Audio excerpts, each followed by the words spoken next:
Good morning, everybody. Before we start today's conference, I would like to remind you of a few house rules. For safety, please follow the instructions of our volunteers and staff in case of an emergency. Please be aware that your exit may be behind you. Please turn off your mobile phones or put them on silent. And be respectful of the speakers, staff, and fellow attendees. Listen, learn, and be open. Thank you for helping us to make this a great experience for everybody.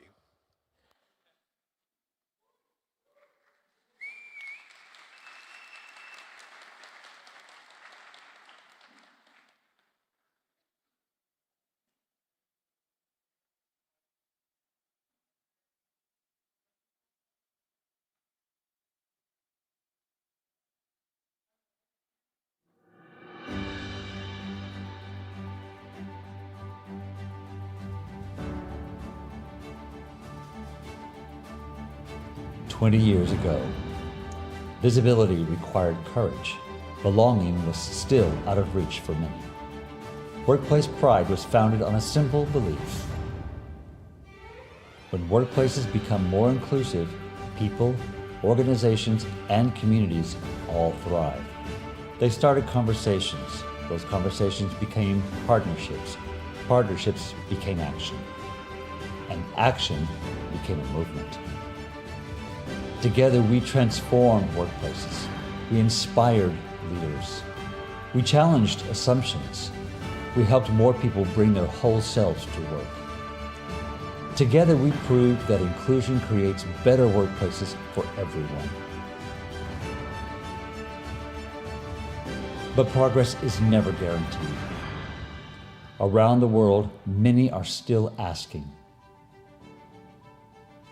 is it safe to be myself? Our work isn't over. In many places, it matters more than ever. That's why leadership matters. Leadership that listens. Leadership that learns. Leadership that acts.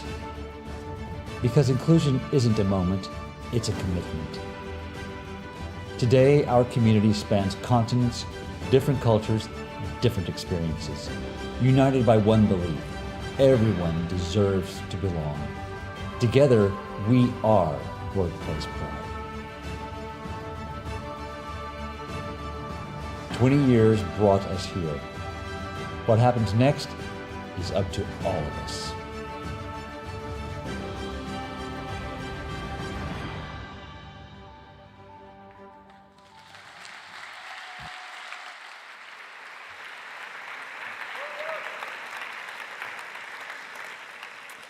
Good video reminder there of what is at stake, everyone. Hello, my name is Ikenna Azuike, and it is very good to be here. It's my privilege to be here and be your host for this 20th edition of the Workplace Pride International Conference.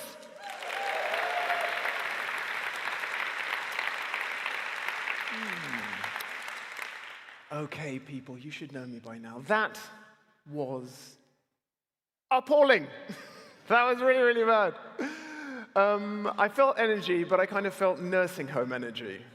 Do you know what I mean? Maybe bingo night at the nursing home, at best, at best. Look, I know that video, like that video sketched out, the world right now is a pretty soul-crushing place, right? And the people in this room feel it, particularly. DEI programs are having their budgets cut and slashed, and in some cases, entirely gotten rid of. Marginalization, physical abuse, violence affect the LGBTIQ+ community the world over. So there are challenges, big challenges. However, today is the moment to take a breath, right? Before diving back into the work. Today, we acknowledge the good work, the positive impact being done around the world and right here in this room. We're here to deeply listen, like genuinely listen. Otherwise, why are we all here? And be inspired by the personal stories. And we are absolutely here to celebrate the resilience, the courage, and basically the stubbornness of a lot of you. The stubbornness and not willing to say no, not willing to slow down, but to keep working harder and faster. Okay, so I'm going to give you another cue, another opportunity, and this time I want you to be raucous, okay? Bring the raucousness. Okay, here you go. Oh, hi, everyone. Hello, my name's Ikenna Azuike, and it is my privilege to be your host for this 20th edition of the Workplace Pride International Conference. Okay, stand up, everyone. Stand up, stand up, stand up, stand up, stand up, stand up. High five your neighbors. High five, high five, high five. Hush now, child, High five your neighbors. and don't cry. Your folks might understand you by and by. Just move on up toward your destination. Though you may find from time to time complication.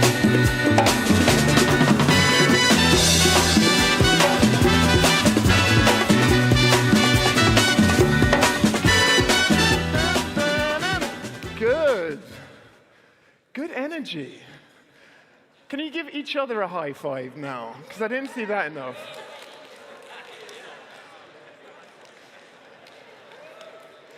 Good.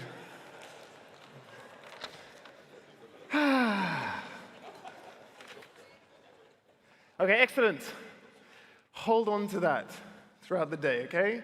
Hold on to that. We need that energy. Okay, it is good to be back as your host today, everyone. And I say back intentionally because I was lucky enough to be your host in 2023 and 2024. And then there was the dark, lonely year of 25 when the organization went with someone else, and I'm not bitter. I am the picture of grace. And I absolutely did not find out who hosted and check their LinkedIn page every single day since then. Didn't happen. Didn't happen. But as it has been a couple of years since I was on your stage and with all of you, just a quick intro, rapid introduction to who I am. As I said, my name's Ikenna Azuike. I am the product of a Nigerian father and a half German, half Ukrainian mother born in England, and that is why I look Moroccan. You know? So genes, baby. Anyway, I'm also, after 22 years here in the Netherlands, a proud Dutchie, so hoi iedereen, very glad to be here, and a journalist, and I really love hosting events that are about topics and themes that matter, and this absolutely matters right here. So thank you for allowing me to be your host. Right, that is me in a nutshell. However, today is, of course, about all of you and the program that we've crafted for all of you. First and foremost, the theme of today is leading with inclusion.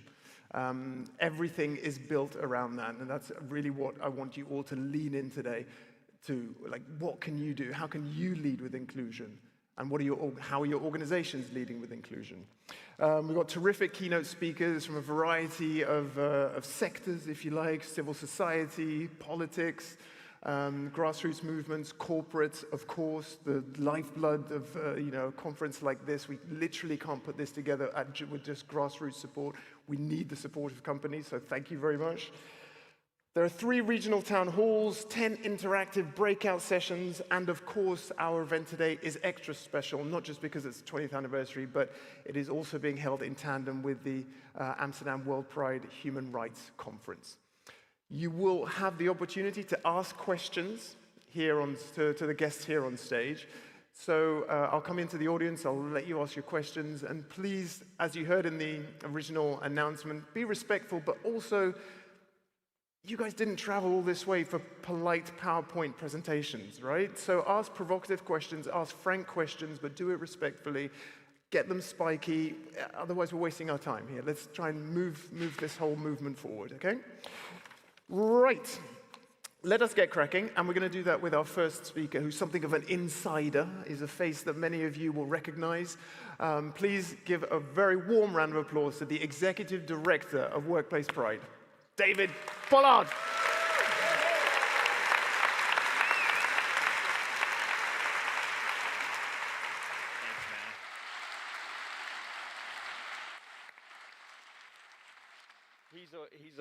He's always such a hard act to follow, Ikenna, but what an amazing moderator. So how about a round of applause for Ikenna as well, huh?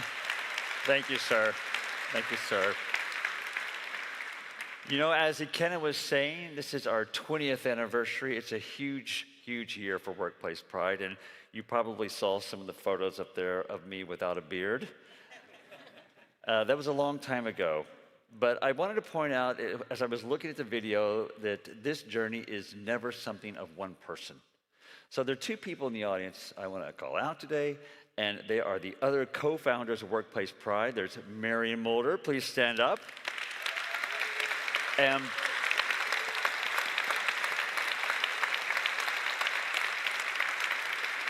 thank you. And Paul Overdyke. I'm not sure where Paul is. There he is, of course.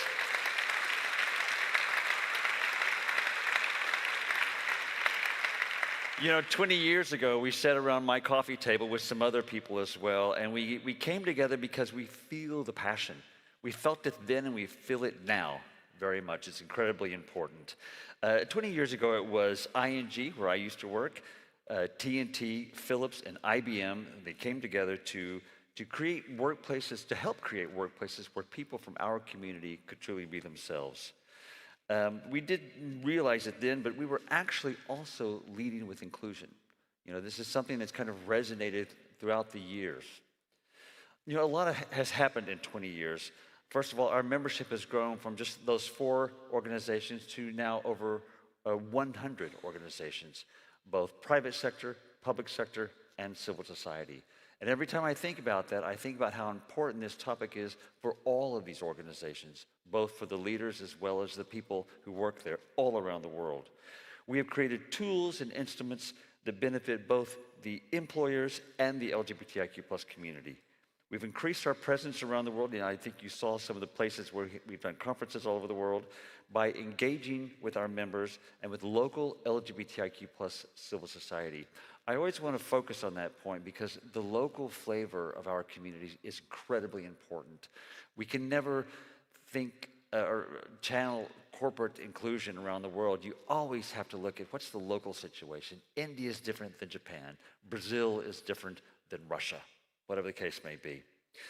We've opened the door for tens of thousands of our community to be themselves around the world, and I think we can all be very proud of that.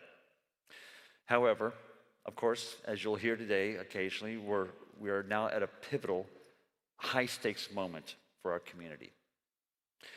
We're experiencing increasing political pushback, legislative rollbacks, and rising social polarization that targets our community worldwide. I'm sure you're all aware of what's happened in Berlin recently. It's a dark page on our community right now. But in a way, this makes us more resilient, more determined to move forward and make progress with allies and with ourselves. You know, for many employees, bringing your authentic self to work remains a risk, if not an outright safety issue. We cannot pretend that the corporate world sits in a bubble separate from global unrest. When LGBTIQ+ rights are challenged outside our offices, our employees feel those tremors inside our walls. They're not two separate things. Which is, again, why we chose the theme, Leading with Inclusion. You know, inclusion is not passive. It's proactive. It's a courageous decision that leaders make every single day. It's not a nice-to-have inclusion. It's a business-critical and essential for resilience in turbulent times. Leading with inclusion means moving beyond compliance to commitment and beyond policy to genuine protection. So my challenge to you today is to make your discussions count. Let's shift from the rhetoric to practical strategies and measurable change. WorldPride, as Ikenna pointed out, this is part of the WorldPride celebrations, is both a celebration and a protest. And your collective, corporate, and organizational voice carries immense global leverage. And we can never forget that. Things that happen in this room really are talked about and resonate in many, many places around the world where many of our members have activities. And in some countries where LGBTIQ plus people are criminalized and even with the death penalty. You know, I've been saying that for 20 years, but it's still there. It's still the truth, and we cannot forget it. So let's celebrate our 20 years of impact, not just by honoring where we've been, but boldly stepping forward into where we need to go. Let's lead with inclusion together.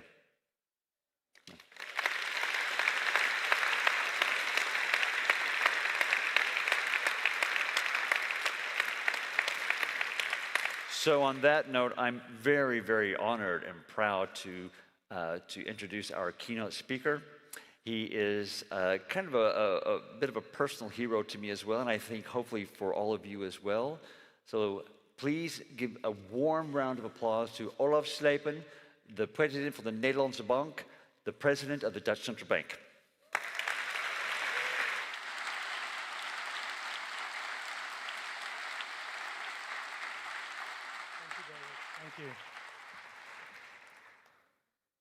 Thank you, David, and indeed it's a real honor for me to be here this morning with all of you.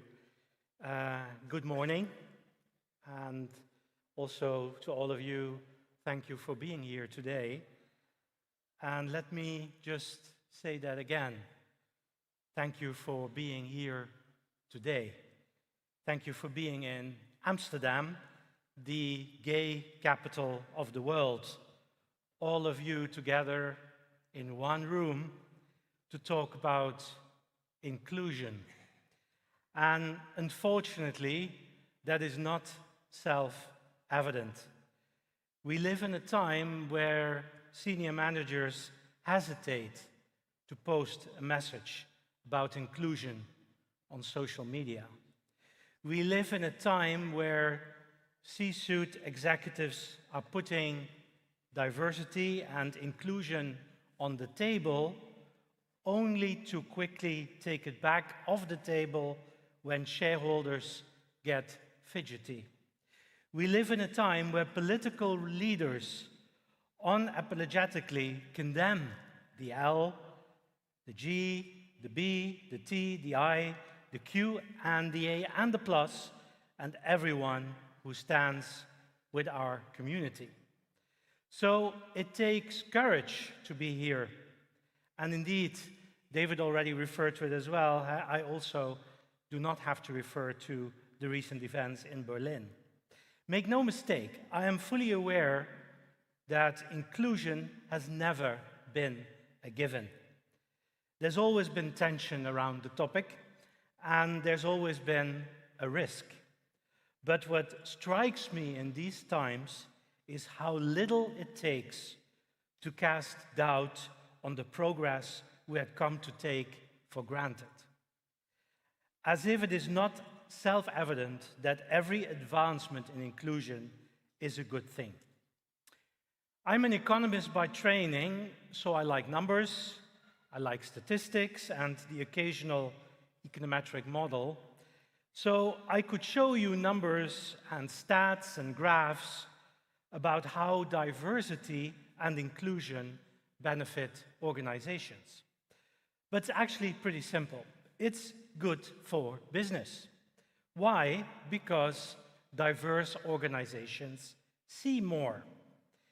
If you have women at the table who are heard, you make better decisions. If you have people of color with a real voice, you see things you would otherwise miss. If you have queer colleagues present, you understand realities others never experience. And all of them will teach you something. They will point out your blind spots. And funnily enough, those blind spots are often our frame of reference. A frame of reference that is white, male, and straight. But at this point, the blind spots are no longer the real question. The real question is what comes after. What do you do once you are aware of your blind spots? And indeed, now comes the hard part, the part about being the kind of organization you want to be. Nietzsche, the German philosopher, we all know him, he once wrote a book called The Gay Science. Not gay in the way we use that word here today, but in the sense of open, curious, a joyful way of engaging with the world. And that, to me, captures inclusion perfectly. It's about creating an environment where people can be open, curious, and engage with their work and with each other in a way that feels natural, preferably joyful. So diversity alone is not enough. You can bring different people into the room and still not hear them. The benefit of diversity only becomes real when people feel safe enough to be themselves.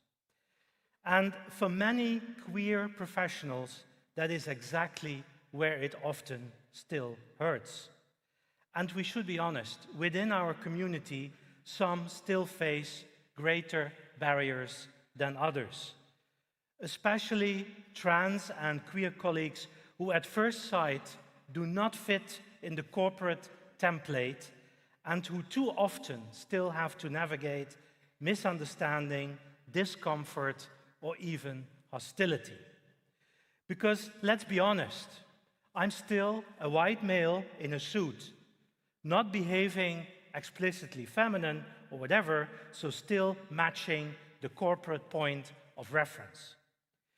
If we are serious about inclusion, then this is where our attention is needed most.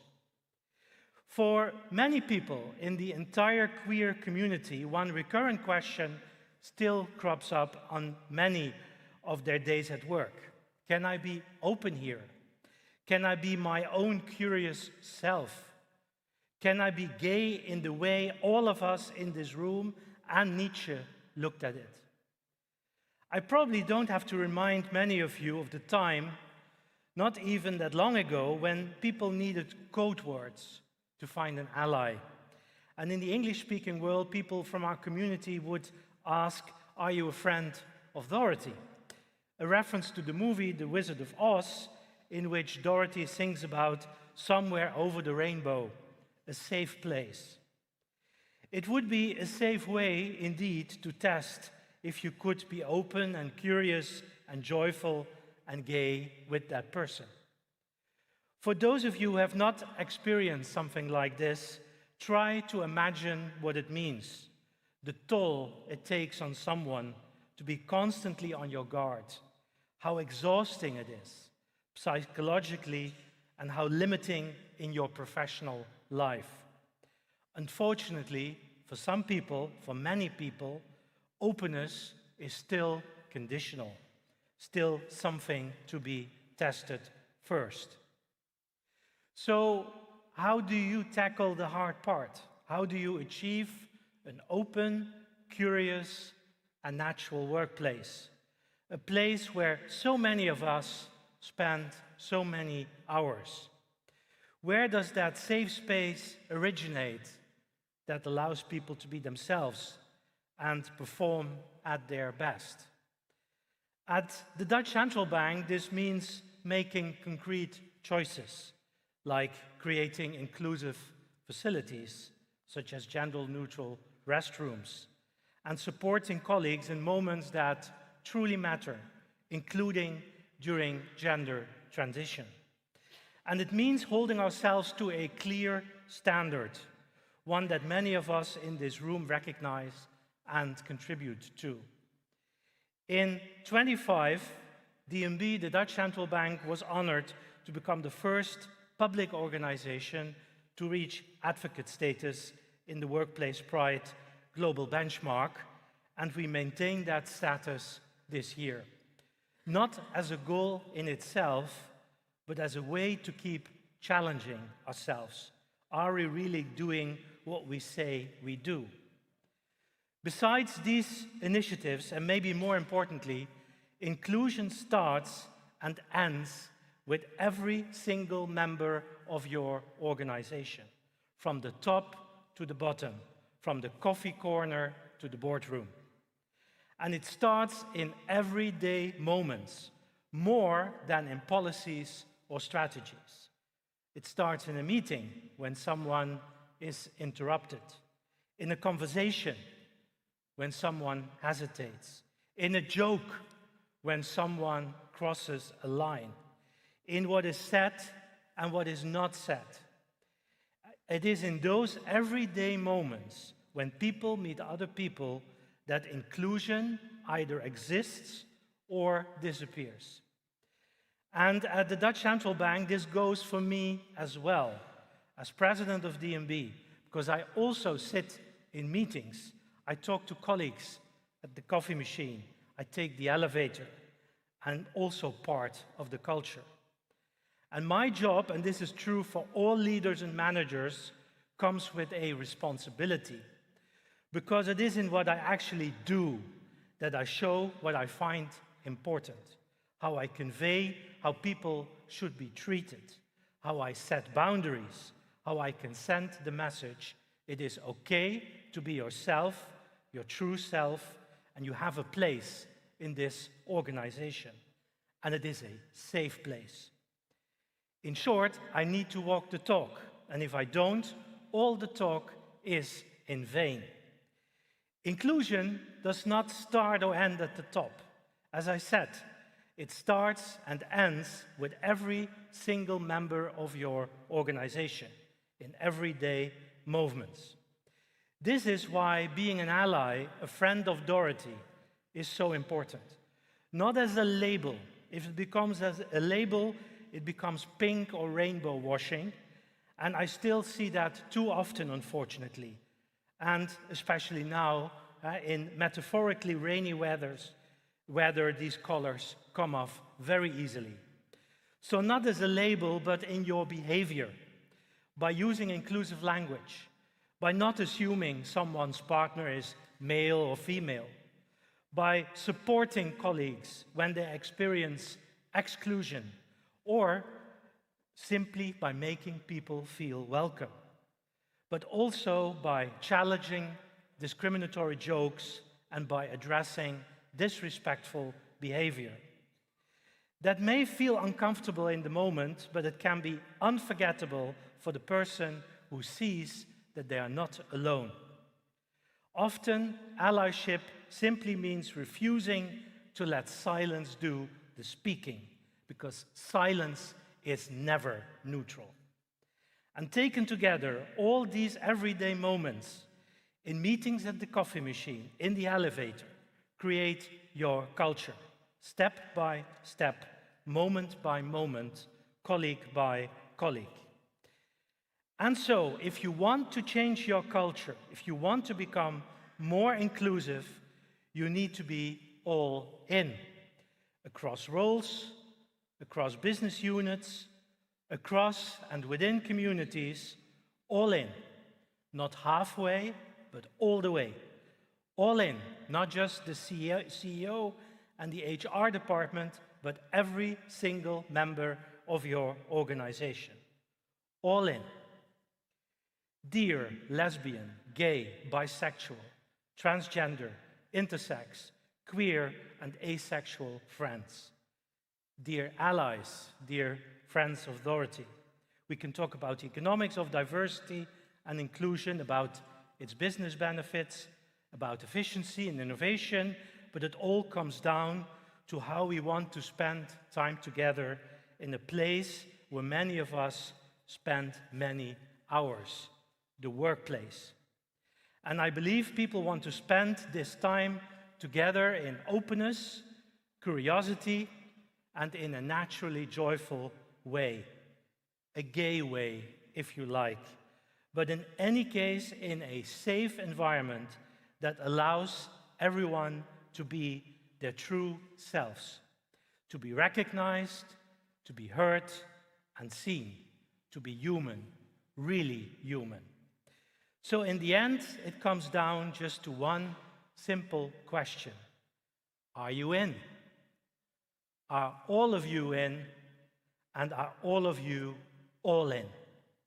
And for those who still convince themselves that they need not to act because they did not create inequality, I see the point, but you can choose to be part of the solution and help us address the problem.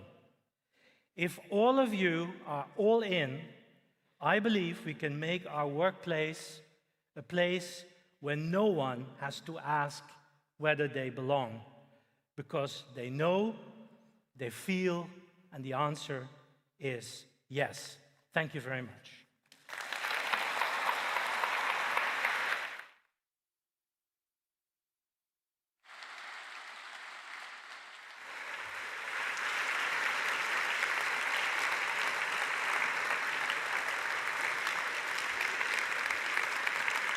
Woo. That was fire, right? I can tell you one thing, ChatGPT did not write that script. That was beautiful. That was beautiful. Thank you. Woo. Be all in. Right, it's a good way to kick off this conference, right? A battle cry to all CEOs, wannabe CEOs, leaders, decision makers out there. Go all in. Love it. Okay, we are going to kick off with our first panel of the day, and that one couldn't embrace today's theme even more because it's literally titled Leading with Inclusion. Please give our panelists a big round of applause. I'm going to invite them all onto the stage. They are the Global Head of DEI at ISS, Margot Slattery, the COO of Western Europe at Essendi, Martijn van der Graaf, Deputy Secretary General for the Ministry of Foreign Affairs here in the Netherlands, Hans Dokter, and the Global Head of DEI at Unilever, Priscilla Bafour.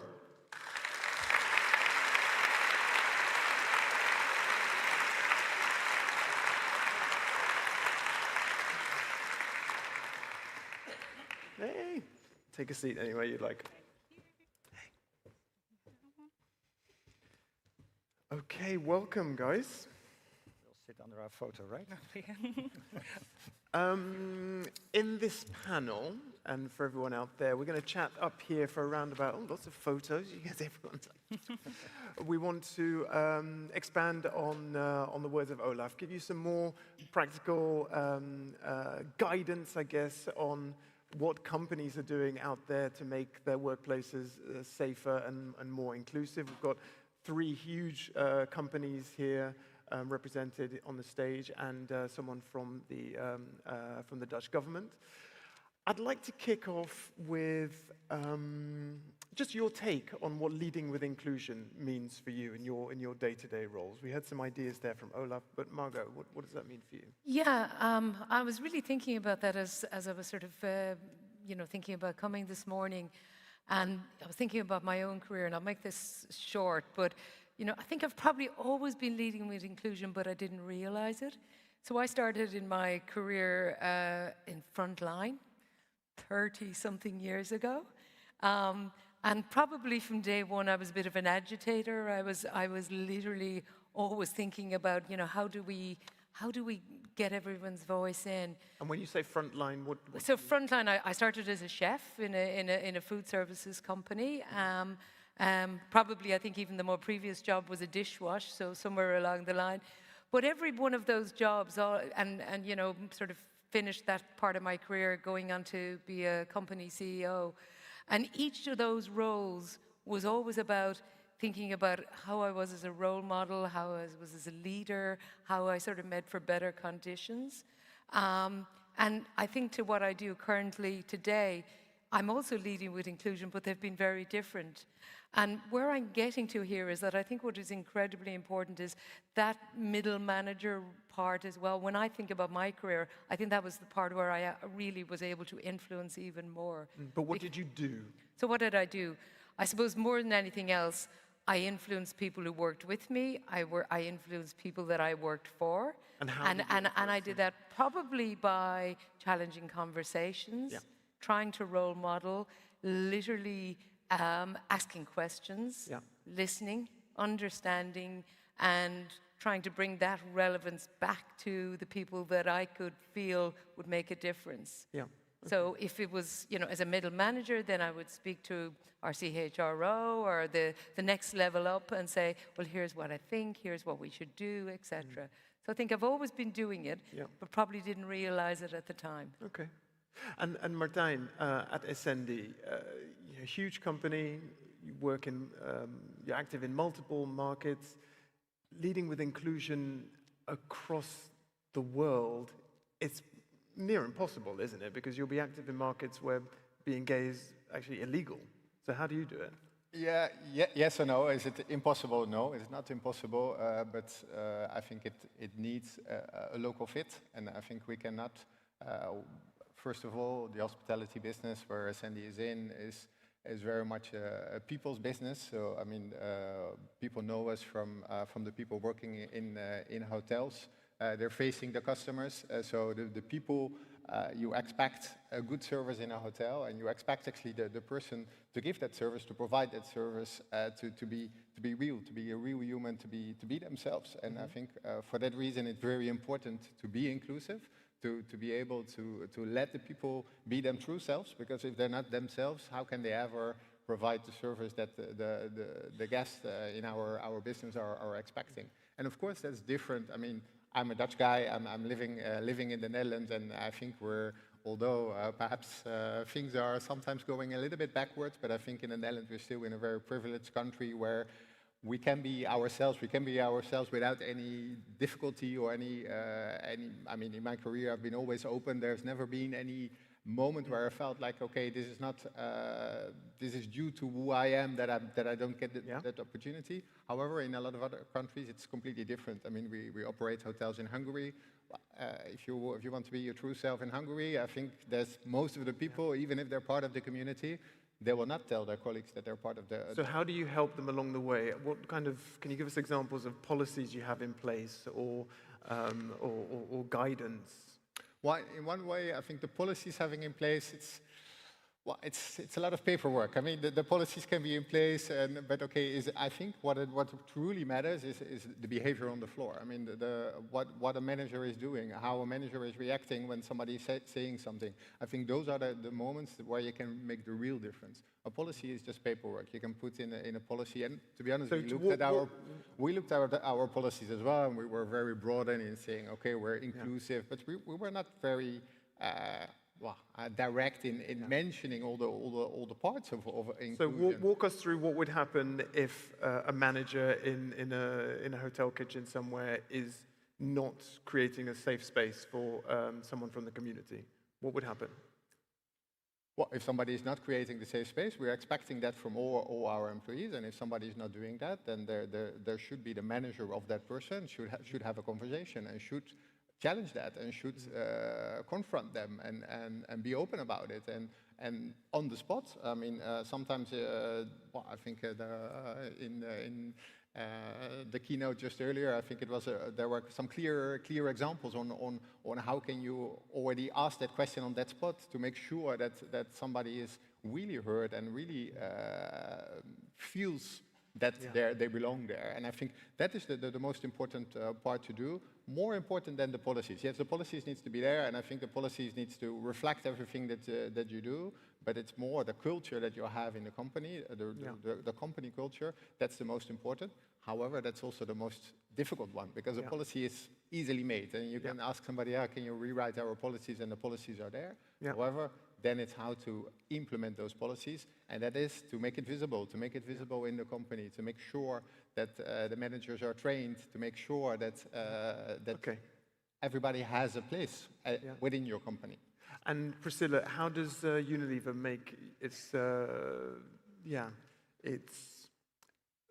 safe environment visible and clear for the community? Yeah, no, great question.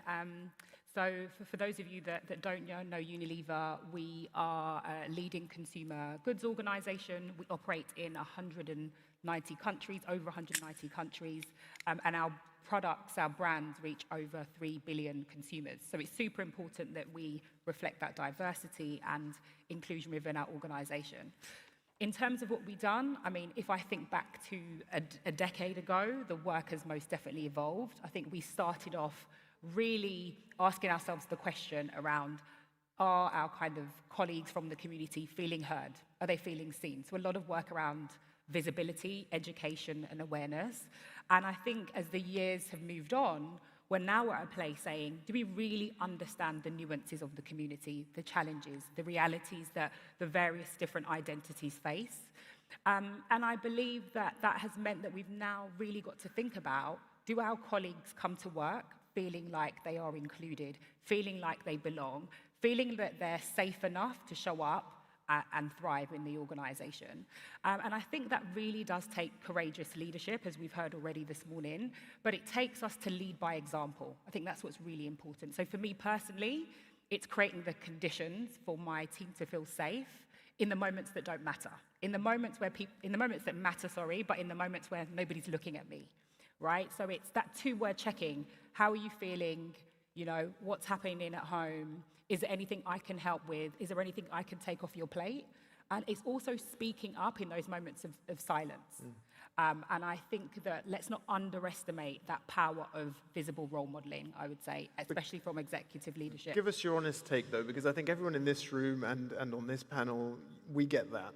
But it's when you move outside the kind of DEI, kind of people who are up to speed with the language of DEI. Is it? Can we be optimistic? Are management and leaders in other departments as open to this as they were, let's say, 10 years ago? And how, if not, how is Unilever making sure that they do stay open? Yeah, no, for sure. And I think, look, we have been on a journey, and I think let's also take a moment to acknowledge that we have made progress. It may have stalled for a while, but that's not a good thing. I think this is an opportunity to really reframe the value proposition for inclusion and diversity.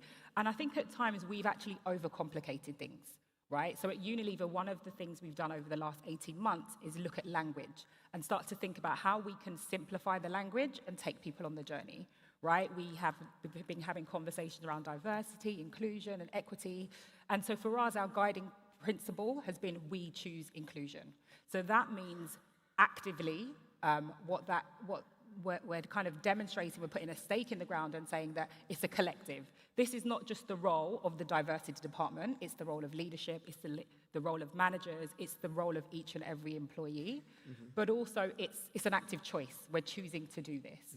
And so that's what we've been leading with over the Can you give us some examples of how the language is changing then? The language is just simplifying and explaining that, you know, I think sometimes when you get into conversations around equity, it can be quite complex and you kind of lose people on that journey. So it's just simplifying. This is inclusion isn't just, or inclusive leadership isn't just a people skill, it's a business skill. This will make you a good leader. And also integrating it into the everyday language we use around leadership. This shouldn't be any different. It should be just how you show up as a good leader and how you treat people. Okay. Hans, the ministry operates across a variety of different legal and cultural borders, landscapes. How do you push for support for LGBTIQ+ rights when the community where you're trying to push them in is actively unwelcome to them? Yeah, no, I mean, that's a big issue, and it's been getting worse over time. If I look back also on my own career, when I started working in other countries, it was not as politicized, so people sometimes didn't even know what gay or LGBTQ was. So it also gave some opportunity to slip between the cracks, so to speak. But nowadays it's much more politicized. So it's very important that it begins with safety in the organization itself. So we make sure that also when we hire, for example, in Saudi Arabia or in other conservative countries, that the local staff understand the values and our policies on inclusion and diversity and non-discrimination, so that at least within the organization there's safety.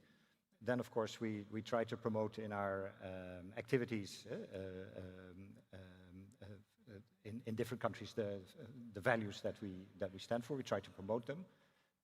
And then we support our staff that come to work in these countries with tailor-made solutions that they can either work there or bring their family. We have to be creative with visa, how we support them. So we have an active policy there, but also sometimes we have to say, yeah, in your case, it's better not to go to a certain country because it's just not safe. So the safety of our staff is a priority. So there's a lot of tailor-made solutions. Where's the most friction? Where do you have the most difficulty? It's with people with families, bringing their partners and their kids. That is the most complex to countries Why? where that is not recognized, for example. Okay. Yeah. Because integrating their families in the local culture, and how do you support them in that process? Well, as I said, in certain countries it's illegal to be gay or to have a same-sex spouse. So then you cannot formally go to the Ministry of Foreign Affairs in that country and say, look, we're bringing a diplomat with his, a male diplomat with his male spouse or a female diplomat with her female spouse. You can't do that because they would say no. So then you have to find creative ways so that they can still. What are some of those creative ways? Well, that then you don't say that they're a couple, but you just register. They're best separately. friends of Dorothy. Well, yeah, you have to be creative, and in some places it doesn't work at all. But in some countries you can find ways of registering them separately, as if they both work for the embassy, for example. But yeah, it's not easy, and it's getting increasingly difficult because some countries are actively working against this kind of thing. And on a personal level, what does that do to you? I mean, you've been in this, you're a role model in the ministry and for the community, and it's getting increasingly difficult. Yeah. We heard from Olaf, the toll that takes physically on you, you know? Absolutely. The body keeps the score, we know this stuff. Yeah. On a personal level, what does that do to you? Well, I think my body has kept the score over the years. I worked in countries like Sudan or in Russia when it was better than now, or in Indonesia or in Ghana. And every time you go back into the closet a little bit, because even though I've been traveling the world with my partner of 36 years, you still cannot be truly open in yourself because you're first and foremost representing your country and not yourself. So that definitely takes a toll. And I see with younger colleagues, they now prefer to go to countries where they can be free. So you see also more concentration of LGBTI colleagues in countries where they're accepted. Yeah. So in recent years I was in Vietnam, and you see a huge community of diplomats and international people who work for international organizations there, but you don't see them in Indonesia, for example. So those things really change. Yeah. Margot, are you seeing a similar trend from a business perspective? Because people move around as well a lot in your, you've got a huge company. I mean, it's like more than 300,000 colleagues. 330,000 people. 330,000 employees. As of yesterday, I think. Counted them. Yeah, and you know, exactly that. I mean, we've really had to look at international moves, who goes where, you know, and it's interesting because I suppose ours is a little different because people can perhaps choose. I'm not saying they can't choose in the ministry, but you can really choose if you want to work and go for a job. And the challenge is, you know, it may be a great position, but is it attractive to go and do that to lead Indonesia when you can't bring all of your family, etc.? Or is it be much nicer to do that in the Netherlands? So yeah, we are getting that. And then how do you manage that? Well, we manage it because you try to sort of, I suppose, look at what's the best opportunity for the person. You know, you really don't want to put a person in a scenario where they can't feel safe. We're an organization where we can do a certain amount, but you know, we can't mind somebody 24 hours a day. So we've got to do the best scenario for the person and try to find that opportunity. So if that opportunity isn't in that country, where can we next best take them to? Yeah. And maybe the one other one I would mention is travel is becoming a really big issue as well. Because we have to think about when our people travel, and they do all over the world, you know, do they travel safely? That's the first thing. We work with an organization who help us to make sure and we get the right advice to people. But then what do people do when they go to a country and when they're on their own time? You know, and I think there's many of us are probably in this audience who can say, you know, I went for a work conference, I said goodbye to my colleagues at 5 o'clock, and then I went out and found the local gay bar. You know, so how are we hoping to make sure that they travel safely and that they're protected in all of the hours that they're away? Yeah. And that's another part of advice that we're having to give people. Yeah, it's pretty sad, isn't it? The situation that we're in. Are you hopeful? I'm always hopeful. Listen, I come from Ireland, and when I grew up, you know, the north of my country was fighting, and there was every night you turned on the TV, there was war and everything. So, you know, I'm always hopeful that even the impossible can be sorted. I'd like to think this is a dip, but I believe in human beings and decency, so I am hopeful, yeah. But it comes back to, I think, something you were chatting around, and Olaf mentioned, you can't stop, you have to push back, you have to fight against, you have to challenge. You know, I'm seeing that, and I'm sure others as well, in all of our lives. You know, you can't, you have to not be a bystander. Yeah. You have to have your voice heard. Yeah, speak up. And we're very focused on, you know, the impact on individual colleagues and managing and keeping them safe. In a broader sense, how can companies step up now? What is, I just want to pronounce it correctly, Ascendi doing in a broader sense, not just about colleagues, but I don't know, do you lobby in the countries where you are active? Do you support local grassroots organizations? What more are you doing? Yeah, so in a broader perspective, I think you're coming back to also to the business question. I think it brings a lot of business as well. I think yes, it's very important to be inclusive and to do that. But people are always asking, oh, but can I make a business out of it? Yes, I think we can also. Everybody knows that a more inclusive company is a better company, what takes better decisions, what can cater for a lot of other clients and a lot of other customers. So in a way, I think we can look at that.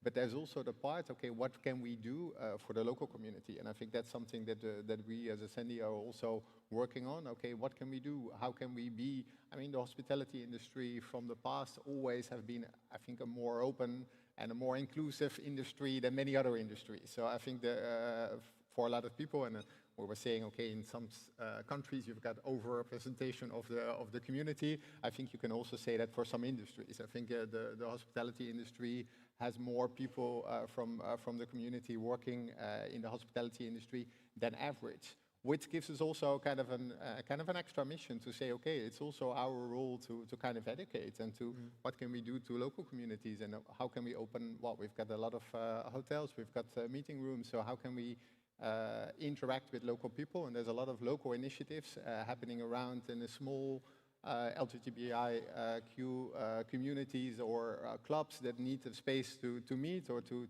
be able to meet with each other, and we open up our doors of our hotels for that. So there's those type of small things. Is that a huge, big action? No, but it's just a local thing, and that's helping the local communities in and around the hotel. But at the same time, it also shares that message towards our employees that this is really how we live and how we see things and how we expect them to be and how they expect them to be open. And of course, that sometimes also gives some tension, because we're saying, okay, we've got people working for us from all different type of communities and different type of backgrounds, but we're also hosting guests from all different type of backgrounds, which sometimes have different beliefs than what we think our beliefs here especially here in Western Europe are our feelings. And I think to find that balance and find that mix and to make it, to have an open conversation with anybody. So having the open conversation between the employees, but also with our guests. And I think there's a role to play for us as well. So that's more than just the business perspective on. And I see, as Priscilla, you were nodding furiously.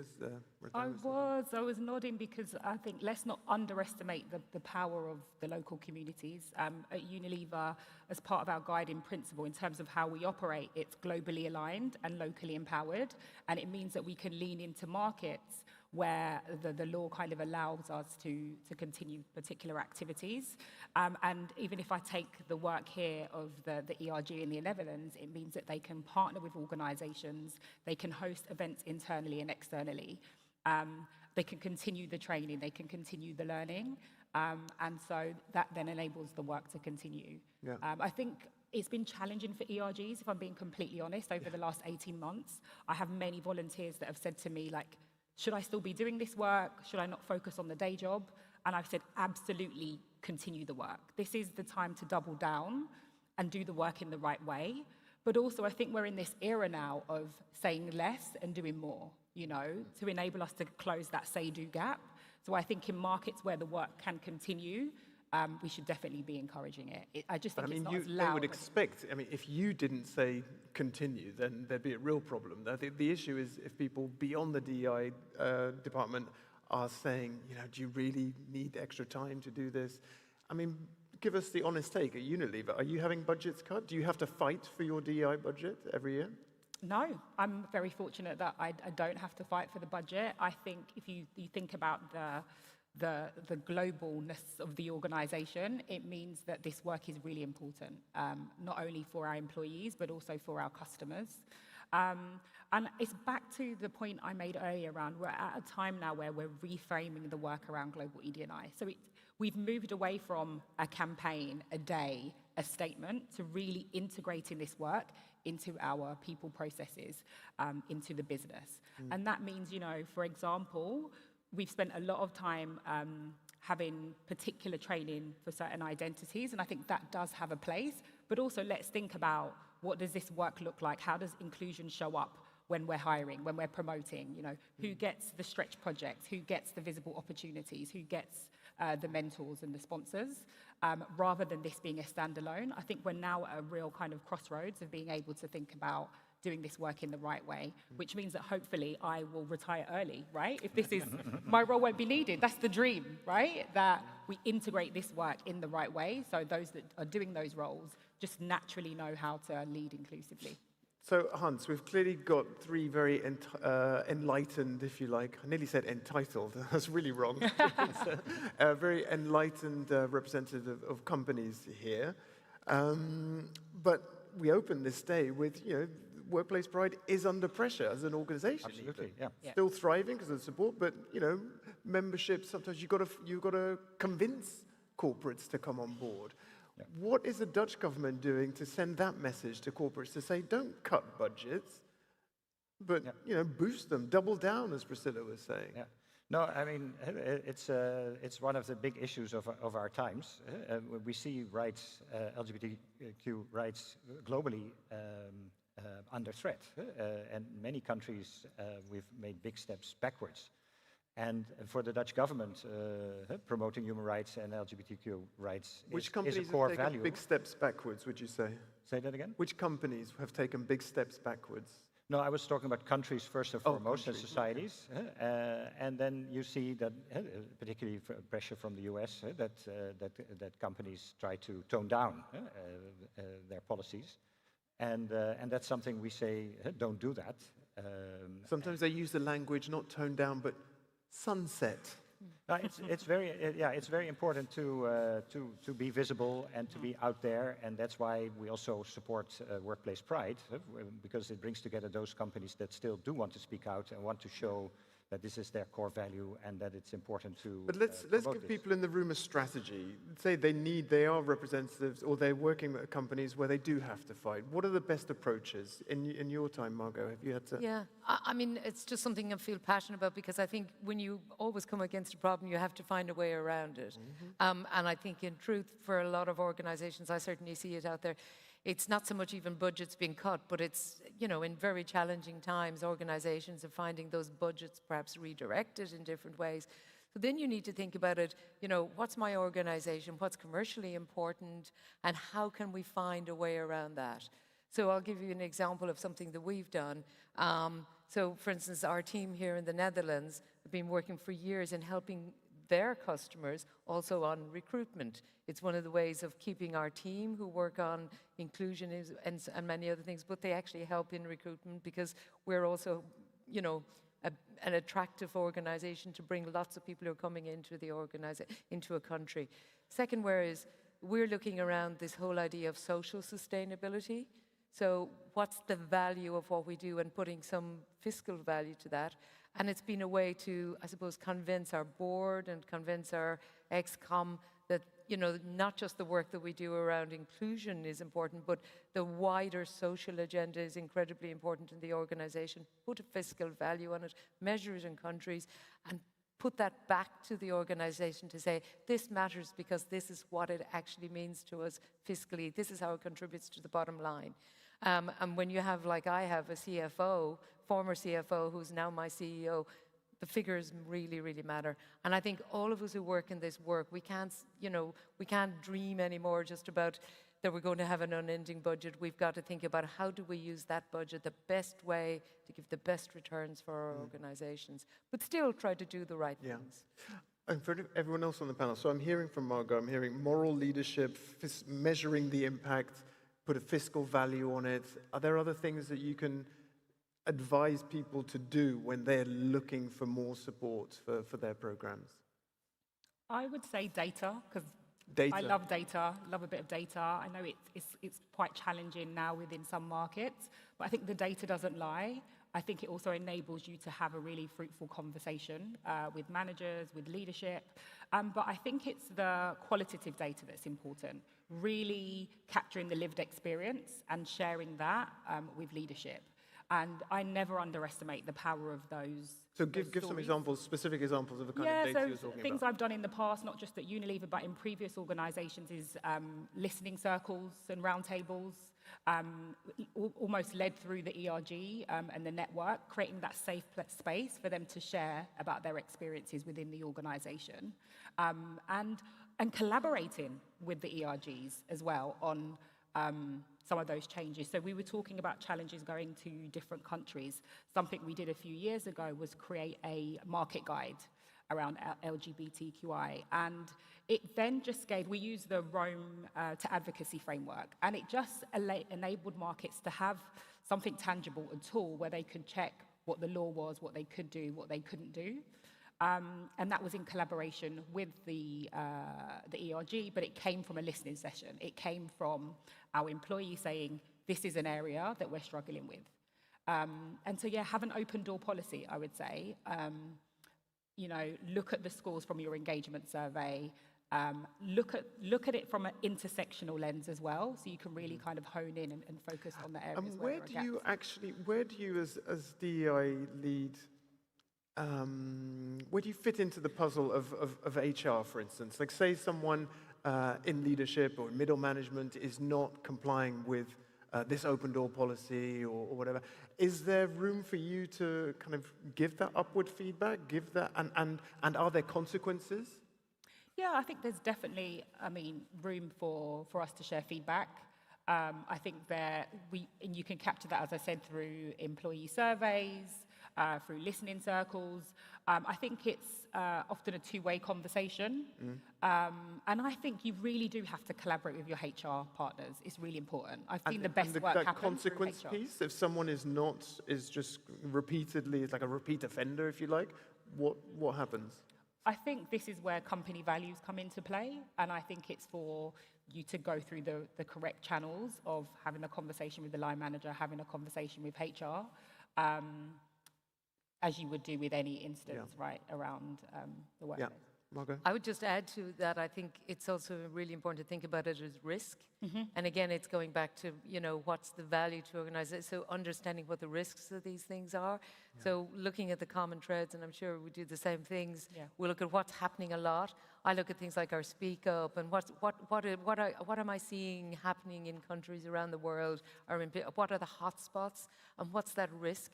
And getting that risk really identified, and that might go right the whole ways up to a board. Yeah. So now when we think about AI, and I was chatting with Marion about it earlier on this morning, so we're using AI from recruitment right to onboarding and right through our process.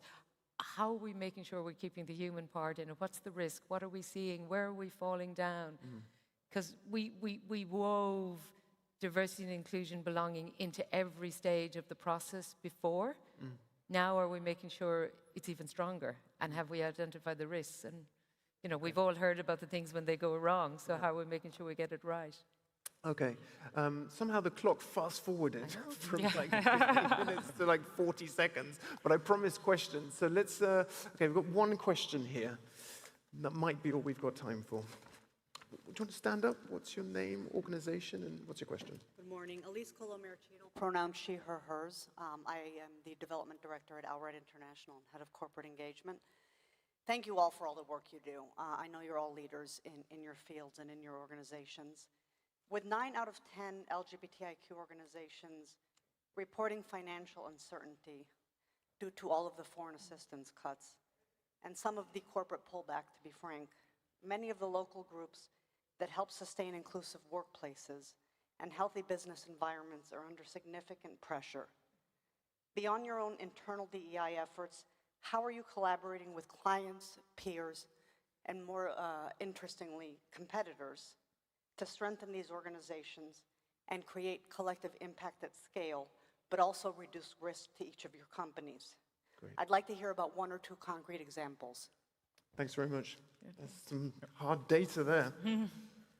Happy to jump in Yeah. just really quickly. Very briefly, unfortunately. Yeah. So I think it's about sort of, you know, within my own organization and within, and so I think that's entirely true, and I hear that all the time. And I've been, you know, an activist both internally and externally. So it's advocating, being really strong to try and push back for budgets and spend, speaking to country managers, trying to make sure we're, you know, I understand who are these local organizations we work with, and then collaborating not only with our competitors, but with our customers, and saying, you know, how can we, like I've had scenarios where I've had to split budgets that I would have paid from a central part before. So it's always trying to find a way and not allowing no to be the answer, and trying to be a strong advocate. And that's where you have to kind of step out a bit, I think. Yeah. And also, I suppose, LGBTIQ plus organizations as well, maybe having to be creative, team up, unfortunately, to rather than competing for those separate pots of money. Final remark here. I was just going to say the Dutch government just approved a new partnerships until 2032 for rights organizations globally to continue their work. So we try to step into that gap. Okay. But at the same time, It's incredible. and this is also in an era of budget cuts, and of course we would have liked to do more, but the previous government cut the budgets for this quite a lot. The current government has increased it, but I think we could still do more. But that, you can only change that with your votes. But it's a positive note to end on. Thank you very much, Hans. advice. Round of applause, please. Thank you. Thanks, guys. Thank you. Thank you. Thank you. Thank you. Terrific. Okay, well, it's pretty clear. There's no silver bullet. It's a mixture of lots of different things. But thankfully, there are corporates out there standing up, and we should follow their lead. Okay, next up, we're moving from a kind of macro topic of leadership to specific experiences of workplace exclusion in the Asia-Pacific region. And moderating this will be one of Workplace Pride's own stalwarts, Director of Programming, Yuli Kim. Yuli.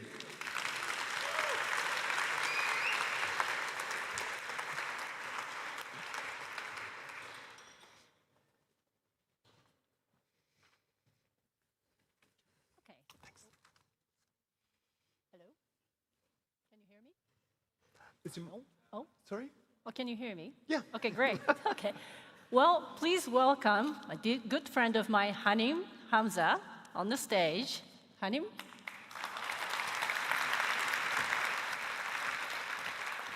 And Senator Wittayatlatpan Ponchai, please. This is the first time and last time I say Senator Wittayatlatpan. I call him Ponchai. Please sit. Thank you. And also please welcome Zahara Fernandez from Accenture, India. Wonderful. So this town hall is going to take a deep dive into the sort of reality and challenges and opportunities in the APAC region. So now, Hanim, we go way back. When Workplace Pride was found 20 years ago, where were we? In a small lesbian bar in Tokyo. Tokyo in Shibuya, drinking yes. probably the cheapest beer possible. And yeah, here we are. And Senator Ponchai, welcome. And Zahara, thank you for joining us. So I'd like to start with Hanim, if that's okay. So you've developed an impressive career throughout Asia, and coming from Malaysia, now live in China. Can you tell the audience a little bit about your personal story as to how you developed your career, but also living experience as a lawyer, but also a parent living in China? First of all, good morning. Assalamualaikum. Selamat pagi. Ohayo gozaimasu, I guess, for our Japanese folks. It's so lovely to be here finally. I think it's such a lovely and kind of energy in the room. So thank you, Yuli. Thank you for having me. The experience of Asia, as you know, there's no one Asia, and I've spent 30 years of my career working across Kuala Lumpur, Jakarta, Singapore, and now in Beijing. So there's been really interesting stories around all of that. But one thing, what inclusion really means to me is just, as the governor said, just being all in, just showing up in the room. And sometimes, the rooms need really intentional. You have to deliberate the room to ensure that whether there are risks involved, what are the risks involved about showing up and being out. But as you get more senior in your organization, and I'm now a partner in a global law firm, you have the responsibility, really, to set the example for those that come after you, so that then the younger generation will not have to calculate and make those deliberations and make it easier for them to know that Asia, in some parts, how do you balance that? How do you make those deliberations? How do you make that call? How do you, kind of exercise that kind of critical, really reading the room and knowing, and then showing up, and then having that responsibility of doing that as well. So I'm going to stop there and have a senator say some words as well. Yeah. So leading with inclusion, does that mean for you, maybe I was hearing more like the intentionally visible and outspoken, and not just for yourself, but because you can now influence your, let's say, power within your firm. Yeah, I'm lucky because, as a lawyer, you're in a professional context, right? It's kind of, everybody's educated. It's when you deal with the clients, you act for diverse type of clients. In China, for example, it's a very difficult environment. In Malaysia, it's safety reasons. As a Muslim woman that's out as well, it's not easy. But then you find common grounds. You might be surprised when you're out and open and you're genuine, and that human nature, it's like a magnet. Someone knows that you're who you are, and you're not trying to hide something. You're just trying to be, truthful, and then that will come back. And people are intersect of many things.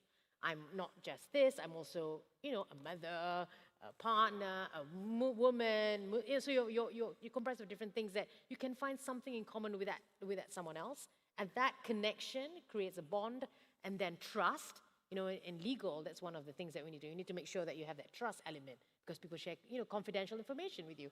So similarly, in the day-to-day, being present in the room, finding that common ground, and now with AI, you can just find out anything about someone before you go into a room, really, and find something where they went uni, they play ping pong, or they do yoga, whatever.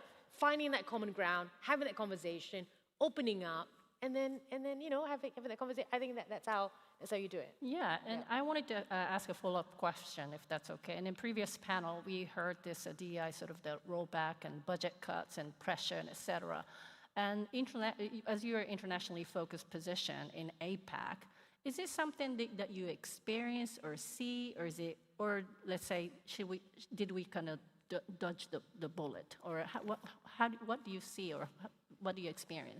APAC doesn't need to dodge the bullet because it never boarded the bus, really. Unlike the Western decisions where decisions were top down, APAC is about grassroots. APAC is about the challenges in the courts, the civil society, the NGOs. That's where the changes come from, through Thailand as our marriage, Taiwan before that, decriminalization in India, and Singapore with the Treaty 2A. So that comes from bottom up. So that's a different type of dynamic in that sense, because you don't have the same bullet to dodge. Right. But then Asia, as I said, is not one Asia. It's also a divergence of the difficulties, the gap, because you have the very kind of more advanced or policies and a very, very restrictive policies, and that gap is widening. And that's where the challenge to all of us here in the room that have influence, that have opportunity to kind of like advocate that with your colleagues or networks, and try to see how we can reduce that gap. Yeah, because Dr. Dicklage is also from the US, is one of our speakers in the afternoon sessions. And then she's doing this groundbreaking study about studying all around the world the LGBTIQ plus people's lived experiences, and they compare the legal protection and then people's perception. And usually you would assume they should align, right? Legally protected, and you're likely to feel safe. Interestingly, Asia is kind of the way around. So legally for Japan, there's no same-sex marriage, there's no protection against LGBTIQ plus people. So the legal situation, when you see the data, is pretty low. And then people's perception about safety is pretty okay. I find it quite interesting because it's the other way around in Europe and then Northern Sphere, North Americas, etc. So I find that interesting. And it's kind of in line with how you experience, like a legally, not like a deep protection, but then again, day-to-day life, you feel pretty safe.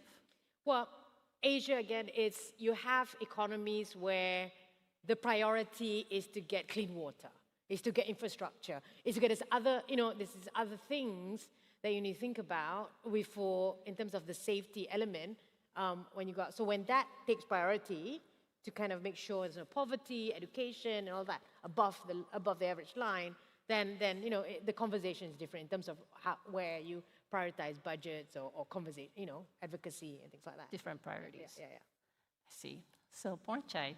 So Thailand has made remarkable progress legally, and a second country in Asia to legalize same-sex marriage, marriage equality. So that's fantastic in Thailand, Taiwan, Thailand. Yes, and can you tell the audience how the sort of government and civil society organization and the business community came together to make this possible in Thailand? Well, first, let me introduce myself. I'm Senator Pornchai Vichayalertpan from Thailand, and I am the first openly and proudly gay senator in Thailand.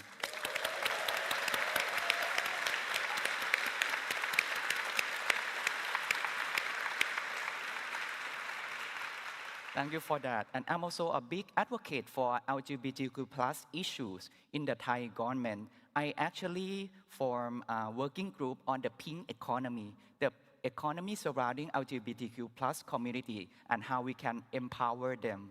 And I have produced 2 reports based on my findings. And I have produced also an English executive summary of those 2 reports. So I'm happy to share with everyone. You can just talk to me during break, and I will share to you the link to download those reports. And in order to answer your question, I think the same-sex marriage law in Thailand is a long journey, more than 10 years in the making. And I think it's the combination of 2 things. It is coalition efforts between the civil society, LGBTQ+ organization, the Pride movement, and also it's a mix of perfect political timing. And I'll tell you in details. Actually, this law sparked from one simple lawsuit. A gay activist in Thailand filed a case against the administrative court because one district office refused to register his marriage with his same-sex partner. So, of course, the administrative court at that time dismissed the lawsuit. They say that it's not against our constitution. But that sparked debate and conversation in our society. And the LGBTQ organizations and pride networks, they follow suit.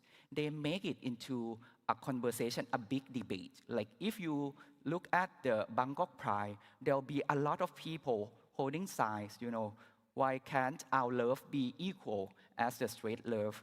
Our love should be equal and thoughts like that. Now it has become national agenda. Before every election, every major political party needs to answer, are you in support of the same-sex marriage law or you are against it? And of course, every political party is not stupid. The gay and lesbian votes account for like 5 to 10% of all the voters. So they are all for it. But once they get elected, they didn't keep their promise. So the private sector, the civil society and the queer organization need to push forward. Then it come a time, for the government in 2024, the government didn't really has any kind of quick big win or achievement to prove to the public. And this law can become a quick big win for him. And I need to add that there might be a personal note to that because the prime minister at that time, his son is gay. So I think he knows personally the struggle of people, the gay people trying to get married, in the same way as straight people can. So he pushed forward these laws, and that is what I call the perfect political timing because no one is against the law, and then we have it. So it is a coordinated effort that I'm very proud of for Thailand. Okay, that's fantastic. And with that in mind, do you feel that public perception of LGBTIQ plus people and community has also evolved alongside with the policy development or legal development? Yes, it is. I'm very happy to say this, but same-sex marriage in Thailand has become normal. Like before this law, when a gay marry his same-sex partner, it will become news. Like this gay weddings, so extravaganza, they spend like 20 million baht on it. It become like big news. But now it doesn't become news anymore. It's just a normal occurrence. Like, a gay marry his gay husband every single day. It's, I'm very happy to say that it's become normalized. But however, there are still many laws that need to be amended in Thailand before LGBTQ+ can achieve equal rights, like, through equal rights. But I'll talk about it in details in the answer to your later question. So if you ask me if there are societal change, yes, there is. And there are a lot of changes in the recent years also. Thailand is the biggest export of boys love and girls love series. We are the producer of more than half boys love and girl love series that has been exported all over the world. So when younger generation, when they open the television, they see that two boys kissing on TV is become normal.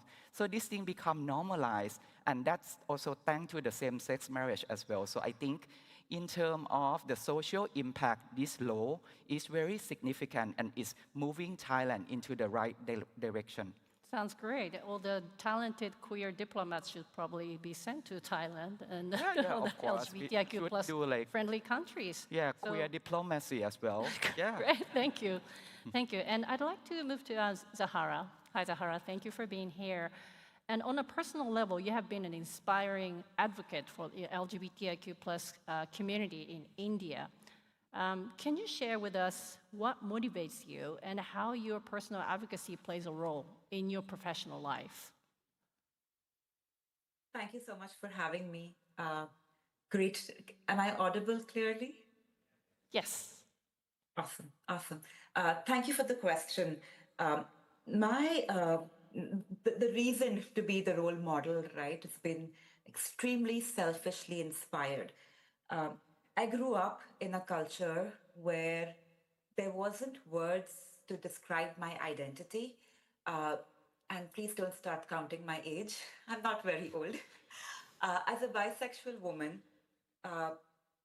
with anxiety, with multiple identity flaws, and as a fat child, at early ages, any conversation about being bisexual or actually just being interested in women would land up being, you're not good enough, so no man would have you.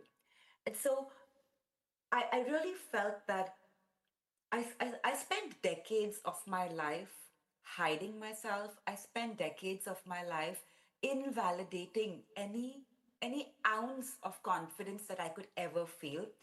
And as a result, my like I said, it's a very, very selfishly inspired journey. I have a daughter, and I have her permission, and she is out, proud, bisexual. And I, again, for selfish reasons, I've got to ensure that she does not go through the experiences of growing up that I did. I want to ensure that she and other people of future generations have role models, have inspiring stories that they can, fall back to. And like somebody said on the conversation just some time back, right?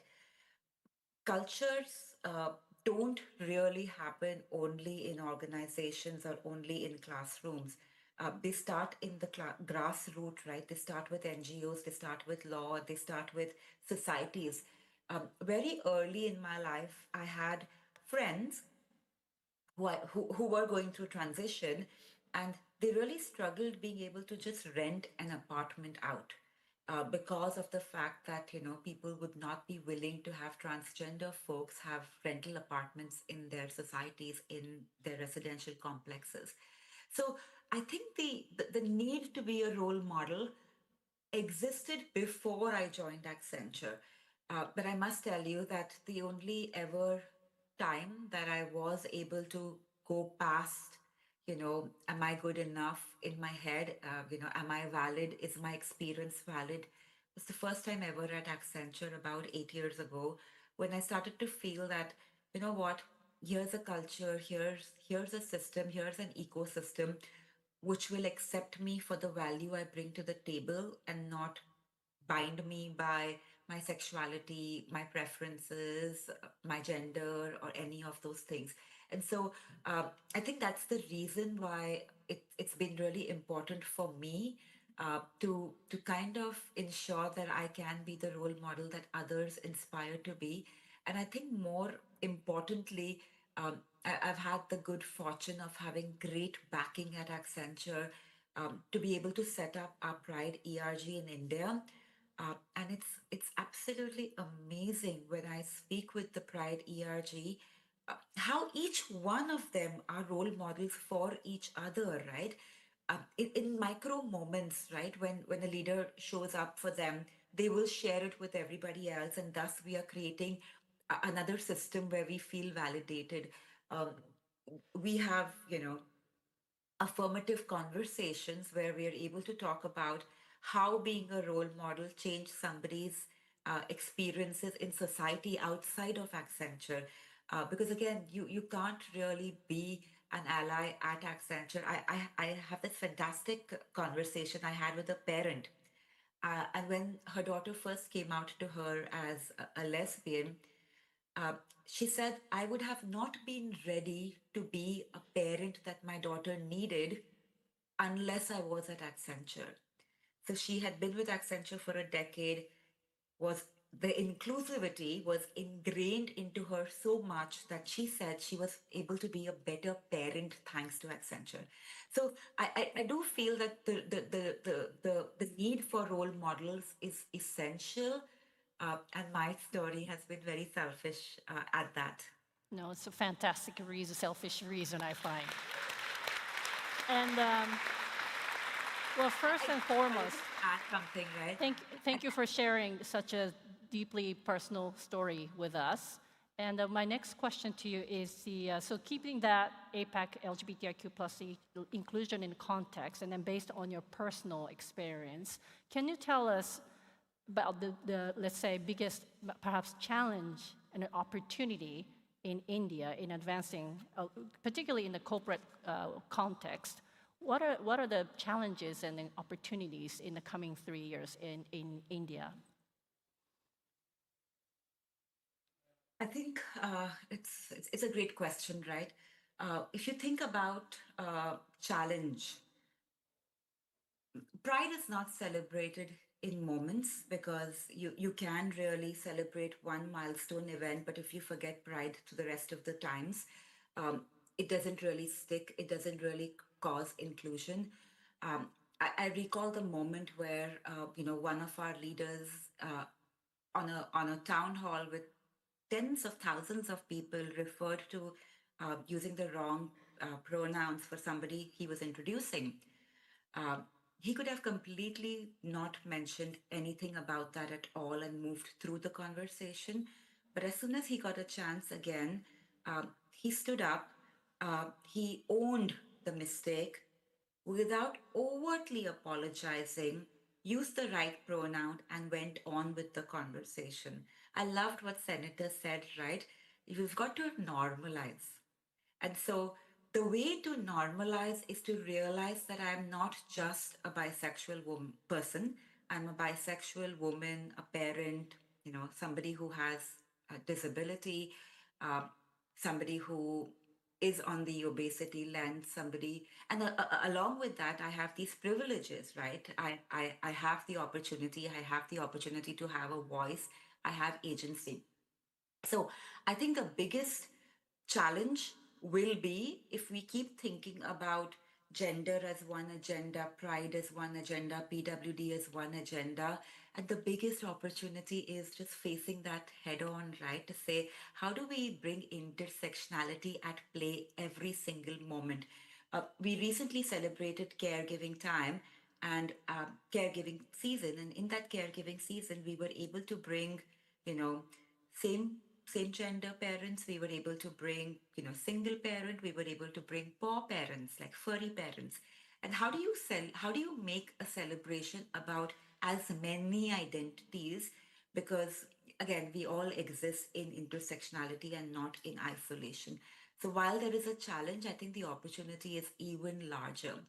I also liked what Hanim said, right? Hanim Hamza said, right? That uh, it isn't about the fact that how do I show up as an isolation.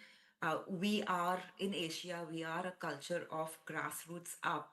And so the opportunity is the fact that we keep talking those stories and creating that space so that people really are able to show up. And that's going to be the most important thing.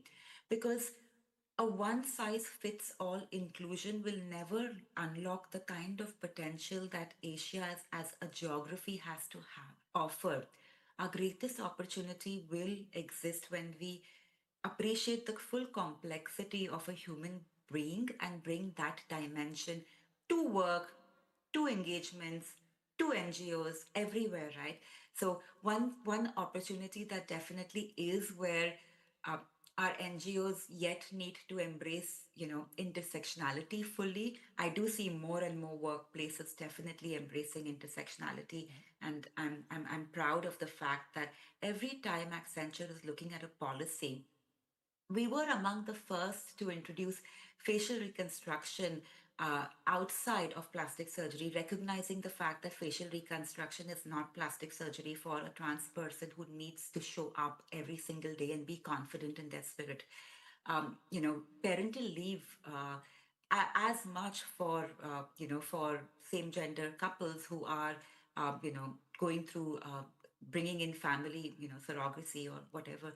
So I think some of those policies are constantly thought from a design to say how can we make it inclusive, for a single parent, for a same gender parent, etc. So I think that design is the biggest opportunity we have, and we are thriving. We have the budgets, we have the right direction. So I think there's more opportunity than challenge. Thank you, Zahara, for sharing really the insightful, the outlook for India. And then I know the time is limited, but very quickly, I'd like to ask the same question to both of you.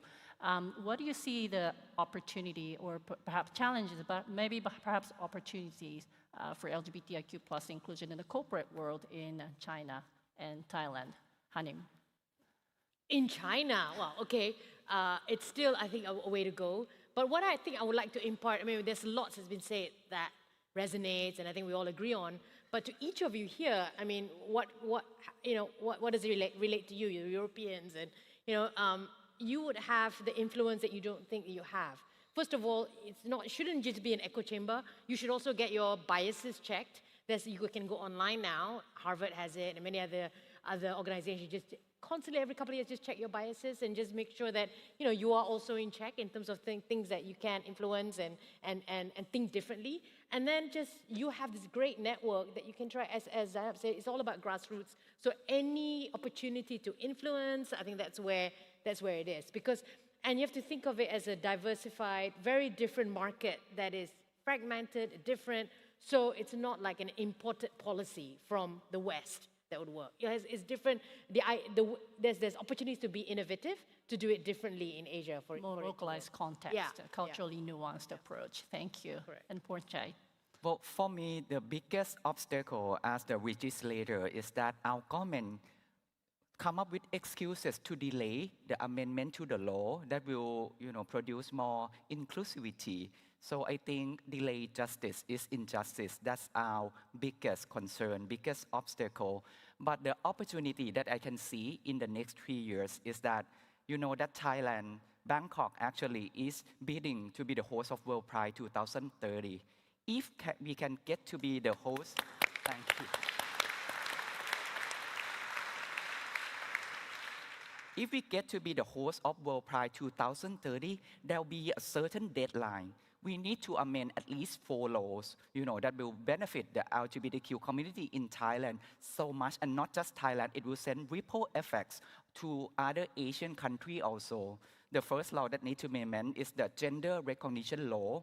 And the second and the third one is the law that, prevent us from building a perfect family is the surrogacy law and the nationality law. But the law that I would like to talk about is the anti-discrimination law in workplace, in healthcare, and in education.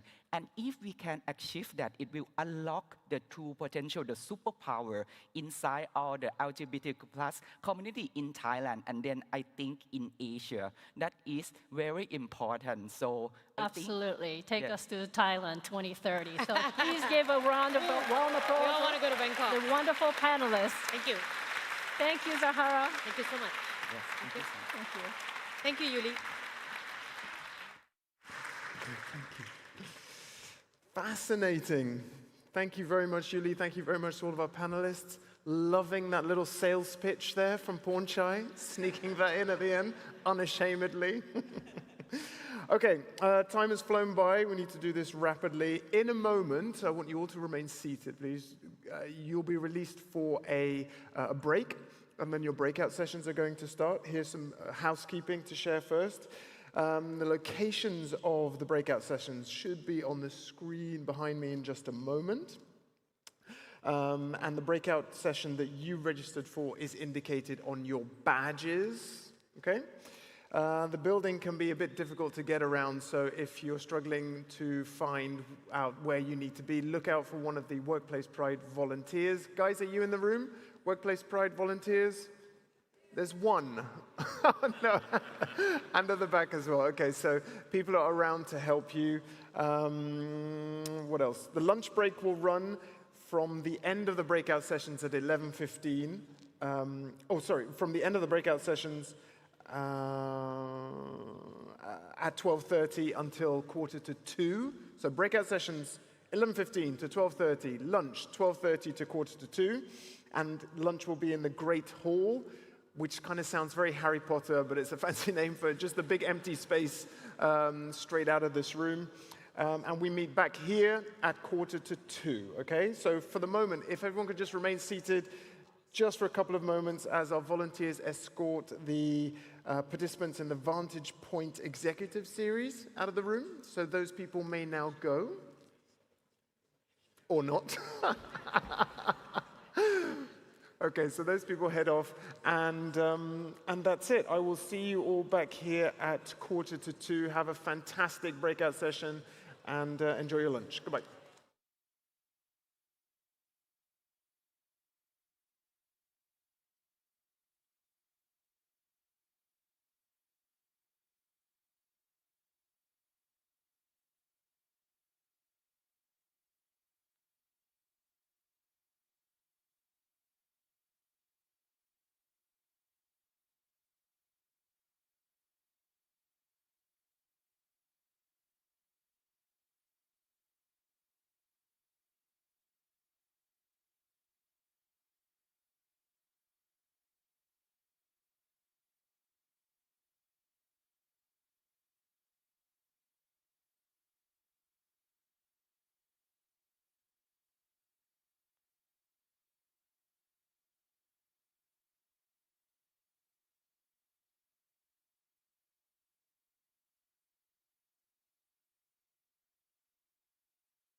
Morning. Can you hear me? Yes. Good morning. How's everyone? Let me try that again. How is everyone? Okay, that's better. So, good morning, everyone. Thank you for joining us. I'm Ken Janssens, CEO of Open for Business, and I'm joined by three amazing team members: Liz Jacobs, our Global Head of Programs, Emma Appleby, our Head of Program Execution, and Fernando Alonso Perez Chao, our Head of Global Engagement. So the theme of today's session is from evidence to action, and that is deliberate.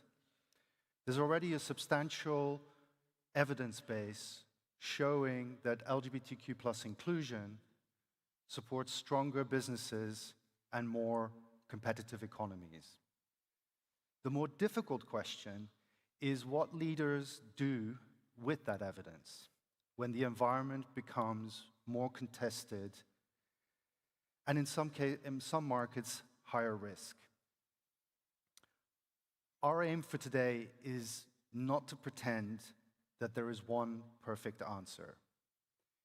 It is to explore how companies can remain consistent in their principles, credible in their language, and effective in their actions.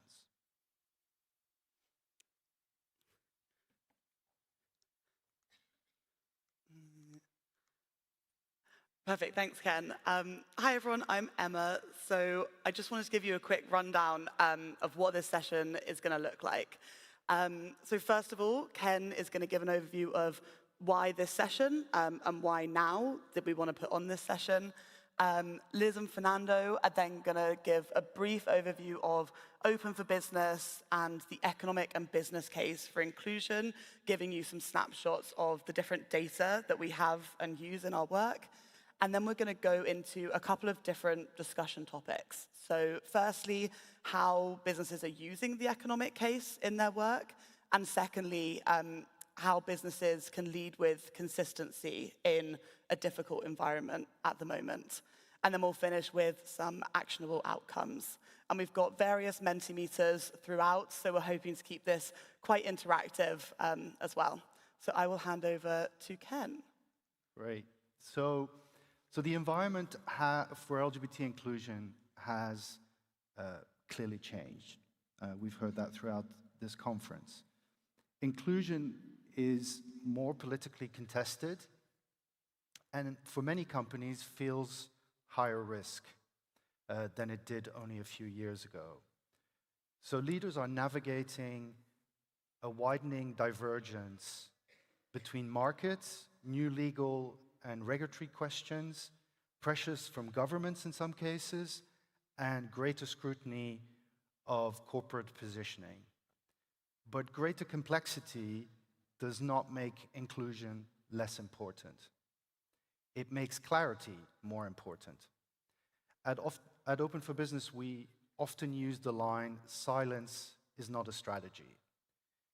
Evidence is our strongest response. That does not mean that every company must make the same public statement in every market.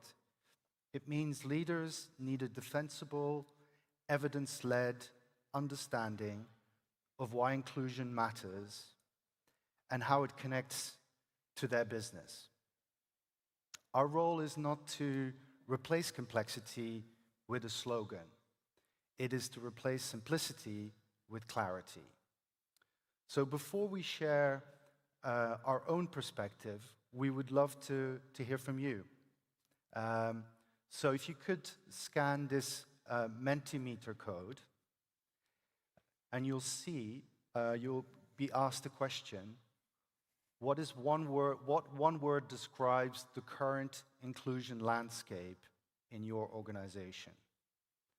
I'll give you a few minutes to bring that up. And if we could switch to the results.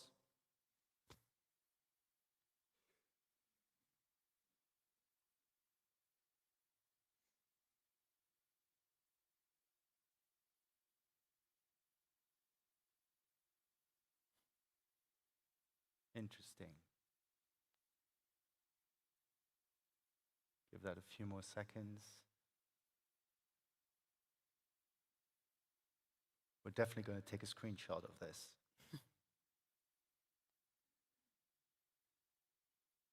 So yeah, split seems to like really kind of come through as the overriding word. Spineless, interesting.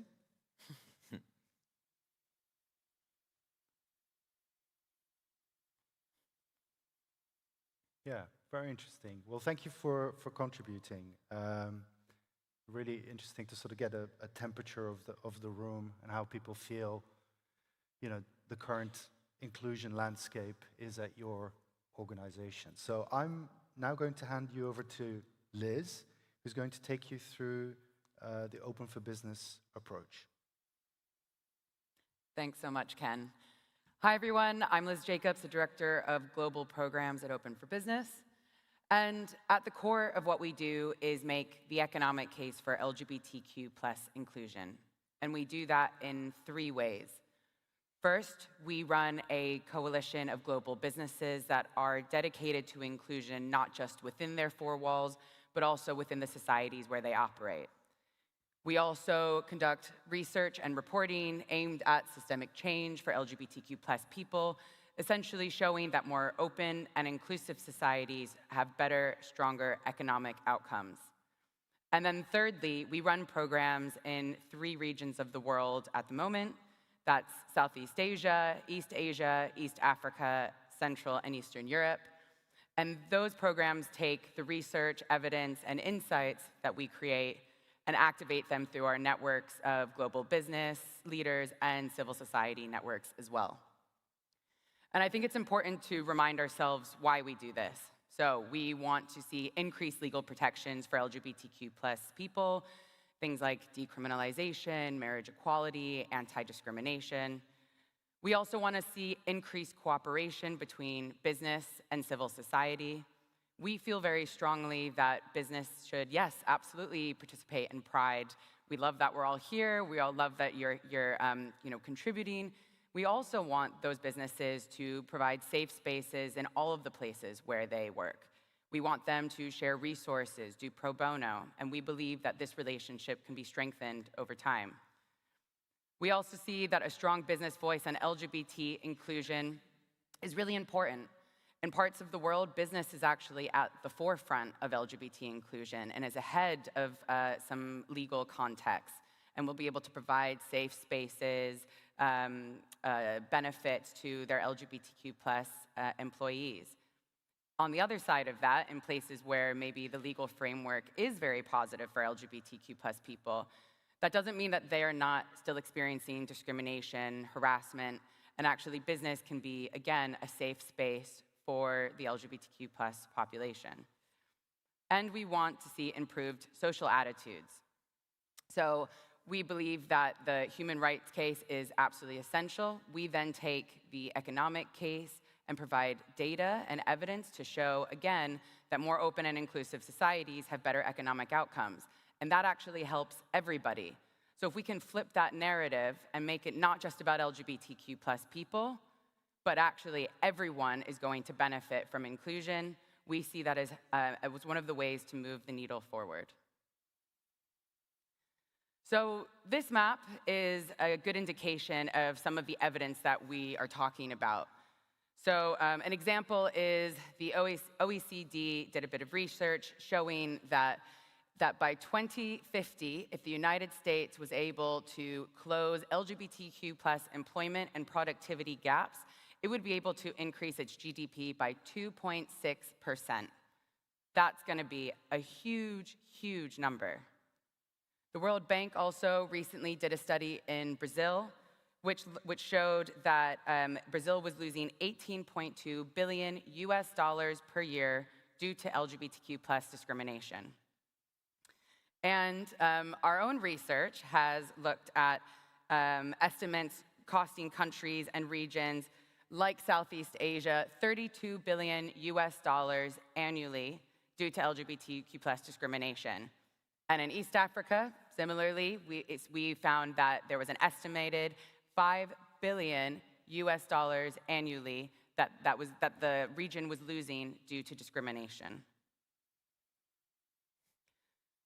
Oh, and Fernando, you were going to talk about the business side of it. Thank you, Liz. Hi, everyone. I am Fernando, the Director of Global Engagement at Open for Business. And my wonderful colleague, Liz, has just now explained what is the economic case. And it's really simple. Basically, the economic case means that if LGBTQI people can thrive and can fully and freely participate in socio-economic life, societies work better and economies work better.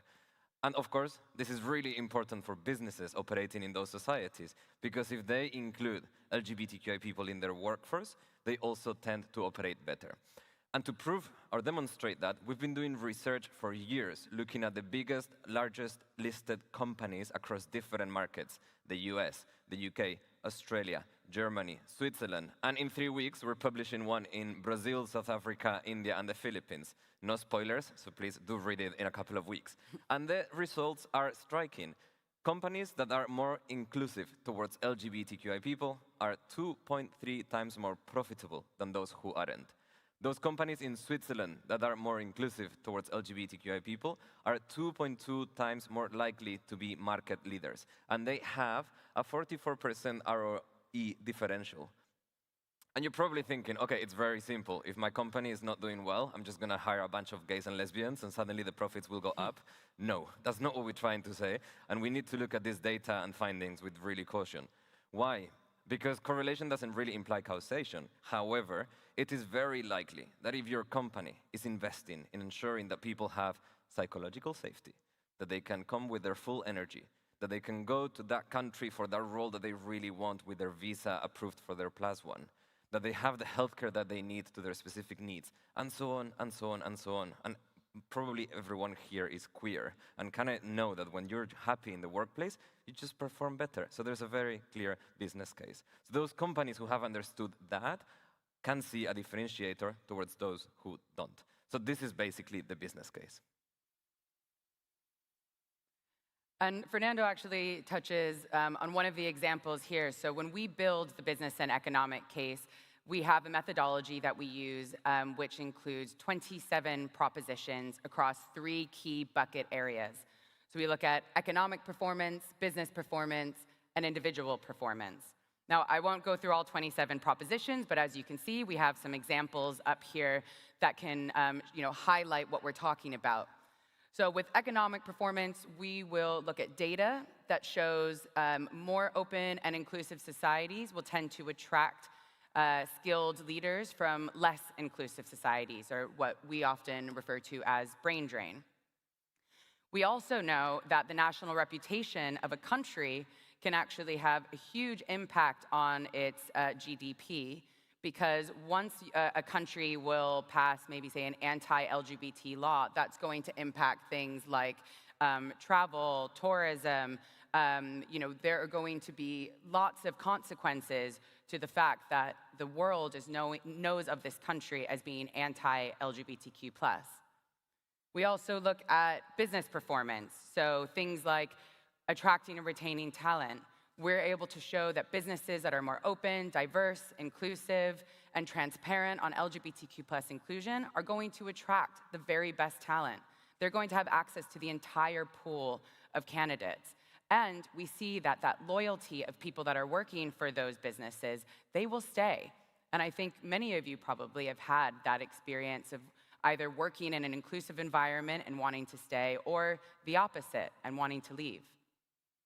And then we look at individual performance. And as Fernando mentioned, if you are able to be fully yourself at work, we know that you are going to be more productive, you're going to have better, not just mental health, but physical health outcomes. And we essentially put all of these pieces together to build a picture. And that is where these numbers come from. What is the data showing us? And that is where we get the business and economic case for LGBTQ+ inclusion. So we have one more Mentimeter question for you. So if you could please take your phones out. We want to know which arguments cut through most with senior leaders in your context, in your business environment. There are many, many different options. So for you, at this moment in time, what do you think works best?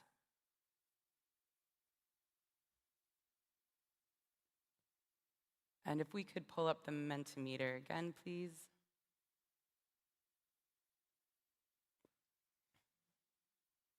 Okay, interesting. So I think one of the things that I find especially interesting of these responses so far is that a few years ago, I would expect brand strength probably would have been much higher. And now I think when we see business still doing a lot of amazing work in the space, but it's not so much about that external profile anymore.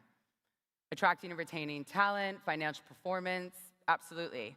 So we speak with businesses all over the world and in many, many different contexts. And these definitely resonate quite highly with our experience as well. And productivity, obviously, the kind of very classic DEI, if you're able to be your full self at work, you're going to be more productive. Great. So Fernando will now take us through some examples of how we are able to use, and businesses are able to use the economic case. Thank you, Liz. I hope at this point of the presentation, you're asking yourself, okay, I'm a gay man or a lesbian or a trans person. I just want to be me. I just want to be free. And that's my human right. And that's my fundamental right to just love who I want and be who I am. Why do we need a business and economic case? If you're asking yourself that question, your heart is probably in the right way. And I wish we didn't need one. Sadly, after many, many decades of very necessary and impactful advocacy, we have seen that there are certain audiences in the world that do not engage nor listen to the human rights-based approach. And that's why, in our organization, we put forward the business and economic case. And here are some examples of how we have used, or we have seen the business and economic case to advance the ultimate goal that everyone has here, which is creating a society where everyone can be themselves and they can love whoever they want.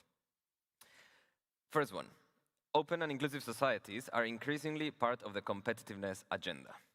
Sometimes I think the LGBTQI movement has tended to talk to each other in an echo chamber and sometimes not engage in those who don't want to participate in creating that society that is free for everyone. The economic case is able to cut through those conversations about economic policy and debates and position LGBTQI inclusion not only as a human rights conversation, but as a socio-economic topic. And this will embed our fundamental right in broader conversations of economic policy. A great example of this is our participation at the World Economic Forum in Davos, which we've done several years. It is really a source of pride to be one of the few LGBTQ organizations talking in economic debates in a platform that often has forgotten the needs and the importance of our community. Another reason why the economic case has proven to be impactful is around employee perception and how that's becoming a major challenge. It is really increasingly important for employees to be able to be themselves at work and to participate fully in their work. And as such, being able to prove that to companies that perhaps never thought or believed that creating such space was important for their productivity has come in really handy as well. We live in a world where restrictive environments are creating real business friction. I think I briefly mentioned that possibility of, well, I'm a standout employee in my company, and there's a great opportunity to move to Singapore, and I want to go there with my husband and my kids. That might pose some friction for my company if they have to sponsor a visa for a non-heteronormative family. Given the globalized environment in which we are and where talent is moving freely, we do need to take into account that LGBTQ inclusion is an imperative and a requirement for many talented employees to want to move and contribute to the business. And now I would like to hand over to Emma, who's going to engage you all in this conversation. Over to you, Emma. Perfect. So at this point, we wanted to start getting you discussing with each other some key questions. You can use some of the things that Fernando has just spoken about to ground your discussions if you want, or we're just really keen to hear what you are thinking is important at the moment. So the two questions that we'd like you to discuss are, has your company changed its language or visibility on LGBTQ+ inclusion in the last 12 months, or maybe 18 months? Maybe it hasn't, but we might be surprised. And then the second one is, have you changed if or how you use the economic case in your work? So is it something that you've always used as a tool in your work? Have you discovered it in the last kind of year and a half whilst you've been navigating a new environment and how to advocate for LGBTQ plus rights? Or maybe today is the first time that you're thinking about how to use it in your work. We will have about 8 minutes just in pairs to talk, and then we'll come back to you, and we would love to hear what you've been discussing.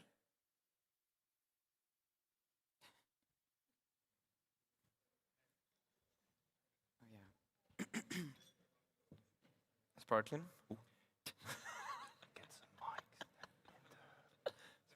Hello.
Okay. We'll just bring you back now. And maybe if anyone would like to share any of the things that they've been talking about, from either of these questions about using the economic case or how your company has changed its language or visibility, you don't need to mention company names or specific people, but we'd be really interested to start sharing with each other some experiences. And we have a mic. Perfect. Hi. So our company, I work for a SaaS company that from American origin. I work in the European side of it. And we used to have a very DEI-centric culture in general. Like it was all the time called out. We had events, we had investments, we had like our leaders getting trained on that. We had everyone like really focusing, and it was always a topic of conversation. It was basically our pride and joy in a way from a culture side. And then because of the nature of our business, that we depend a lot on agreements with the US government, specifically with the Securities and Exchange Commission. At some point, of course, they started feeling the pressure on the North America side with all of the regulations that the Trump administration put out there. And then they started cutting back. First, it was silent, and it was slowly pulling back from all of those things. And at some point, they were just very openly saying, like, things need to stop. The ERGs need to, like, basically become completely open. So all the conversations need to be available for everyone, because that's one of the anti-discrimination policies that they have now. So they stopped being safe spaces. And then all of these effects started cascading, and people disengaged with the ERGs. All of the conversations were silent. Most people, something that I was actually very surprised when I started in this company, is that people trusted HR.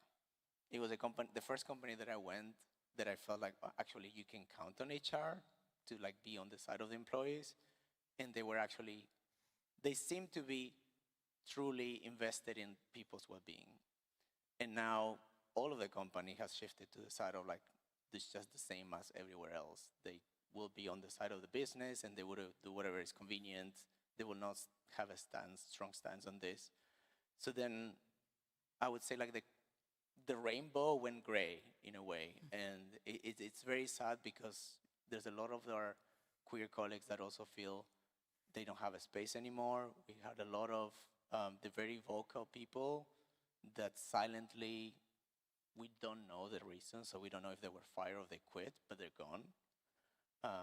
So yeah, it's very concerning, because suddenly something that seemed to be like the core of our culture, because of the external factors and threats, suddenly was like completely thrown out of the window. Yeah, thank you for sharing, and I'm so sorry that is your experience. It's interesting what you were saying about the trusting HR, and I wonder if you have seen any like negative business impacts of that rollback, because I'm thinking one of our 27 propositions is about individuals having an affinity with the business and then being more motivated to kind of go above and beyond for the business. And it sounds like if your colleagues are starting not to trust the business as much, have you seen any of those kind of business performance impacts maybe? I definitely see a lot less retention. I'm a team manager, so I've been in all the conversations about that. We've seen a lot more people move out, especially the top talent. There's a lot of people that actually, let's say, move into this mentality of, I will just give just enough to like, be successful, but I'm not going to go the extra mile. And actually, something that was good and bad from our culture as well was that everybody was willing to go not the extra mile, but 2 or 3 in general. And that doesn't exist anymore either. And is that a conversation that you've heard happening between kind of the ERG and the senior leaders to kind of point out the business case aspect? Is that something that you've heard at all? So I was one of the leaders for the ERG for 40 years. Like I stepped down in December of last year. We did always bring up all of these topics, but also there was a point where the expectation from the business was that the ERGs were going to be brokering or these changes to soften the blow for the people. And we actually said, like, we are not here to do that. You have your tools to do that. You need to figure out your communication strategy. You need to figure out your change management. But we are not here to, like, we're here to actually, in a way, support the people who are going to feel affected and attacked by this, not to actually make you look good in front of them. And I think that in general, I actually don't want to talk like the whole time, right? But as a leader of the ERG, we had this space to have these conversations, and the problem is that our leaders, like top-tier leaders like CHRO, for instance, started saying like, oh, there's nothing we can do, our hands are tied, and there's a lot of liability that we are not willing to afford, or like the risk is too high for us to push back on I can't remember now, like one of the labor secretaries or something that are in the US that were the ones basically enforcing all of these things. So then at some point as well, if you are the decision makers at the highest level, say that your hands are tied, you say you brought a buffet of lawyers and they told you the same, which then we also found out that they gave us partial information on purpose. Then at some point, like, where do you go from there? Like, how do you continue that conversation? And as they defunded and kind of emptied the ERGs from all of their substance, and people are not feeling safe to speak up and all that, then it's like it feels like a little bit like you're dead in the water with that. Yeah, do you want to add anything? No, I mean, one thing that because we're a coalition of global businesses and we convene leaders around the world, senior leaders, one kind of thing that we are hearing from some of those companies is what they refer to as overcorrection. So a lot of companies have realized that actually they've gone too far, more than what they needed to do, and they're now sort of trying to figure that out. So that, that is, I guess, a positive. We probably shouldn't have gotten ourselves to a situation where there was that overcorrection, but we are hearing that. So, yeah, and I'm really sorry to hear for your experience. Shall we hear from some other people what their perspective on this is? Well, it's actually quite striking to hear because we've had a very similar experience within our company. Something that also happened for us is that we got somebody put at the head of the general inclusion who did not have that intersectional knowledge. We are an international company. This person had a cultural sensitivity, but not that same awareness of the LGBTQI+ community. And they were positioned there from a favorable position with leadership. And I think these two factors and some of the others resulted in almost everybody who was part of this team about 2 years ago. I think I am the only one remaining. There were over 30 of us, and people have either left, burnt out, long-term leave, what have you, or are no longer engaged with this work because they didn't get the support, because they saw that if you moved in silence, it would be better for your development. And you see a lot of these people feel disengaged, and not just disengaged from the actual progress work, but also disengage from their general core tasks, fall into burnout a lot more readily because they feel that lack of safety in their workplace. And I think this is a perfect segue, perhaps. Are there any other comments?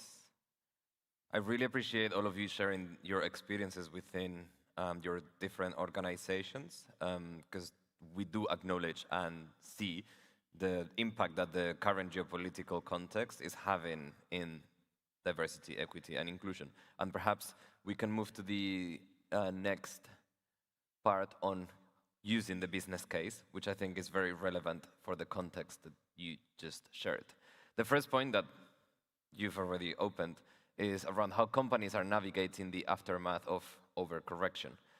It has been now a bit over a year, almost a year and a half, since companies that had strong operations or influence in the US market have decided to roll back their equity and inclusion initiatives, change their names, change acronyms, and just work around what they were doing on equity and inclusion. What we have seen, we are a coalition of businesses, multinational companies that operate globally. And what we've seen is the following. Those companies that have been engaged in equity and inclusion efforts for decades continue to doing so, not only because they see the moral value, but because they also see a return of investment, and they see the business case and how that's impacting their business. So obviously, in the US specifically, it is not now the time for performativity, for visibility, and for big rainbows, but you can continue moving the needle and making an impact without making any noise. And that's what we are seeing in our coalition at the very least. Obviously, that has a very strong impact in certain parts of the world. The sad reality, perhaps, is that that company has to implement that caution in Europe, but they probably had to do the same in other countries in the world many, many years ago, and we weren't even aware. So that's just a company navigating a very complex political setting, now in the US, which is a big surprise for everyone, but they have done that in other countries before. Another point that we have observed is that inclusion is now moving beyond HR and communications. In the previous Mentimeter and survey that we did, a lot of you saw how the business case can have a strong impact in talent retention and all of the HR and people functions. To your point on how you're a team leader and you're seeing how this is impacting your colleagues and the people that you manage, obviously has a really strong HR component. However, we've seen how that's being, the equity and inclusion imperative is being embedded across other business functions beyond just the people function. Another thing that we've seen is that coalitions and chambers of commerce can provide useful air cover and safety for companies. It is really challenging and difficult to speak alone as a company publicly. If you do it in a coalition or through a chamber of commerce, you're uniting with a significant, powerful group of institutions, and therefore it's more likely that you get it right, that you don't have consequences in your business performance, and that it has strong impact in your cause. We're also seeing that inclusion is not a Western import. I was talking earlier about the report that we're publishing in 3 weeks, looking at Brazil, South Africa, India, and the Philippines, and you will be surprised that equity and inclusion efforts in countries like Brazil and India are, in many, many cases, way above standards that we have in previous reports that we've done. There's very strong trans-inclusion programs in India that have been there for decades. Brazil has been able to bridge gaps between legislation and the social reality of the trans community, and so on and so on. And lastly, consistency in principle, flexibility in local execution. To our earlier point on how being a multinational company treating LGBTQ inclusion topics is difficult, what we have seen is that companies that truly believe in LGBTQ inclusion for a moral reason and also for a business reason will continue to do so in every legislative environment in which they navigate. They just need to adapt to the political reality of the country in which they are. So whereas they keep their overall strategic objective in mind in a consistent manner, there has to be a bit of tactical adaptation to that reality of the country in which they operate. Because ultimately, yes, they do want to protect the LGBTQ community in that country and they want to advance those rights in that country, but they're also a business operating there. And now handing over to Emma, who's going to take you through questions related to this context. Thanks, Fernando. So for our second discussion topic, we're going to be looking at these questions. So firstly, do you think your LGBTQ plus employees would describe your company's current posture on LGBTQ plus inclusion as confident, cautious, or retreating? We've definitely already heard a couple of examples of retreating, and it would be good to know, is that the consensus, or are there some examples that we can see either globally or locally of these different options?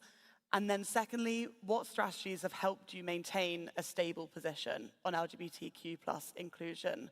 And if you're here from a CSO, it would be really great to know from your corporate partners or corporates you see as well, your perspective on what you can see happening. So we'll give you, again, about 8 minutes, and then we'd love to hear from you.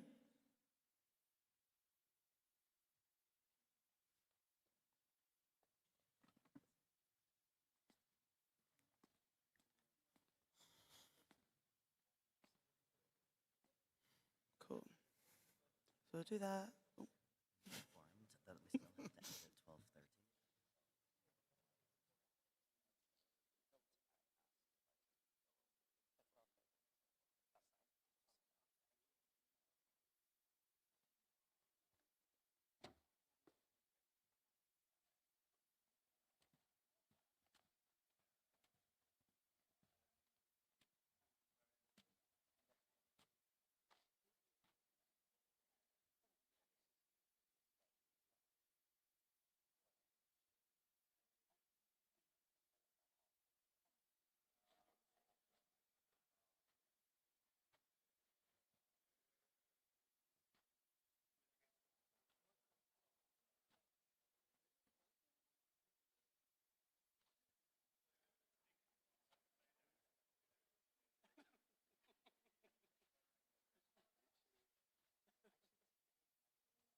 Only one, and they can come in.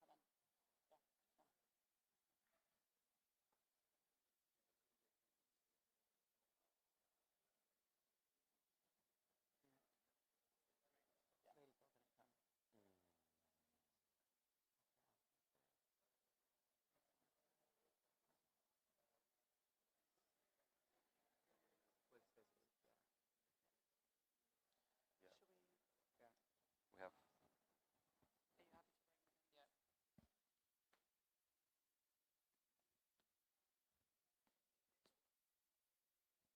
We will come back to have some time to hear any reflections on this second discussion topic.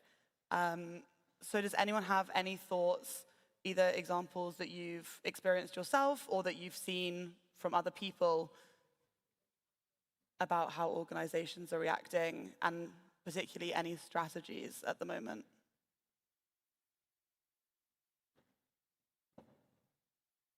Oh, yes, over there.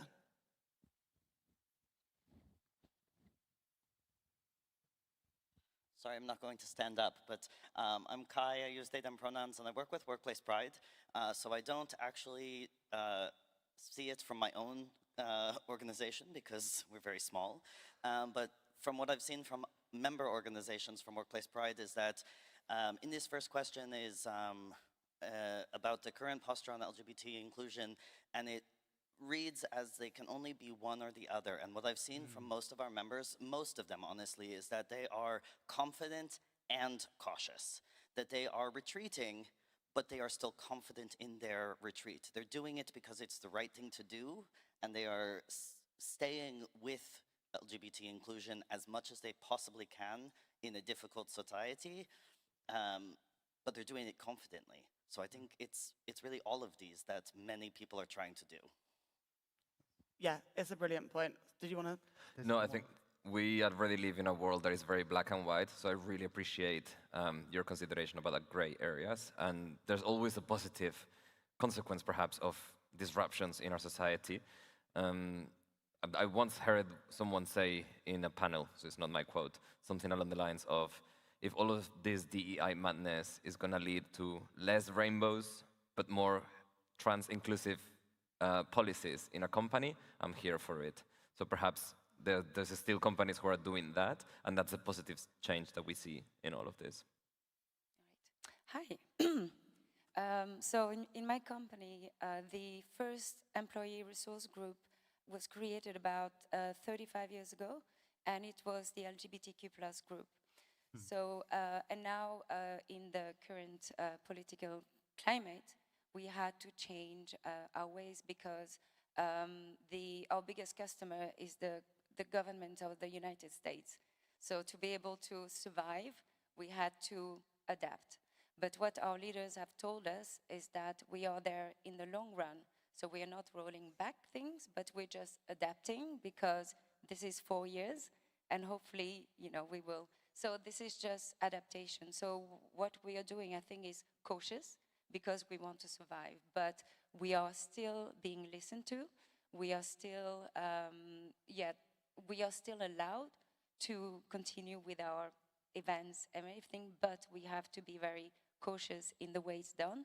So all of the events are managed through a governance process where everything is looked at globally. So we are, I would say, just cautious. Super helpful. Thank you.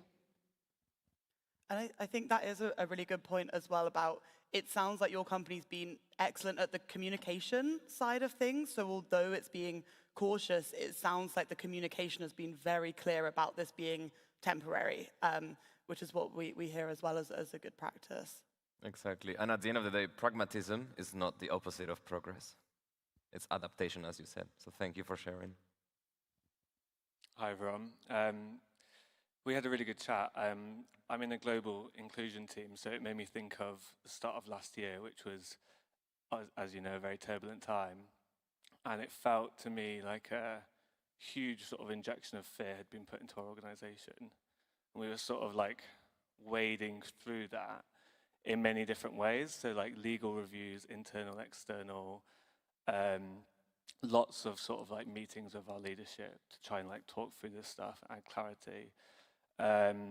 And I was thinking about how that probably felt from like colleagues in market, especially LGBTQ+ colleagues. It probably did feel like retreating, but there was so much kind of building back of that confidence that needed to happen. And something that helped actually was like, even though being external is more tricky now, something that helped is those moments where we still have to be external. So like the Workplace Pride benchmark, for example, I've been doing well to celebrate that, but actually more importantly, in things where we've got worse, has had like a real huge impact and like gathered a lot of attention. So like FTSE Women in the UK, for example, like we've gone backwards in that. And that was like we ourselves couldn't have conjured up that much attention, but that external sort of visibility did, and like so much conversation has come from that. And the final thing I'll say is like I really enjoyed being surprised because we were so sort of like set on the US. Or set is the wrong thing to say, but like it was so sort of like aware of what was going on in the UK, focused. Being a company that was like heavily consumer company, like heavily impacted by like the US, like lots of consumerism, and yeah, it was eye-opening to me how important that was. But equally, talking to other countries, for example, Japan comes to mind, talking to them as if they were equally as impacted, and then them being like, actually no, like our leaders are not talking about this, like work is still progressing in like all of these amazing ways. Was, I guess it was like just a bit of hope within that landscape that was able to kind of like pull us through, and we really like used those examples and like thrived on them in that time. Yeah, that just to echo what you just said there, we're seeing exactly the same, particularly in Asia. You know, we've had leadership dinners in Hong Kong, in Singapore, and we see very different, like people remain very focused, and I wouldn't say like they're not affected, but it feels like the further away you get from the US, the less effect there is, and Europe is closer, and we sort of see in Asia things really moving forward. The other thing that I think is really interesting, because when we do these C-suite leadership dinners, you know, we're bringing our coalition together, and I've sat at tables in Hong Kong and in Singapore, and one of the most amazing things that happens at those tables is people will go, oh yeah, I'm doing this, and the other senior person, really? You can still do that? And then you're like, okay, I need to talk to HR when I get back to the office. So I think what companies are also doing is finding their confidence again, when maybe everyone was like really freaked out, oh, we can't do any of this. And people are kind of going, oh, well, we can still do this, and so is doing it. So there's, back to this point about coalitions, can be very powerful because people can really lean on each other and see how is everyone else trying to navigate through this. Fab. And I think we'll need to move on to our next slide now, because I think we've got about 10 minutes left. So we just wanted to give you kind of 5 practical moves that we were thinking that you could think about, you could take away with you. And then we also wanted to hear from you with one more Menti poll. What is one action you will take in the next 30 days? And we can kind of give some inspirational ideas to each other. So for us, we were thinking about use the evidence. You saw already on our slides a few bits of evidence that you can find from our research, or different kind of bits of evidence you can find online about the economic and the business case, and maybe use some of that in your work as well. Brief government affairs. So we would say don't just keep the conversations to HR or the ERG leads. Make sure that the government affairs team know how this really directly impacts them as well. Equip leaders. We do find that going with these kind of short, sharp, sometimes quite striking numbers about impacts to GDP can really have a big impact on leaders. As Ken was talking about, use coalitions.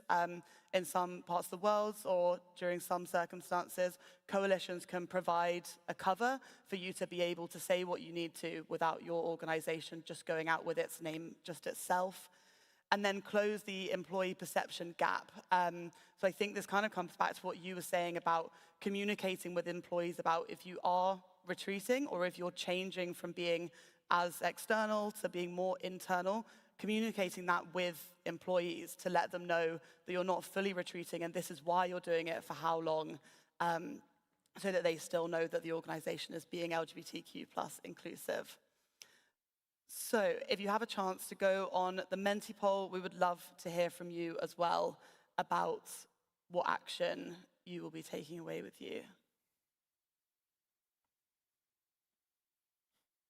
God, that's a great one. Read the new findings of the Open for Business report. 4th of September. Yeah, so we've got various new reports coming out. I promise we haven't staged this for someone to write this. But as a reminder, we have reports coming out in September and October. You can find all of them on our websites. And also, if you want to come up to us later and give us your details, we can send them directly to you.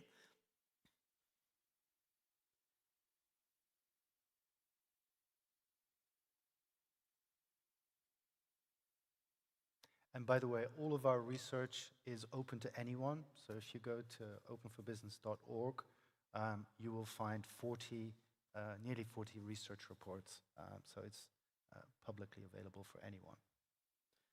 I really like this connect more colleagues from outside the LGBTIA+ community. I think hopefully you've seen kind of at the beginning of the presentation how all of the evidence is weighing up that this impacts everyone, not just LGBTQ+ people. So if you can use that as a way to also engage allies, that's really great.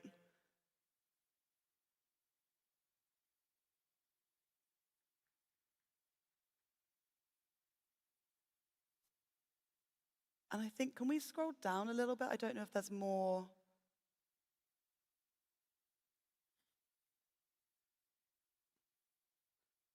Amazing.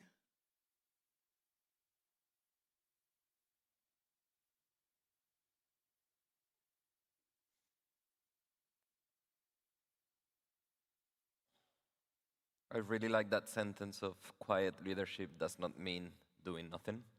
It kind of reflects the reality in which we operate. Yeah.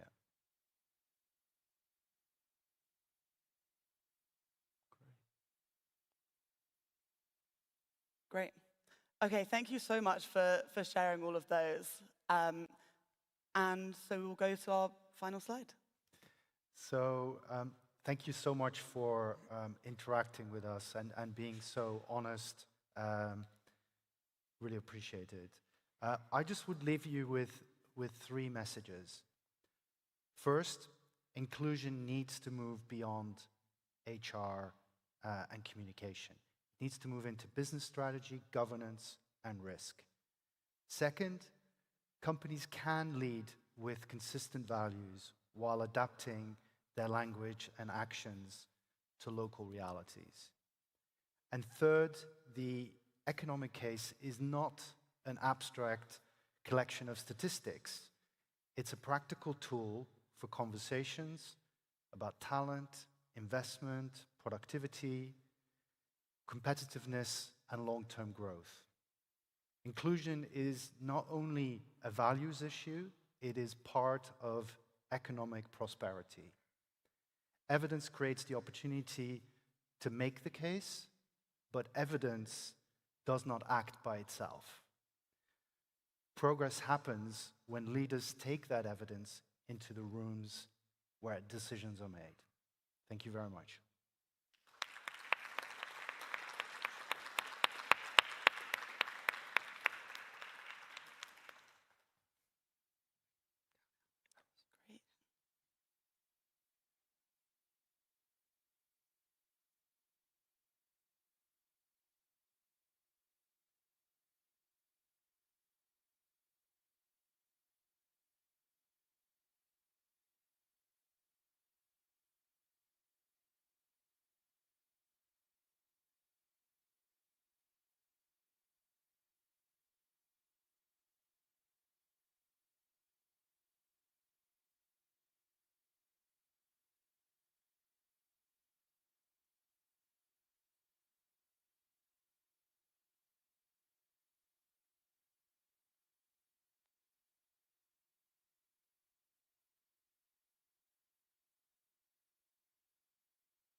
Welcome, everybody.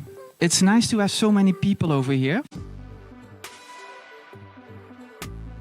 For me, whereas solidarity is a core value, that is a society in which I want to live, in which we take care of others. I think being able to be yourself in everything what you are is also a core value. And it's not two ends of a continuum. We are responsible for the pensions of almost 3 million people in the Netherlands. And in order to come to the best decisions for them, we need diverse teams in order to bring in a wide perspective to the table. So D&I is not just about fairness, it's about creating better outcomes. I think it's really important that everybody is able to discover their identity and that we also make sure everyone's identity is seen, acknowledged, and that it is allowed to exist. So if you look in history, there are countries who have flourished, there are countries who have declined. What is core to the success of those countries is also freedom to be yourself and to have your own identity. And that kind of freedom, I think, is also essential to who we as a company want to be. And so I'm very proud to be here with this group and celebrating identity, celebrating what is the best of humanity, I think.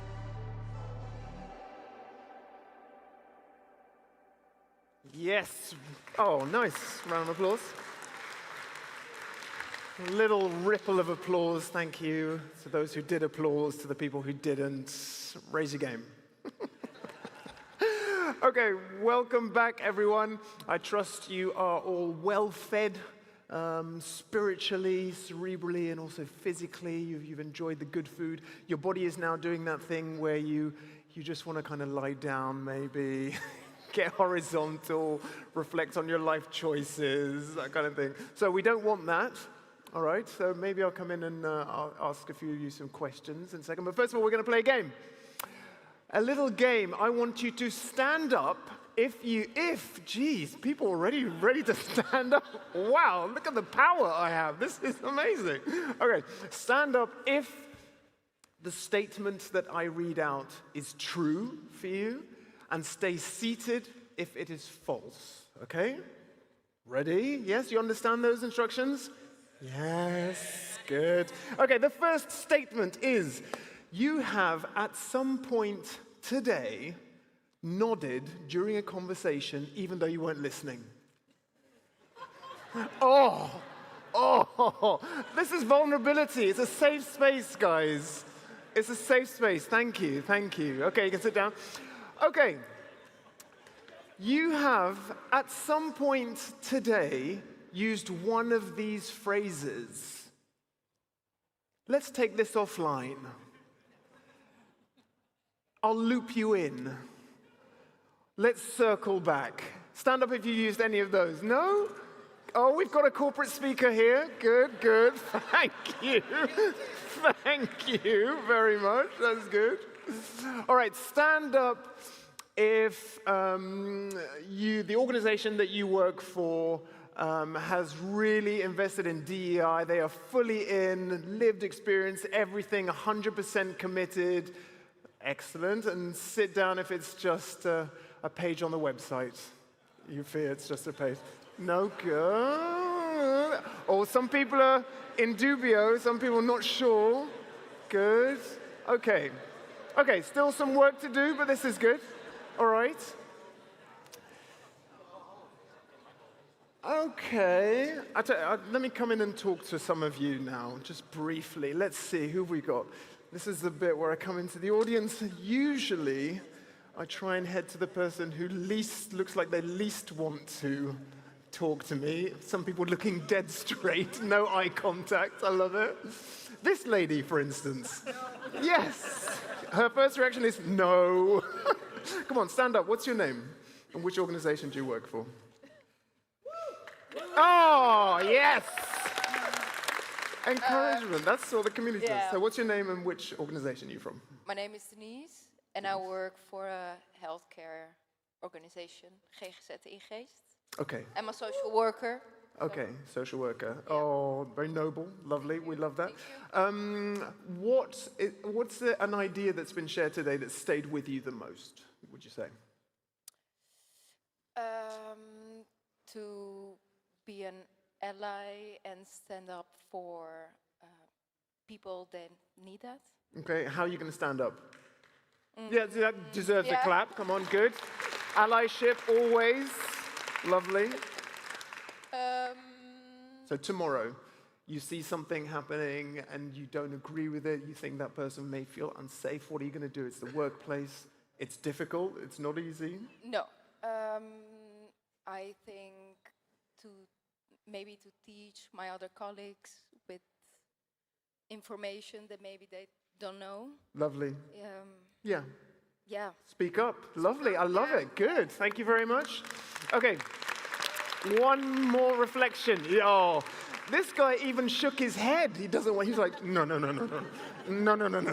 Don't. Come on. Stand up. You got to stand up now. What is your name, sir? Ippolito. Yes. Oh, lovely. I get because you're on a session later together. Just agree. Yes. Ippolito, If you're CEO of your organization, or are you the CEO? Sure, yes, I am. You are? Yes. Okay.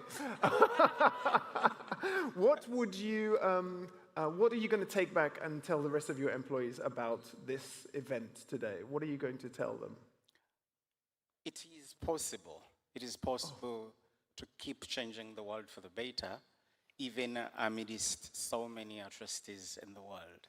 Oh, I love that. That's where we go. It is possible. That's powerful already. Thank you, Ippolito. Wonderful. Thank you, man. Oh, it's very wholesome reactions there, reflections. Love it. Okay, we are going to kick off with our first panel of this part of the day. Actually, it's the only panel in this part of the day. And we are going to basically double down on a lot of the conversations we heard earlier about the situation for the LGBTIQ+ communities in the workplace, in APAC region, and now we're moving to EMEA. So please give our three speakers a big round of applause. One of them, oh, whoa, whoa, whoa, you don't know who they are. Maybe you don't like them. I don't know. I don't know. First of all, joining us physically in the room, and someone's joining us digitally, the Chief People Officer at KLM, Miriam Kartman, the head of the SOG IESC unit at the Council of Europe, Jana Parnin, and digitally from the VP of DEI at Shell, Christina Jones. Now, give them a big round of applause.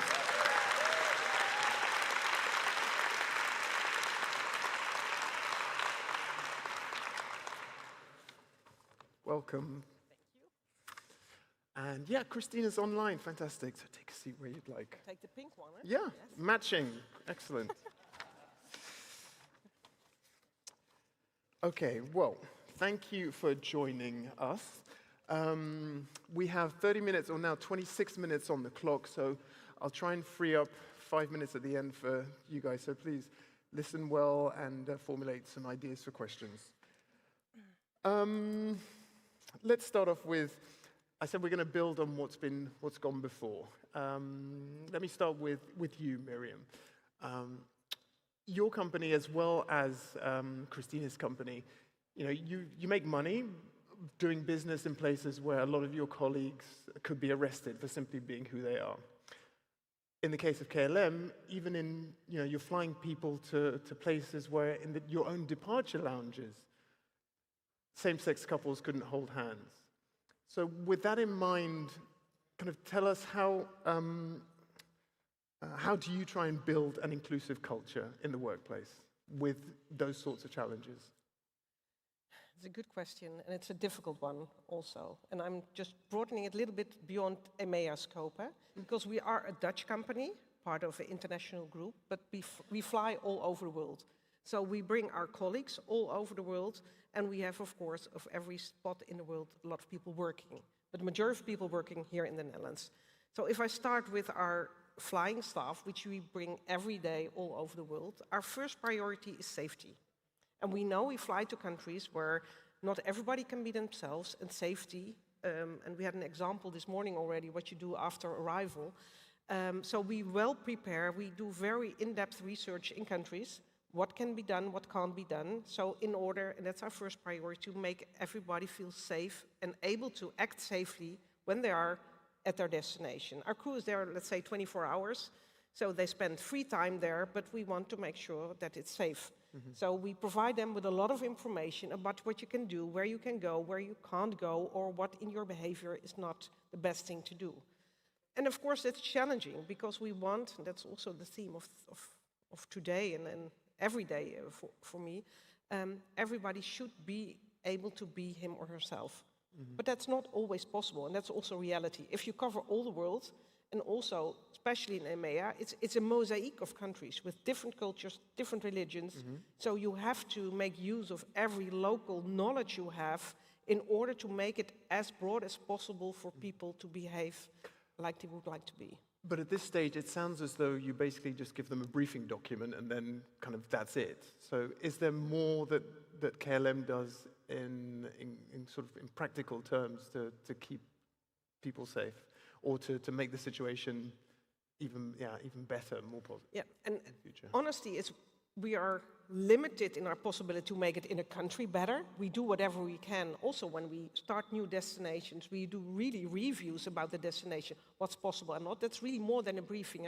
We make sure that's a safe hotel. We make sure that places where you can go are identified and checked. So it's really practical in every destination.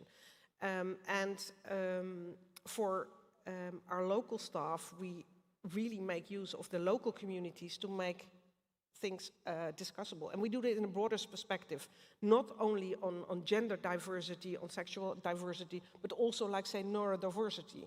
So we approach it in a broader sense to make it approachable for everybody to join in a discussion where it's not so easy. And when you talk about on a local level, do you mean partnering or supporting ERGs? No, local staff are people who work in a country. We have, of course, people locally hired working for KLM in Africa, in Asia, in the Middle East.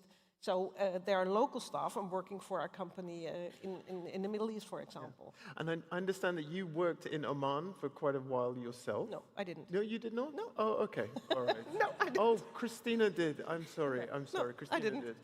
All right. Well, you should go to Oman. It's a lovely Sure. place. I've been there. I've heard it's I've fantastic. been there, but It's it's a big only for heart 2 from days. Christina. No, I have not worked there, no. Okay. No. Christina, how's Oman? Masha, Oman is a gorgeous, wonderful country. And one day when I pass away, my husband knows to cremate me and sprinkle my ashes with the sea turtles in Oman. So I love Oman. How did living in Oman, though, shape your views when it came to creating safe spaces for the community? Yeah, I think the most interesting part for me is that when you work in a Middle Eastern country, you recognize just how diversity in all its senses shows up, right? So you end up with multiple nationalities. So you may be in the country of Oman, working with Omanis, but you have many nationalities working there. So you get diversity in its broadest sense from backgrounds, perspectives, faiths, cultures, et cetera. And that shaped me because, similar to what was just being said, you really have to attack inclusion from its broadest sense to make sure that you're creating a safe and respectful workplace so everybody can show up. And I learned a lot from that experience because I think when you move to the Middle East or as a global, working in a global center of excellence, trying to roll out initiatives across the globe, you tend to sometimes get yourself lost in that feeling of, I can't. And what I heard on one of the reflections earlier is it's possible. There's a lot you can do when you talk about inclusion in its broadest sense, that it opens up for many people to feel safe. I guess one example would be we had an employee in the Middle East that reached out about one of our global programs that is open to everyone. We try to make sure everything is open to everyone, but it's designed to target our LGBTIQ plus community. And we ensured that they were safe by being able to participate anonymously and to benefit from the program. So there's ways that there's a lot that you feel like you can't do, but there's a lot in reality that you can do. And I think it's important to focus on that and not lose sight of the possible. So thanks to the person that reflected that. Yeah, today. absolutely. I mean, as many other people, the glass is often half full for me, but this is an existential crisis for a lot of people. The I can't is, it's existential for people.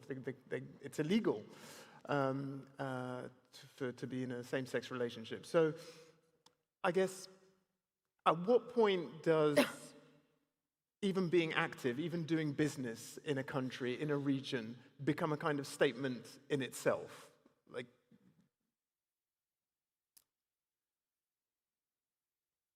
I think if we were to abandon doing businesses in certain countries, we would end up not benefiting the people of the countries the way we do. So our core values are true no matter where we are. I know I had an HR manager once in one of our Middle Eastern countries having a conversation with joint venture leaders. And they said, well, we're in X country, we can't do that. And she said, I understand that, but we are Shell. And if you're doing business with us, we have core values and we will continue within those core values. And so I think by doing that and by being present and by saying we are going to treat everyone with respect and we are going to ensure inclusive workplaces no matter what, we actually are doing better than if we were to say, well, I'm not going to exist in this country. So Shell says it does say no. It doesn't choose profit all the time over its core values. No, I wouldn't work here if that was what they did. Okay. All right. Let's take the conversation to Europe. Jana, the Council of Europe launched the new Democratic Pact for Europe. Can you share what's the impact of that pact on the community? Thank you. So first, maybe a little bit of scene setting. I'm not sure everybody's familiar with the Council of Europe as an organization. It is not the European Union. I think that's the first statement to make. The European Union has 27 member states. We have 46. So the area it covers is much bigger. The mandate of the Council of Europe focuses entirely on human rights, democracy, and the rule of law. So my line of business daily is literally human rights and LGBTI equality. So this new Democratic Pact for Europe that's been launched at our level, well, it's a broad initiative that aims to revitalize democracy, to rebuild trust in institutions, and to, well, see equality really as a central pillar of this, to have inclusive societies and to recognize that value and how, well, it is central to, well, societies, of course, but the way we function all together. And so in the framework of that pact as well, but generally of the work of the Council of Europe, we do work also on workplace inclusion, of course, from that intergovernmental perspective, which is, of course, quite different from the one that is taken by businesses. We do have, of course, internal DEI policies, as every organization, but we also work with member states to make sure that there are international legal frameworks in place to address these employment and, well, wider employment issues. But to put it bluntly, I mean, do companies care? Well, well, that's maybe not for me to answer. I think I can't speak for companies as such. I know that there are people within companies that care. I know that some companies may care because, well, in some contexts it will bring them market. In some others, they care because it will do exactly the opposite.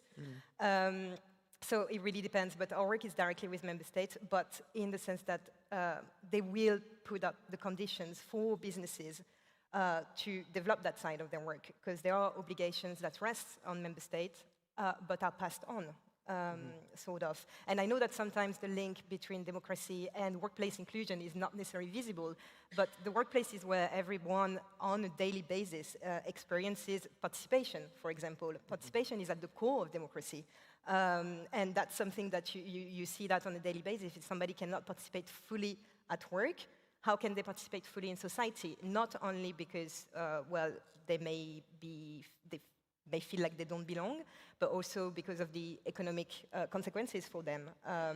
If you end up in a situation that's economically difficult, that can put you like a little bit on the margins of society. And then how do you participate in the wider processes that bring us all together? And can you share another concrete example of why people in the community should sit up and take notice of what this pact says and what its common goals are? Well, I think for now, maybe like the pact is more something that's a process at this point. This is something that we are going towards. And for now, we are at the stages of a big conversation at European level, where everybody's bringing in contributions. We've been discussing a lot with civil societies, with individuals. There's been a lot of events around this, and the goal is really like to identify what's at the core of democracy, what we can leverage, what people want to do together, what do we believe is an equal and inclusive society. That's part of the conversation. Yeah. And then the hope is that once this is set, like this is something that will be taken up by all member states in Europe, because yes, the reality is very different from one country to another. As I said, we have 46 member states, so you know, France and Azerbaijan, really not the same thing. Yeah. But deep down, they're all members of the same organization and share the same values. And they're all bound by this at the same level. Yeah. Miriam, was the pact on your radar at all? To be honest, no. No. No. No, of course. I mean, it's a bit more, again, for governments, but then once it's in their hands, we do hope that it will trickle, well, not down, but laterally to other partners. What would you like to see from European institutions? What would help you make the workplace an even safer one for people in the community? Also, very honest, we are a very big Dutch company. I think we have to do the work ourselves, and I don't need any regulations to support that. So I can't give you one example in which I said I need something from government or Europe to help us make progress. Because I think the biggest challenge is within ourselves, within our company, to change policies, but in essence to change our own behavior, to make it a more inclusive world. And as Chief People Officer, if you were given free rein to implement a policy of your own across KLM, what would that be with respect to increasing safety? So something to supercharge the process. I think it's not supercharged, but it's important. We have a lot of policies already in place. But today, and you knew it was coming, we introduced our new policy for people who are going into transition. Yeah. We have not had any policy at all, and so people were looking for options, for discussions, had to report into sick to go into transition. But we have launched today our first policy on transgender, whatever process you have to take, and to have a real people policy to make that possible. Okay, congratulations. We're very proud of that, and that's...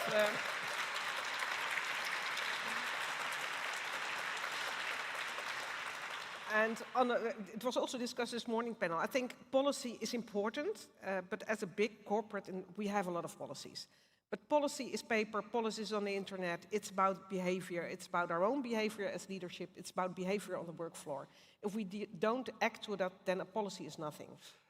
And because give we us have an equality, idea. we have every gender is recognized, every relationship is recognized. Yeah. There are still steps to go, I know, but... Give us an idea of how long it takes to get something like that from the drawing board to implementation. Just a number, how long? I think this gender is about 2 years.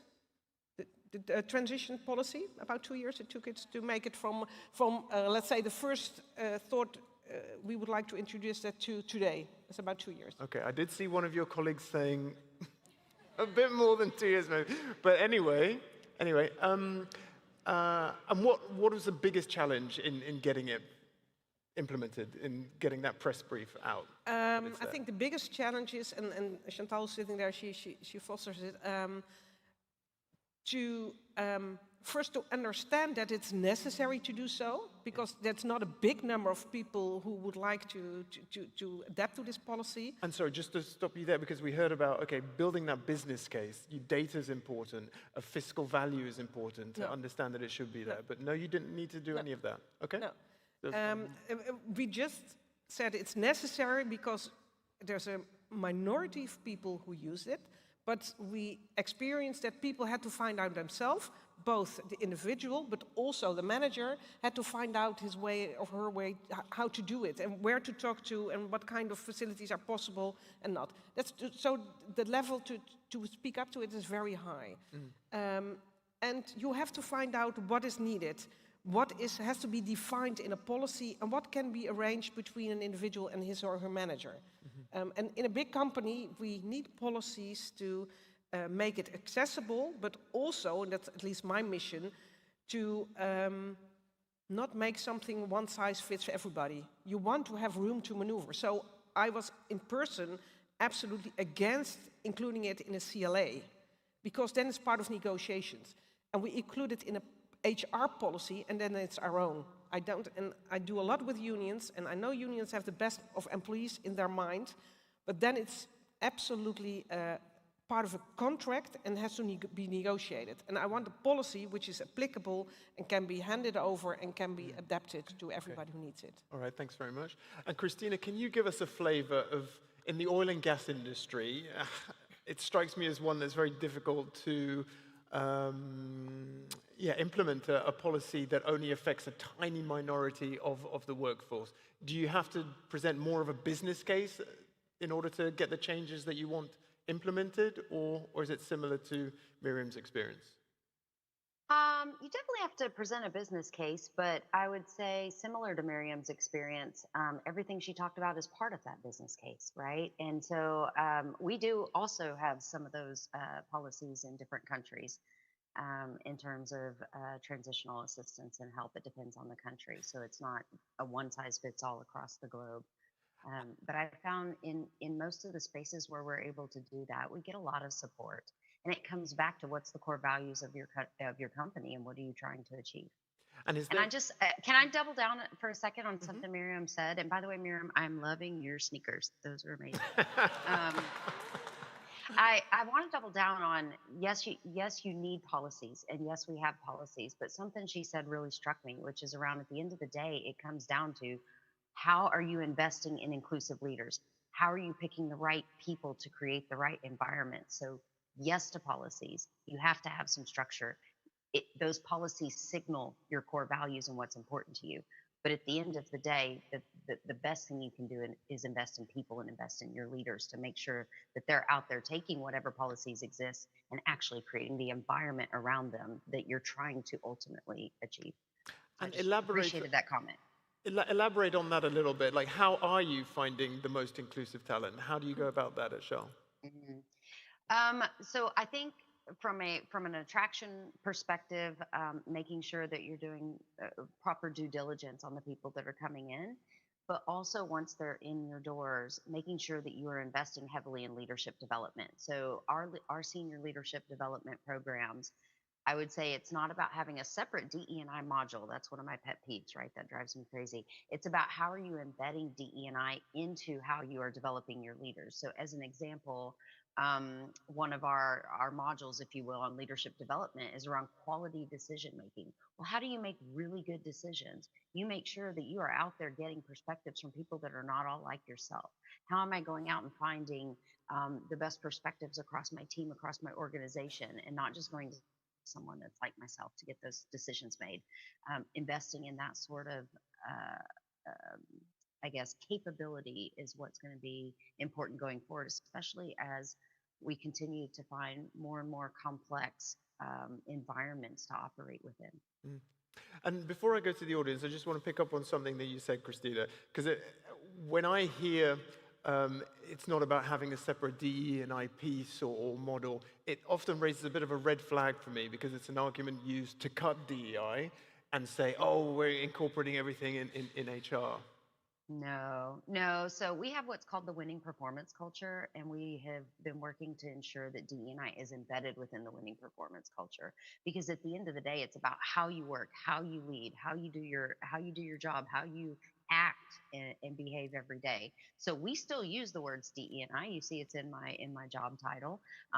So it's definitely still signaled in many ways. We have DE&I in Action Week every year.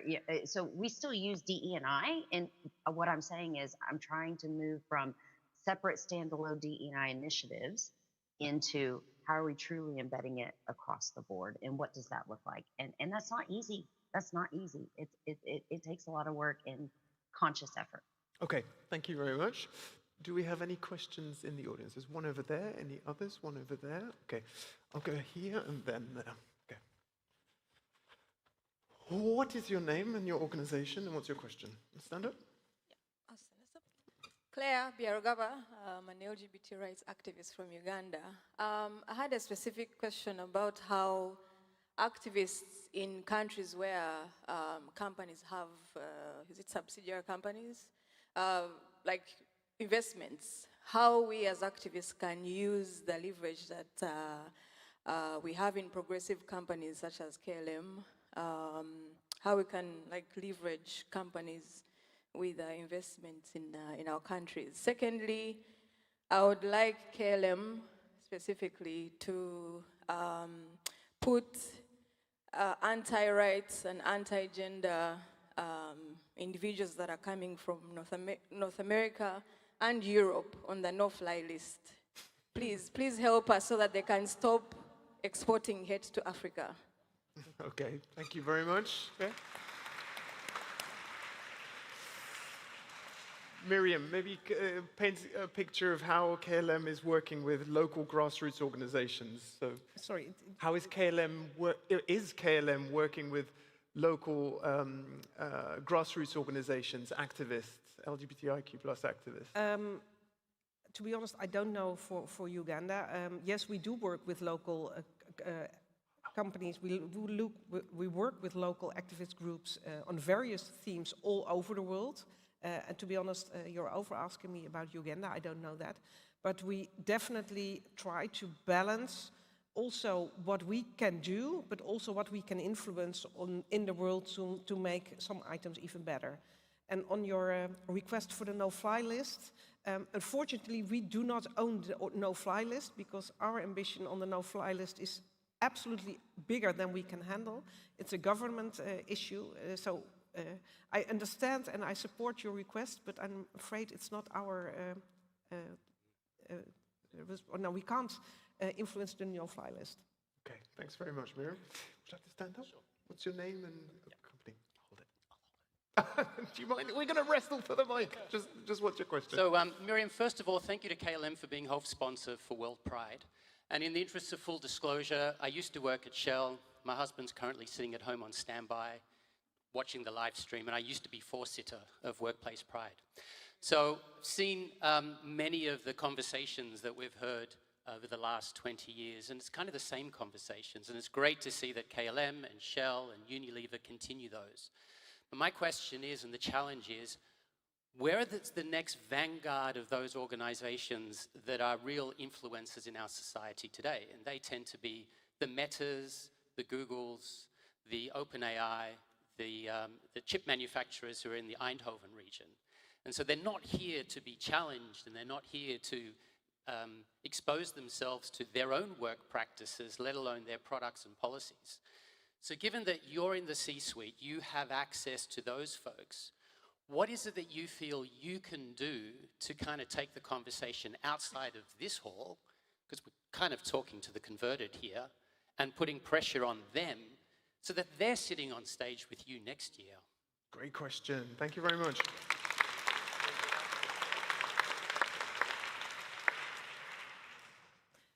Yeah, if I might, yeah, it's a very good question. And we had a quite interesting conversation before lunch in the Vantage Point.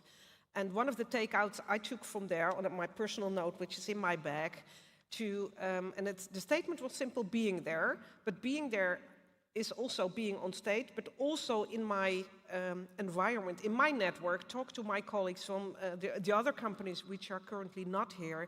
Why were you not here, and what are you doing there? And for me, especially since we are the sponsor of WorldPride 2026, it's becoming every day much more clear what my role is. I'm a proud sponsor of Over the Rainbow and an executive sponsor of Over the Rainbow. As an ally, my role as part of the board of KLM is extremely important. Being on the Canal Parade last Saturday was one of the most memorable experiences I ever had. Not only with my colleagues on the boat, but also what I've seen around. And that feeling, and I know my power on that, I can absolutely transfer that to my colleagues in other companies as well. Being there is important. Whatever you are, whoever you are, being there is important. Your influence is important. You are there to make the difference. And that's what I can bring out. So what it might, yeah.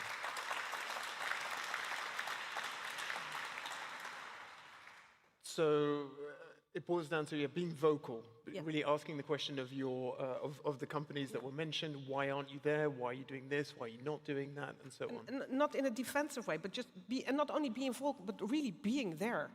Just show that you care, show that you are committed, and you can do it. You can do it. Be here in a panel, on a canal parade, or wherever you can do that.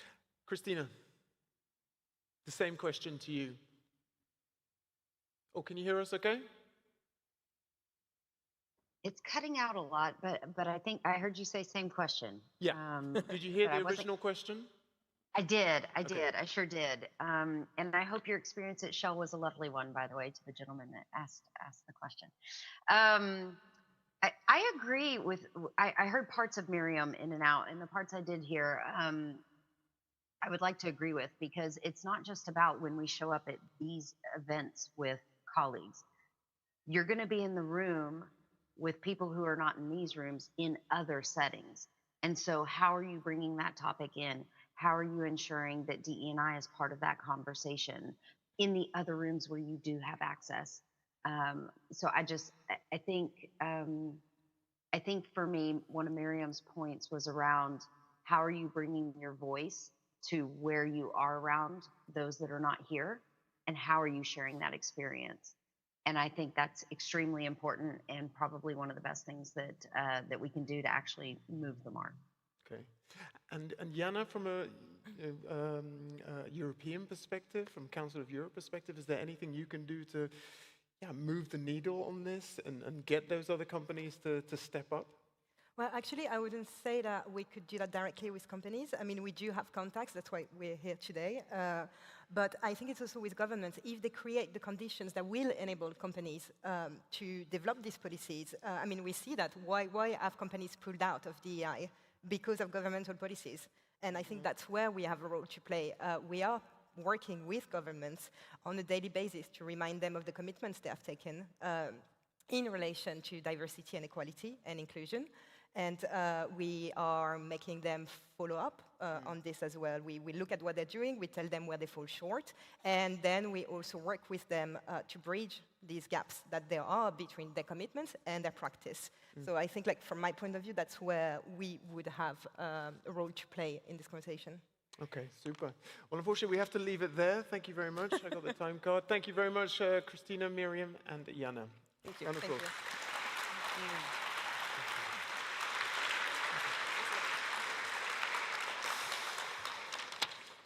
Okay, it is time to wrap up this session, everyone, and you're going to head off to for another breakout session from 2:15 till 3:15. It's now 2:15, right?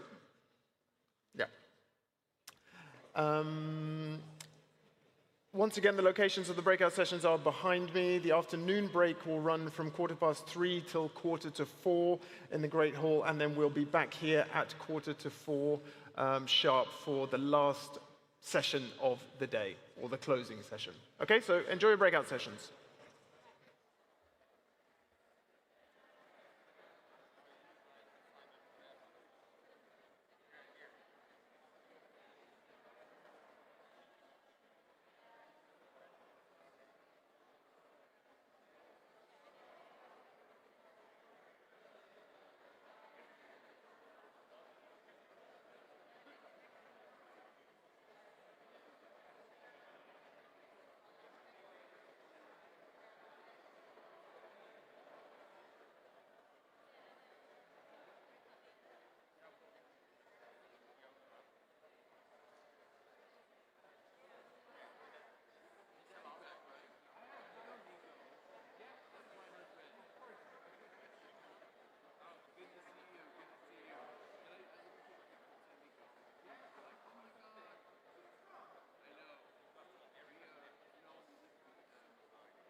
Good afternoon, everybody. If you're here for the Voices of Inclusion session, can we all move forward to the chairs at the front, please? Thank you.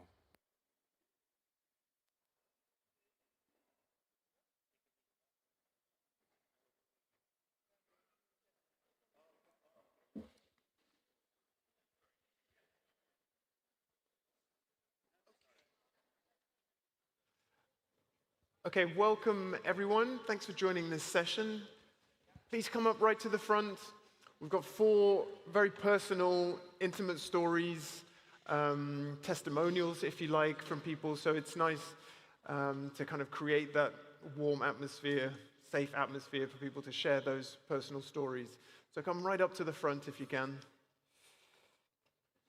The objective of this session is really to, I guess, amplify, elevate the more underrepresented voices from the community. And we are going to do that with 4 different stories. Each person is going to have the stage to themselves for around about 10 minutes. And perhaps in that time, there'll be room for you to ask questions. Let's see how it goes. So first of all, let's give a big round of applause to our first speaker, who is the co-founder of Ladies Who Tech Diversity and of Ladies Who Tech, rather, and she is also a consultant in diversity and inclusion at Shanghai Pride. Please give her a big round of applause, Charlene Liu. Woo! Thank you, and happy Friday, everyone! Okay, who went raving last night? Who went raving? Kiki? Vagabonds? Okay, no wonder you're all alert and I'm hungover. Today I represent also Asian Pride. I'll tell you a little bit of story of mine. Thanks to Workplace Pride for inviting me to share my journey. I'm going to cram I'm 53 this year, 53 years of my life into 15 minutes. I'm from Malaysia. I was born in 1973, and you can imagine 1973 was quite a long time ago for some of you. Also, much smaller town then. Anyway, live with my mom and my grandmother. Conservative family, as you can imagine. Christian and ethnic Chinese. But I went to an all-girls school, it's not because of the all-girls school that I'm gay. Or maybe it is. Well, you know, we had many people to choose from. For the longest time, I knew that I was different. Like girls, when I watched TV, it was still black and white, but the women always attracted me. Or I was more attracted to the women than the men newscasters. So I knew I was different. I knew that I needed to explore. I needed to go somewhere to find myself or to find people like me. Because schools didn't have books. Libraries didn't have books about LGBT. We didn't even have LGBT, I think, when I was growing up. Anyway, I said, okay, you know what, I'm going to find a school across the world. I'm going to go study there. So, and the first question was, what was I going to study? So I decided engineering because the men in my family said, women cannot be engineers. Okay, I will prove you wrong. And I ended up, of all places, in Texas. It's a red state, yes, but Austin is not. Okay. So I found, don't get me wrong, I was in the closet, I was confused about myself, but I've always had girlfriends since I was 13. So you see the confusion within myself, and I'm Christian, I go to church, people tell me, this is bad, you should be this, Ended up in Austin, Texas, graduated, went back to work in Malaysia for a couple of years, felt very uneasy, had a girlfriend then, she was moving to Singapore, and then I followed. Still very much in the closet, but started partying really hard then already, and found a group of, one of the biggest clubs back then was called Why Not? I found people who were like me. For once, I was just like, whoa, I can be gay, and people are like me. Very good. Then, bad breakup. All breakups bad? Not necessarily. Anyway, for that breakup, lost everything. The apartment, money, most of my friends, well, because it was my fault. So I decided to move again from Singapore, and I was there already 8 years. I decided to move again, and this time, because I was in semiconductor manufacturing, China was opening up their industry. So they said, hey, why don't you come here? I spoke no Chinese. It's okay, just come. We need someone to manage the US customers. Like, okay. So I moved. I thought it was going to look really good on my resume for 2 years. And I thought I was going to stay really low profile. But my partying days caught up with me. Well, not caught up as in a bad way, but I missed it so much. I continued partying in Shanghai. This was in 2005. And you can imagine, 2005 Shanghai and Shanghai now, very different. Very few bars, only a handful. And you meet the same people all the time. Incidentally, all these people happen to be a part of the LGBTQ community. And then what did we do? We said, it's okay, let's party together, let's go watch movies together, let's do sports together. Fast forward to 2009, we said, you know what, we need to do a Pride event. And let me tell you, we were damn naive about Pride. We thought we could go to the streets. Oh, wait, it's China. Nope. So we did something different. Well, a little bit different. We went indoors. We had movies. We had talks. We have conferences. We also had art exhibition. We did sports. We did a lot of partying, just no parades. So that was how we started our Pride movement in Shanghai. And eventually, we had more organizations around the country to be part of us, to be a part of our celebration. That worked really well. Well, we had ups and downs. Later on, I realized, okay, cool. I found my tribe, I found my community. And then I realized one more thing. I'm an engineer. In technology, there weren't that many engineers, women engineers, or gay engineers, right? So I decided, I got this inspiration from San Francisco. Anybody knows Lesbians Who Tech? Well, they inspired me, and I decided, I'm going to start Lesbians Who Tech. But then I realized, I'm in China, how am I going to do that? So I just struck off lesbians and put ladies, meaning everyone and allies. That was my second community, and those two communities helped me to evolve, helped me to find partners, to start our own consulting, because by that time, this was about 2016 to 18, companies were asking how they can support DEI in China. So it was a great time for us to develop to promote our ideas of inclusion. Well, unfortunately, COVID happened, and I had to leave China. My wife is still there, came to the Netherlands. I was completely lost because I was apart from my communities. And then my wife actually had opportunity to come work here in The Hague. So we came, and then we reconnected with another Pride community called Asian Pride. And through that, we made more friends. We created more events and activities for queer Asian people. And this year, if you watch the Canal Parade, we actually had a boat called Golden. So what I want to say is, my life has always been about exploring. And I am very happy, very thankful that while exploring, I found people who were supportive. And then I knew if I couldn't find someone, or my tribe, I would create it.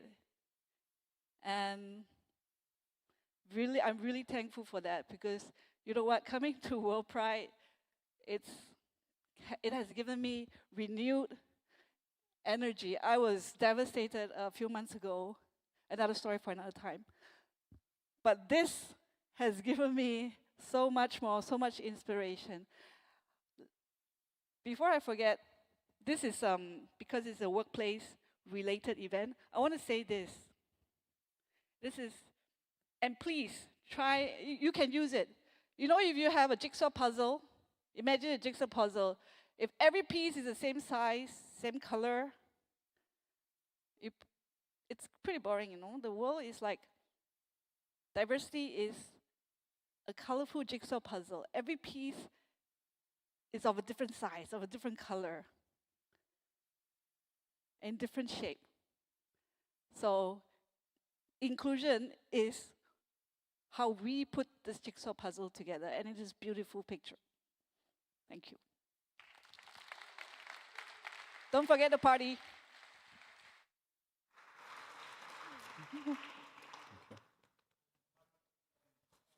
Mike, perhaps at the end we invite everyone back up and we can take some questions. Let's do it that way. Okay, next up, we already heard a few very simple but inspirational words, "It is possible," from him earlier on. Ippolito Mubiru, he is the Executive Director of Vibrant Futures Foundation, Africa, formerly known as African Diversity and Inclusion Center. Give him a warm round of applause. Ippolito. Thank you so much. Hello, everyone. I'm so honored to be here, as you're not responding. Hello, everyone. Okay, my name is Ippolito Mubiru. I come from Uganda in Africa. And it is my first time to be in Europe. And I'm so honored to meet all of you here. And thanks for being so very hospitable. Many years ago, when I was still younger than I am today, I found myself thinking about life. The reason why I was thinking about life was because I grew up with a single parent, a mother. And I don't know if this is the same feeling someone would have if they grew up in the same situation like me in this part of the world.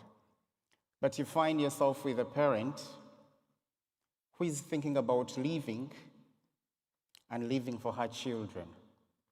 By then I think we were 3, but we did not have a home. And because we did not have a home, just imagine in Africa and you don't have a home. My mother had to work so very hard to make sure that we survive. That meant brewing local brew in order to sell that, and in so doing, raise the money. By then it was, I think, around 38,000 shillings. I don't know, about $20, $40, $100, possibly something like that. That finally she was able to raise, and she got herself a plot of land where she built a house. When I revisit that, there's something that is very remarkable that comes along. My mother had alibis, had people who came along to help her out. Particularly, there was a gentleman called Kyagulanyi. In Africa, if someone is so close to you, you can decide this person to become your relative through pacting. You kind of get the 2 bins of coffee and separate them because they are together.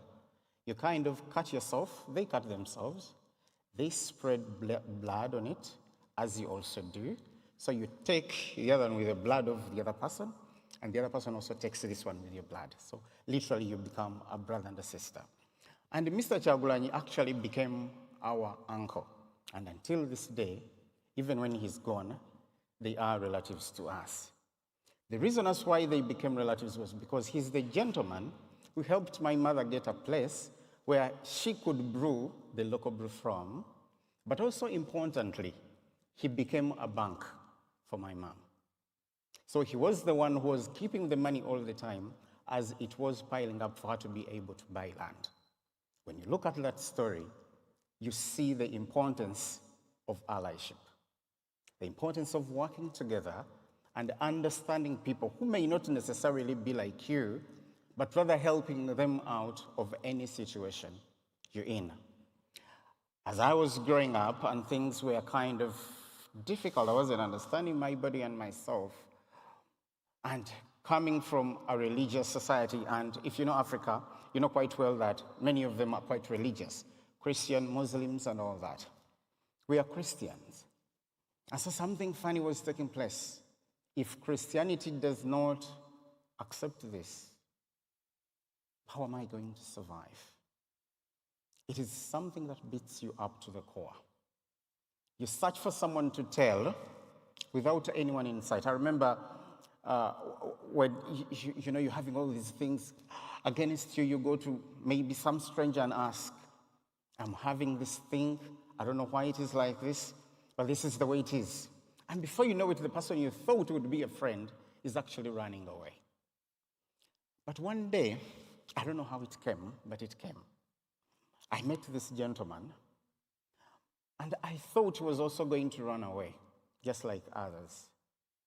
And after speaking, I don't know why, but I had found myself pouring myself out to this stranger outside there. After I went home, he went to his home.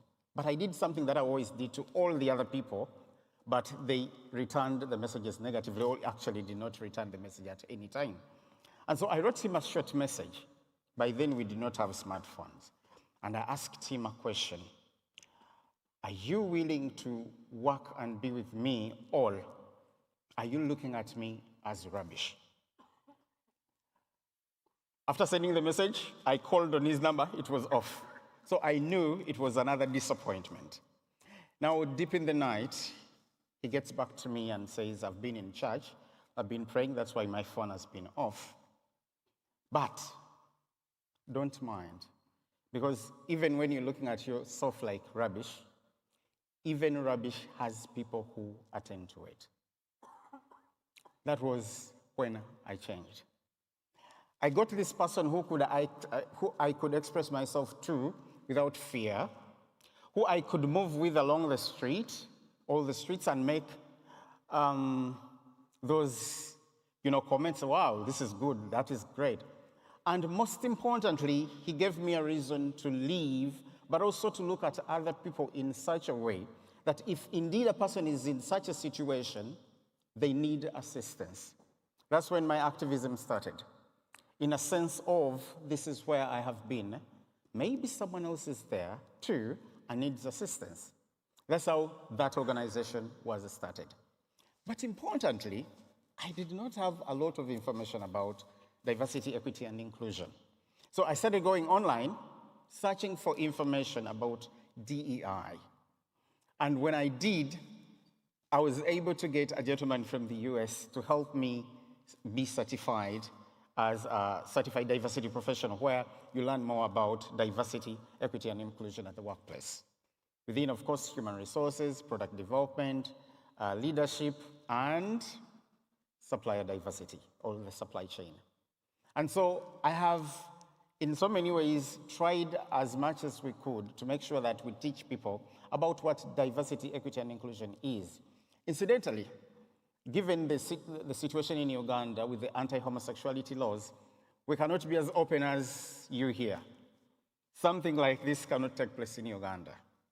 So you have to find a way to dress that up. Dress it up in such a way that you actually continue working, even when you may not be as open as you are. Example. At my organization, there are terminologies we use to mean LGBTQ people. For instance, if we say he's a party member, we definitely mean that. So if you met someone who is LGBTQ, you say, wow, I'm from somewhere with a party member. For us, we shall understand you're actually referring to that. I've had some organizations that say, I've met the alphabet people. Like, LGBTQ is like your alphabetical order is all there. So someone is saying, I met the alphabet people. So you find ways through which to survive. One of the discussants here was speaking about the hard times you are in the West. And I was like, oh my goodness, we are in those hard times all the time. But I think what the hard times call for all the time is that you kind of replenish yourselves and find better ways to serve the community. Because in so many ways, this is a calling. It is a calling that maybe one day, one time, as I helped people somewhere, as someone helped me down there, I can also help some other person live in a better life. I was working with one of the multinationals in Uganda. I think it is from Europe, yes. And while discussing with them, they told us that we actually cannot support you via LGBTQ stuff, no. But what we can do is, you and us know that it is about LGBTQ people, but we are going to call it another name. So we say, we are working for the empowerment of youth. Simple. So that way no one is going to actually come to chase you out, or such even anything, because they know you're helping out youth. But as for you, you know that the targeted youths within that group are the LGBTQ people. That's what we do every single day. That's why I'm here, and I'm so very honored for the opportunity you have presented. Thank you so very much.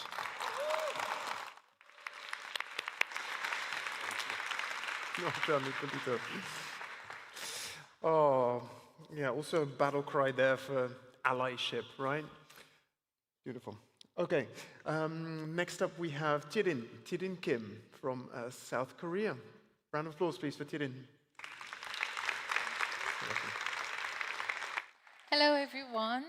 Wow, it's a little bit loud. Is it okay? Perfect. I was asked to tell a story of my own, but as you can imagine, a lawyer from South Korea, boring. Nothing to tell. So I decided to tell a story of a woman from Saudi Arabia, is a lesbian, who came to Korea to seek asylum. Because I'm a lawyer, full-time working public interest lawyer, primarily focusing on queer refugees and same-sex couples right in South Korea. So you can imagine she was one of my clients, but not at the beginning. So while I'm telling her story to you, I invite all of you to think about the queer refugees' life in your country that you are based in. Well, let's call her Sarah, because I cannot use her real name. Sarah from Saudi Arabia. In Saudi Arabia, as many of you already know, there is a guardianship. Every female has to have male guardian who can decide every important things in her life instead of her. So Sarah, because she was not married, her father was her male guardian. She was lesbian, and she was caught while having a same-sex relationship with another woman by her father. She was severely beaten several times, and she was threatened to death. Out of fear of being killed by her family or her father, she finally decides to find another country where she can seek asylum. As a Saudi Arabian woman, she didn't have a lot of options. But Korea at the time, it was 2018, was an option because she could come to Korea without any visa. And she could come to Korea under touristic visa. There was a visa exemption at that time, so she could come. And aside from that, K-drama, K-pop, K-beauty, all the nicest things that she heard about Korea. Oh, and aside from that, we can easily Google it, right? Visa exemption, K-beauty, and then there was another factor that was important, is that Korea is the only country in Asia that has its own refugee act. And also it is one of two countries in Asia that is a signatory, the party to the Refugee Convention, UN Refugee Convention. So in paper, it looks perfect. Little did she know that in Korea, there is hatred towards queer, and there is a hatred towards refugees and migrants. Let's call it K-hatred, that she didn't know.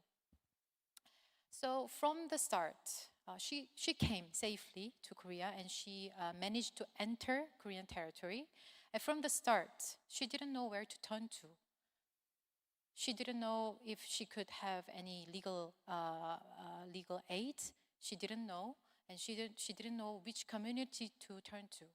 So from the beginning, the questions that she got from the authority while doing the refugee asylum assessment, it was full of questions that are filled with prejudice and stereotypes that we have towards queer. I think there is a perfect image of a queer refugee that Korean government has. And there are a line of questionings that are very problematic. I invite you to see if you match these standards. It has to be someone from a country that explicitly criminalizes LGBTIQ+ people. And it has to be someone who has never had any heterosexual relationship. Someone who has documented every same-sex relationship with photos and messages. Someone who publicly came out despite of the risk of persecution. And someone who can recall every date, place, and detail with perfect consistency every single time they are questioned during the refugee assessment process. What do you think? Can you manage? So eventually she failed at the first time. I think at this point I would like to ask you to think about the queer refugees in your country. Where do they turn to? How are they living? From where they are getting support from? That's the question I would really invite you to answer. In Korea, because at that time, she managed to find a network, which is a minority refugee rights network in South Korea. And she was connected to me. And the second time, she went through the assessment with me. And this January, she finally got the refugee status. She was the fourth queer refugee that was ever recognized legally in Korea in the last 5 years. So the stigma, the prejudice that we hold against queer is directly reflected to the queer asylum assessment. That is why I think the collaboration between queer movement and refugee rights movement is essential.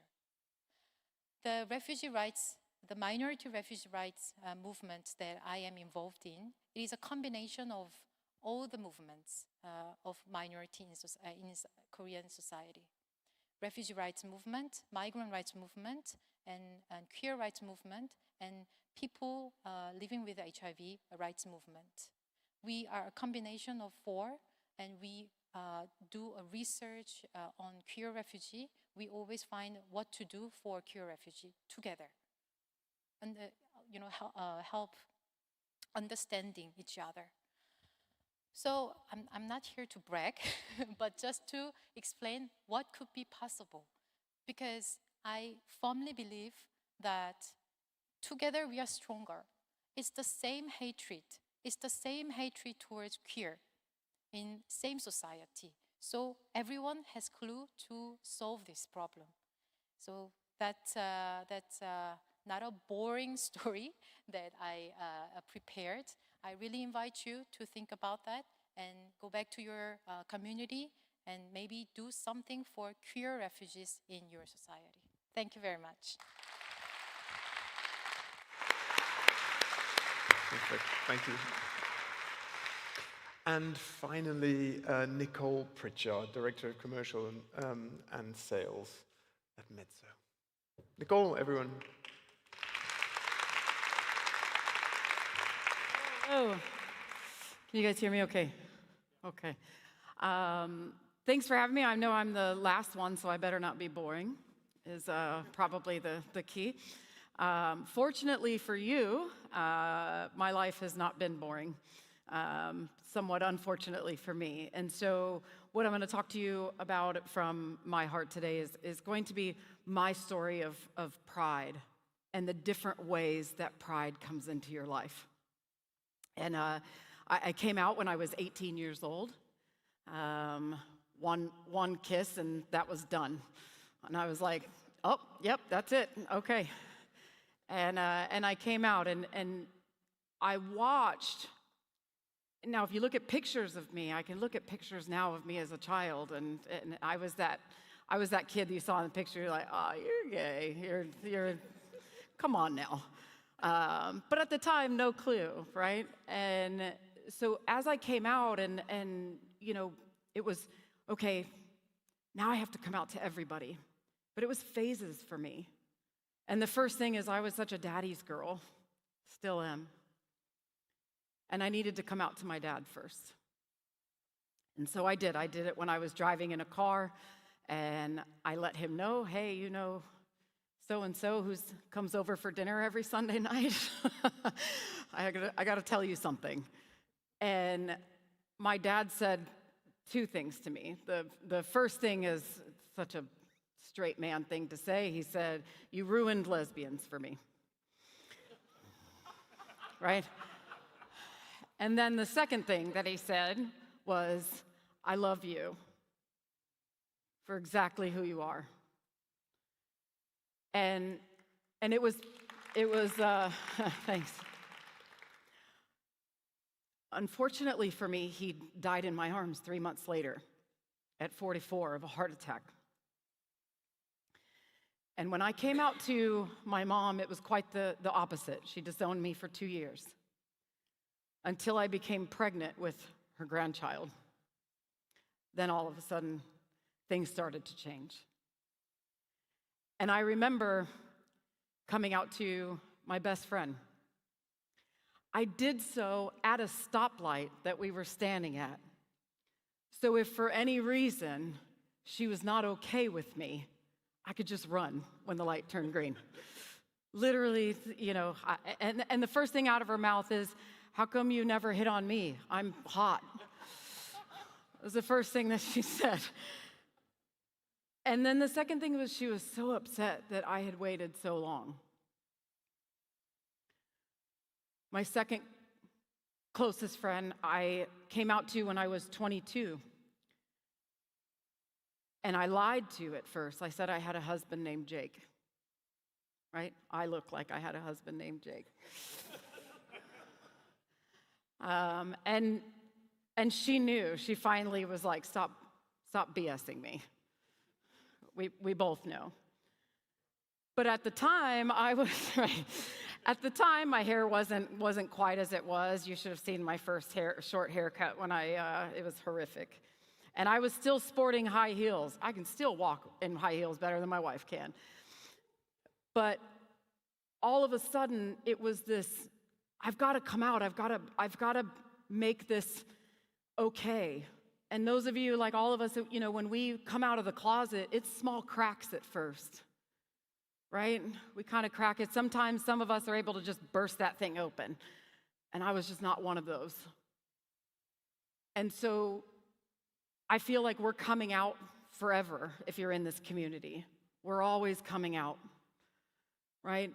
And now, and so the pride for me is that I've now done that. I've come out. I've dealt with the family stuff.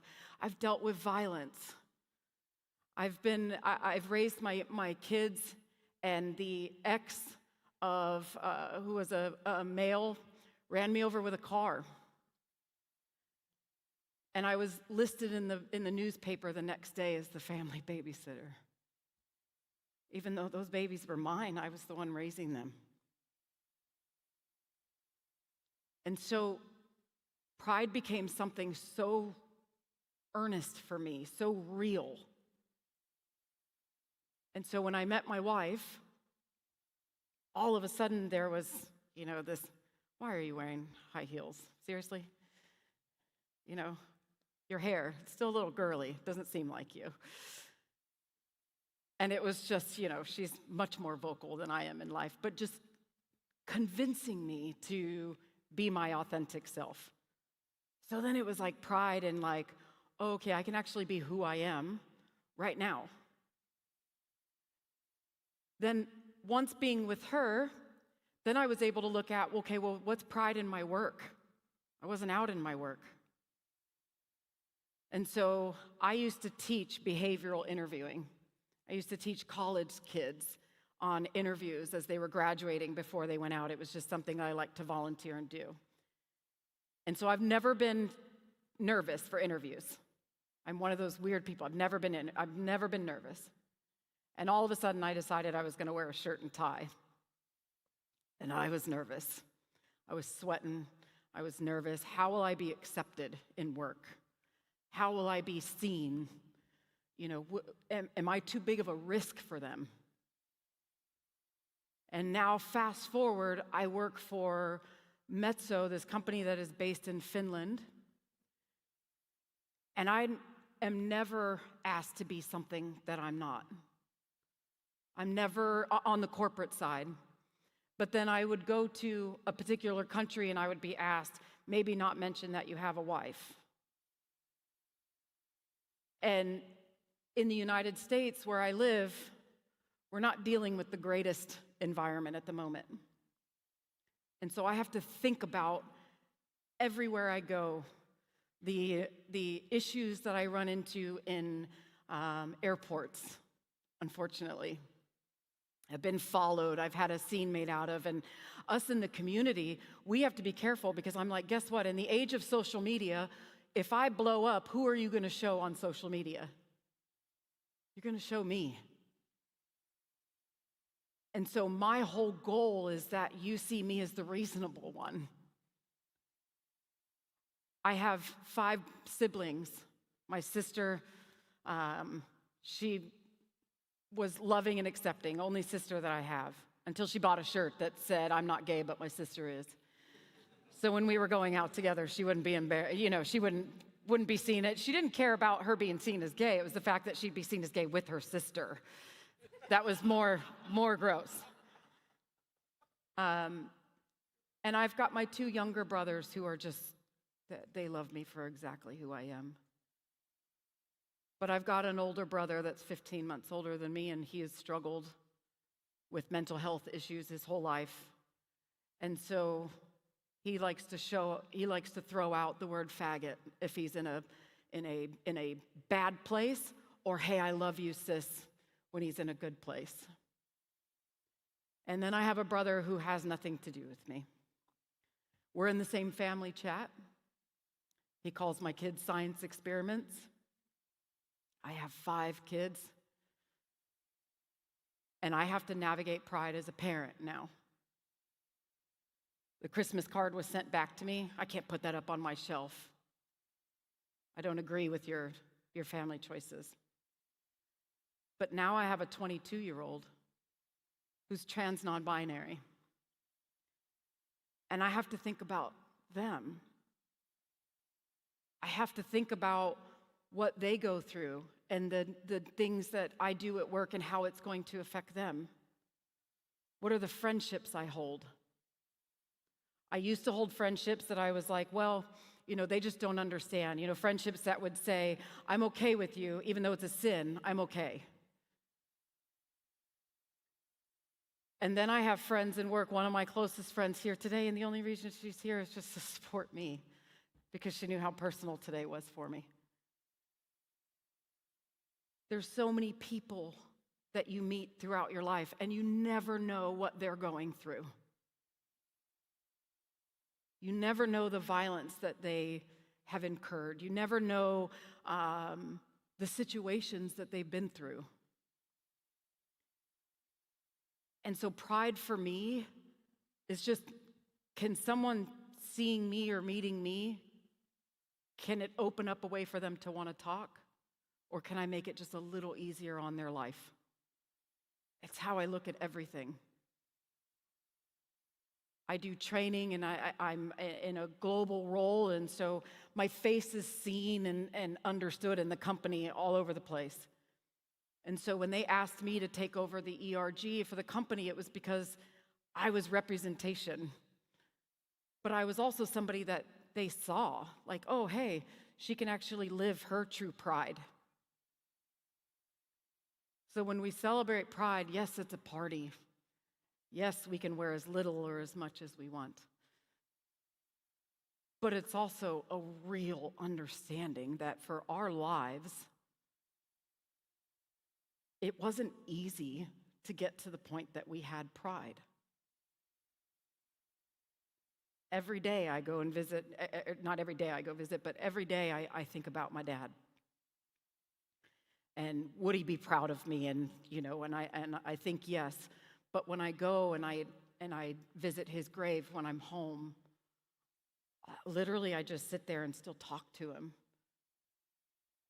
and just say, I think you had to go because you couldn't have watched the things that happened to me. I don't think he could have handled me being underneath a car. I don't think he could have handled the things that are done and said by his own children. I don't think he could have handled it because I was his baby. Even coming out to my grandma, 98 years old, and she's been a Jehovah's Witness her entire life. It took a minute for me to be able to tell her because I would still climb in her lap if I could.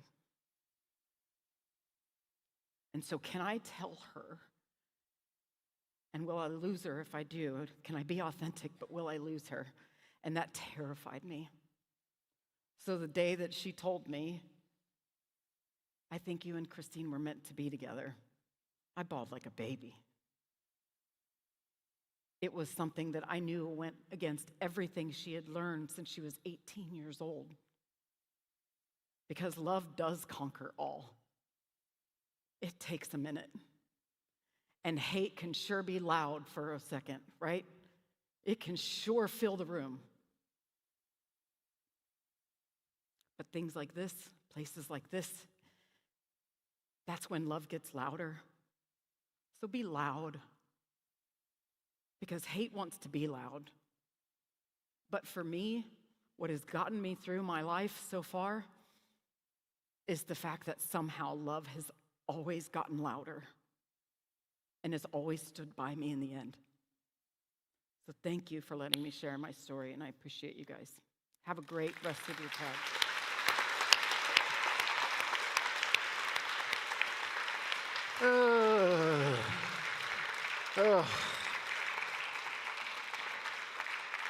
That was a tearjerker, wasn't it? Bloody hell.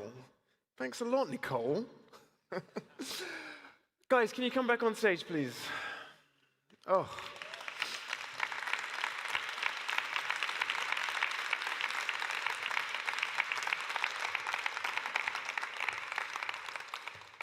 It's weird how something can be so painful to listen to, but you're so grateful you heard the story, right? Oh.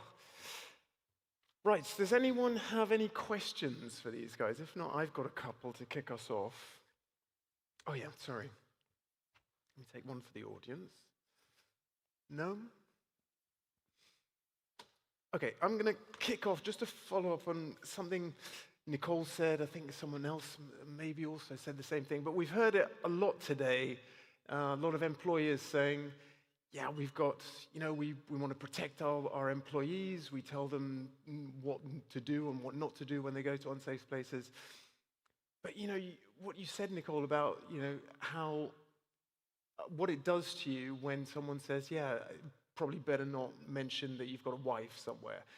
What are your kind of coping mechanisms for those instances? Like, talk us through how you deal with that. Like, everyone says be kind to yourself in moments that are dark or whatever, but how do you cope with that when you hear that? Yeah, I think it's I always say in my personal life, I'm quite the pushover because I will, I have this sense of feeling that I need to accept somebody for where they're at before I expect them to accept me. And so I take the understanding of, okay, there's fear behind what you're saying. I look at it differently, that instead of seeing it as somebody that is not accepting or doesn't want it. It's that there's a fear there. And so for me, there was a fear in this culture and in this environment that they weren't used to. And so I also have a choice. Do I ignore that my wife and children exist, or do I ignore it completely and go even more flamboyant than I can possibly be? Or the approach that I took is I would do it, but in subtle ways. Because we don't change hearts by smashing somebody in the head with something. We change hearts by grabbing them by the shoulders or the arm and walking them with us. And so for me, keeping that subtlety and understanding where it came from and then just trying to lead by example is the way that I can overcome that. Okay, thanks very much. Yeah. Would anyone else like to speak to that? No? No, Charlene? No? Oh, yeah, someone over here, sure. Also a question for Nicole. Do you think that your experience might have been different if you, for example, had had the experience with your mother before you'd had the one with your father? Ah, what a great question. You know, I think it would have, but in different ways. It wouldn't have stopped me from telling my dad, because there was nothing more honest than my relationship with my dad. And so I would have felt like I was being a bad child, because that was just a relationship we had. And I thank every single day that I was able to tell him before he died 3 months later. Like, I just feel like there was some kind of divine intervention there for me. But I think in telling my mom, it did delay me telling others. So it did put me back in the closet a little bit, right? I swung it closed a little bit. And so if she had been the first one, her and my dad may have been the only two for a while. Yeah, it did for a little bit, especially with friends. I've lost a lot of friends. And so now I am really careful. And I feel like I'm old enough in my life that I only want people that really care about me as a person, and that also don't think what I'm doing is a sin or, half accepts me. They need to fully accept me.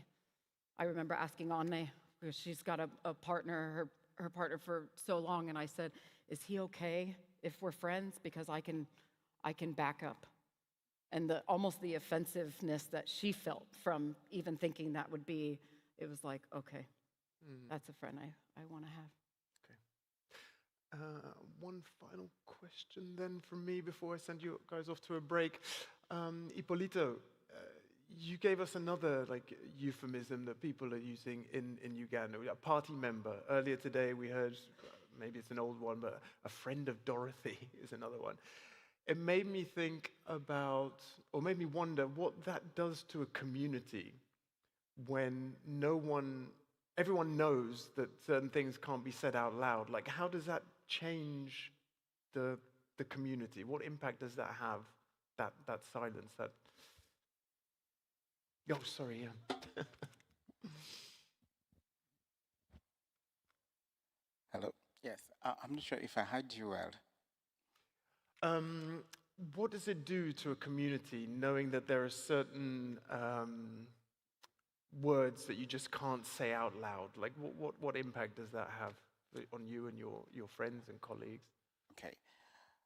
I think somehow you learn to cope, knowing that this isn't going to go away in a day or two, but you learn to survive in such a situation.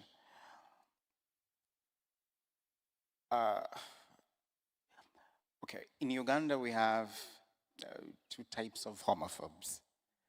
There are those who know everything about homosexuality. They refuse to accept the gay people. But there are those that are genuinely ignorant. They honestly don't know anything. And so when they hear anything about an LGBTQ person, they will imagine all sorts of things from the devil and something like that. Part of my work, which I've given myself, is speak to people about someone who is not as fortunate as they are. all as possibly the privileged of the community. And so you tell them stories that they can get themselves into, kind of. If I say we do have someone who is an intersex, and every single person can acknowledge this is an intersex person who never created himself, herself, but is a person who is amongst us, who has grown up with us. Now you ask a question: whose trouble was it that this person is intersex? And everyone will tell you, no one's trouble. So then you ask them, if it is no one's trouble, then why would you cause trouble to them? That is an area where all of us can agree to a point of accepting that person. And it is a certain point where someone can try to understand the transgender people and then go on to understand other types of the LGBTQ people. And so it is a journey, that journey you take on slowly by slowly, step by step. And I think with the invasion of technologies like TikTok, people go on to understand people in some ways. And before you know it, they are, okay, maybe. And at the end of the day, things become better for all of us. Thank you. Okay. Well, thank you very much, all of you, for sharing. Massive round of applause, for that vulnerability. Okay. Thanks. Dude. Okay. Okay, Jim. Thanks, everybody. See you guys at 4:45. Go and get something to drink.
20 years ago, visibility required courage.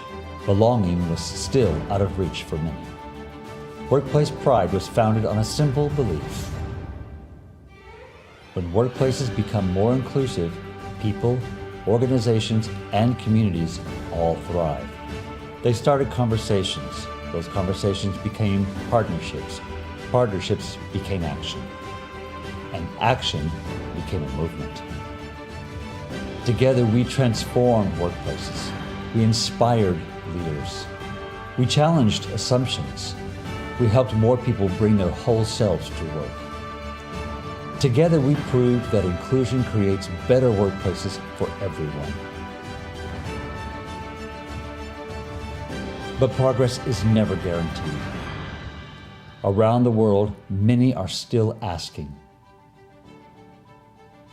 is it safe to be myself? Our work isn't over. In many places, it matters more than ever. That's why leadership matters. Leadership that listens. Leadership that learns. Leadership that acts. Because inclusion isn't a moment, it's a commitment. Today, our community spans continents, different cultures, different experiences, united by one belief: everyone deserves to belong. Together, we are Workplace Pride. 20 years brought us here. What happens next is up to all of us.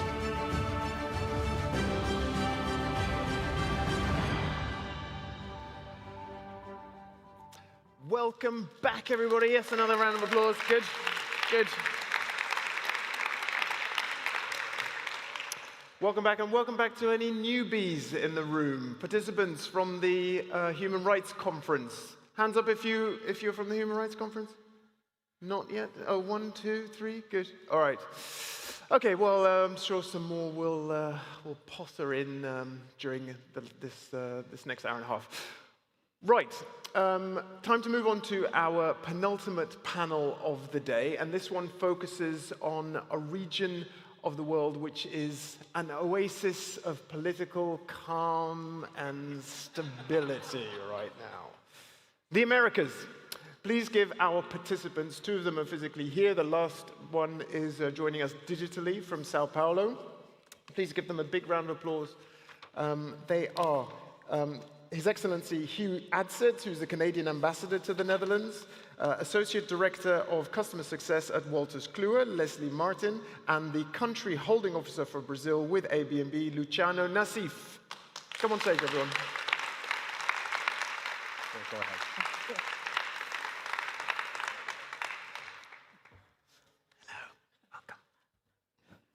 Welcome. You're welcome. Take a seat. Thank you. Luciano, can you hear us okay? Luciano? Yes, yes, I can hear you. Good afternoon. Welcome. Thanks for joining us. Okay, I'd like to kick off with you, Hugh. We haven't really touched on this yet, but geopolitically, foreign policy these days, whenever you hear that, whenever it's used in the press, it's often discussed through the lens of defense, immigration, but one of the ingredients should be human rights, including LGBTIQ+ rights. Has that slipped down the list in the Canadian experience? Is it still up there? And if so, how? Why are you prioritizing it? First, let me say thank you very much for giving me the chance to come here this afternoon. I know it's the end of a long and busy couple of days, but I'll try to make this as engaging, at least from my end, as I possibly can. And to answer your question directly, is human rights still a priority for Canada? Yes, but I would actually say it's not only still a priority for Canada, it's still a priority for a number of the countries with whom we work very closely, and for the civil society organizations with whom we work very closely as well. So, since we're here in the Netherlands is a very close partner on human rights issues, including LGBTIQ issues and other human rights issues as well. To get to the specifics, there's a number of different tools, mechanisms, ways that we continue to support human rights including LGBTQI rights. I can speak, for example, to diplomatic efforts that we make. That might include negotiating in the multilateral context. It might include quiet diplomacy in some cases. It might include efforts to protect individuals. But it also includes partnership with civil society. We have a number of programs where we support civil society organizations in Canada and outside of Canada that are using their own networks and advocacy to continue to protect human rights as well.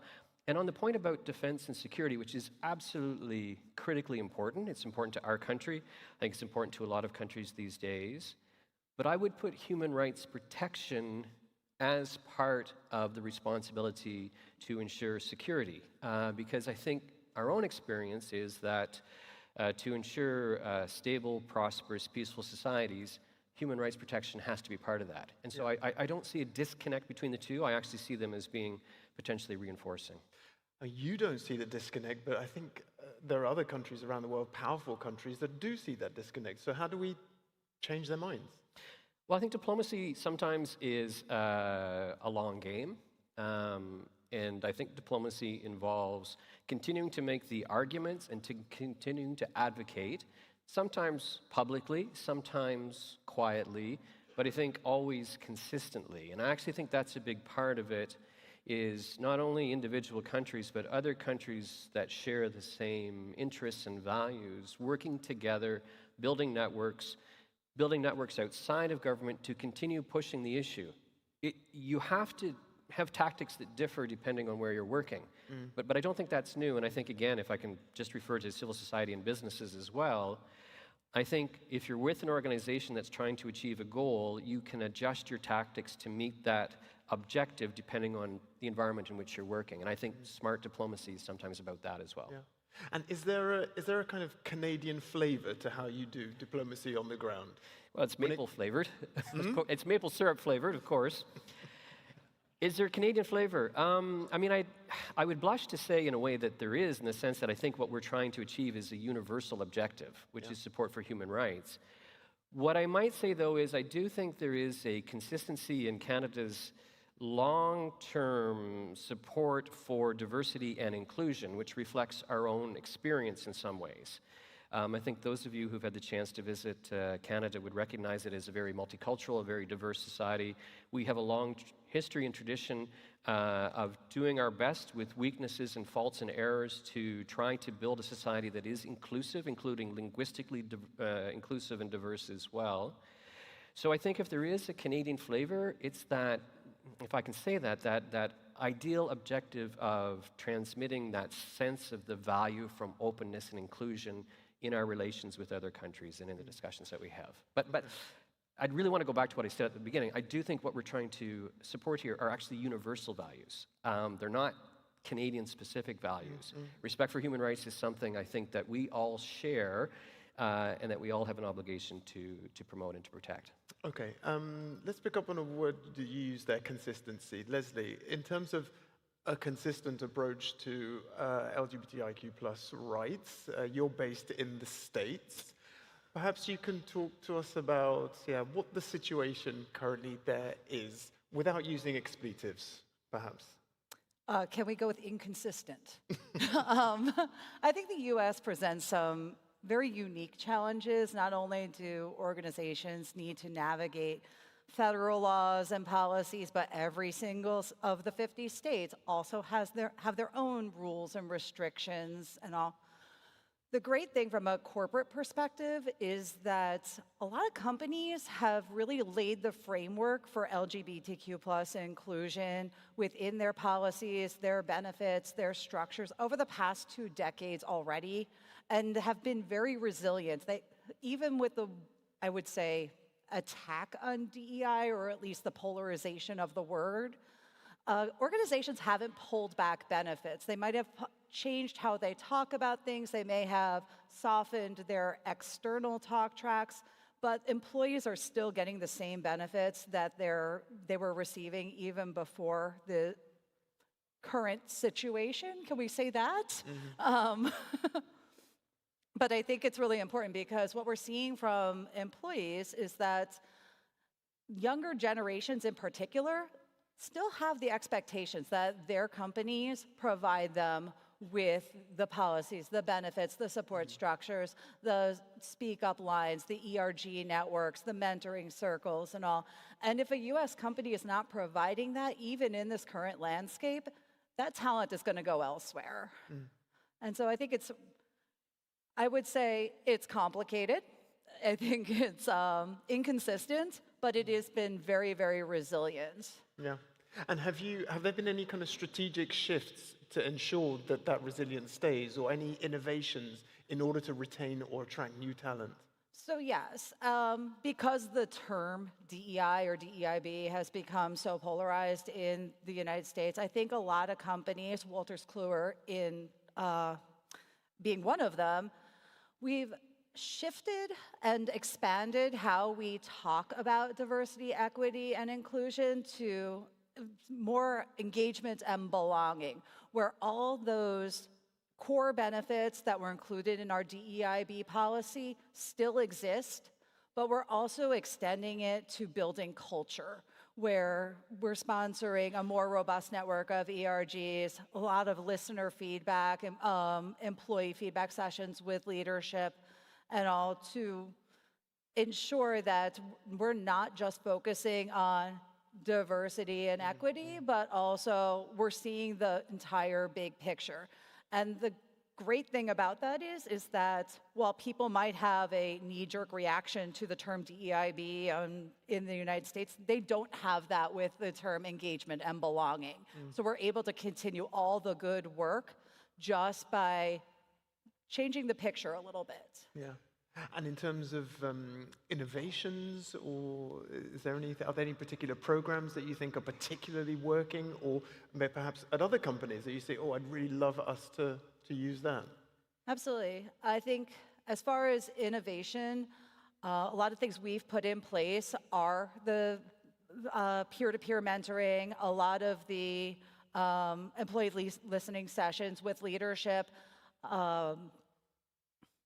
really getting that feedback and actioning that feedback. One of the things that I'm focusing on as part of the leadership team for our Pride Network ERG is really building a network of companies in New York City to share learnings and experiences and initiatives across US companies, what they're doing for LGBTQ+ rights, what they're doing with their Pride Network ERGs. So we're not recreating the wheel every single time, and we're still building inclusion, we're still innovating, we're still driving the good work across the organization. And, there was a question earlier about, because I mean, you say you're active, you're doing these sorts of things in New York, which is very much, you're also preaching to the converted there. Yes. Should you not be doing things in other markets, some of the, the redder states, should we say? Absolutely, and that's one of the things our Pride Network ERG is actually really focused on, is finding people who can step into leadership positions all across the United States, We actually have a leader on our team now who's based in Dallas and has been really influential in the Dallas office to build that culture or that inclusivity, that feeling of belonging.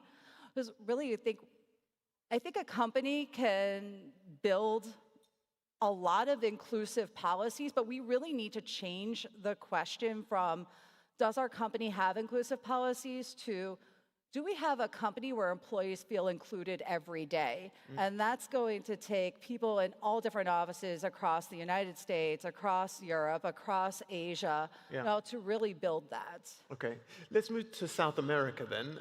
It's a region we haven't talked a lot about in the plenary sessions. Luciano, you head up ABNB out there. Tell us a little bit about your experiences when it comes to protecting LGBTIQ+ rights. Well, okay, first of all, good afternoon, everyone. Thanks for having me in this panel. Well, this has been a journey here in ABB. ABB has launched our strategy towards the diversity inclusion, LGBTQ+, for more than 5-6 years ago. And from day one, So ABB has started working with some external partners, like Workplace Pride is one of them, and then bringing in some initial initiatives, how the market was working at that time. And for the first time, we applied some benchmarking. That was more or less in 2022. Exactly to get a diagnosis and the whole organization. Just to a brief introduction of ABB. ABB is present in more than 100 countries, so a very diverse organization, different cultures, working with electrification and automation. So this was key to understand who was ABB at that time. And from then, we started implementing a lot of ways to tackle and to measure how we are progressing with D&I. So some of the examples that you have implemented, and so we started embedding accountability in our D&I strategy for 2030, for instance, establishing some metrics, KPIs, establishing our employee, our affinity groups dedicated for LGBT, and later on expanding to the other groups. So we started listening our people through our engagement surveys. That was also one big achievement, especially by including some questions connected to D&I.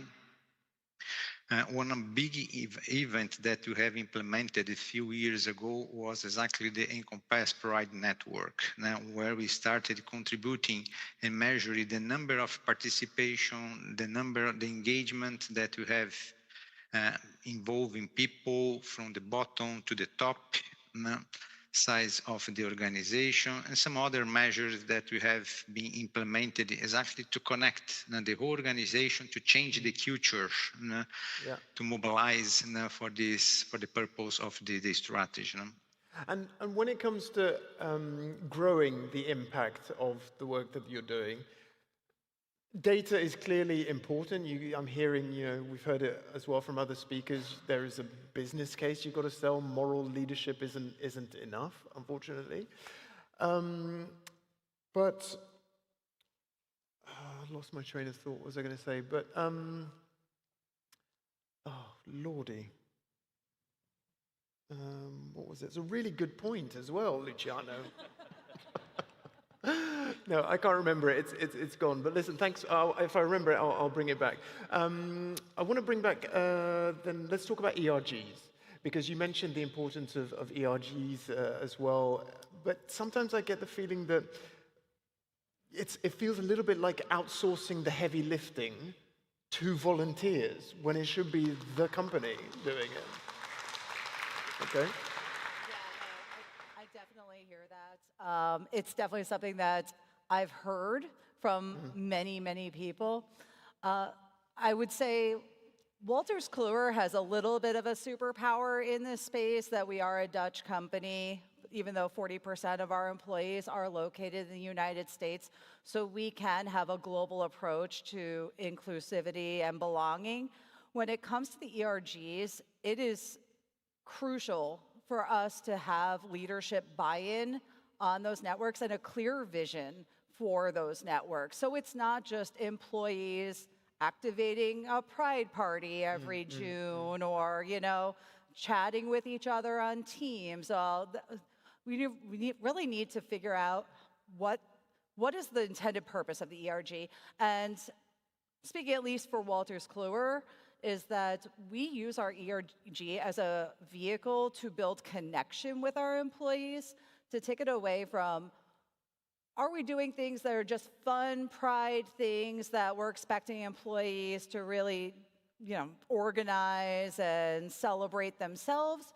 Or are we asking people to do things that drive real impact, that have leadership backing, that can then ladder up into something significant for the organization? And I think that when I think of ERGs, when I think of our Pride Network and the work we've done, one of our biggest initiatives was to lean into rainbow families and the challenges they face.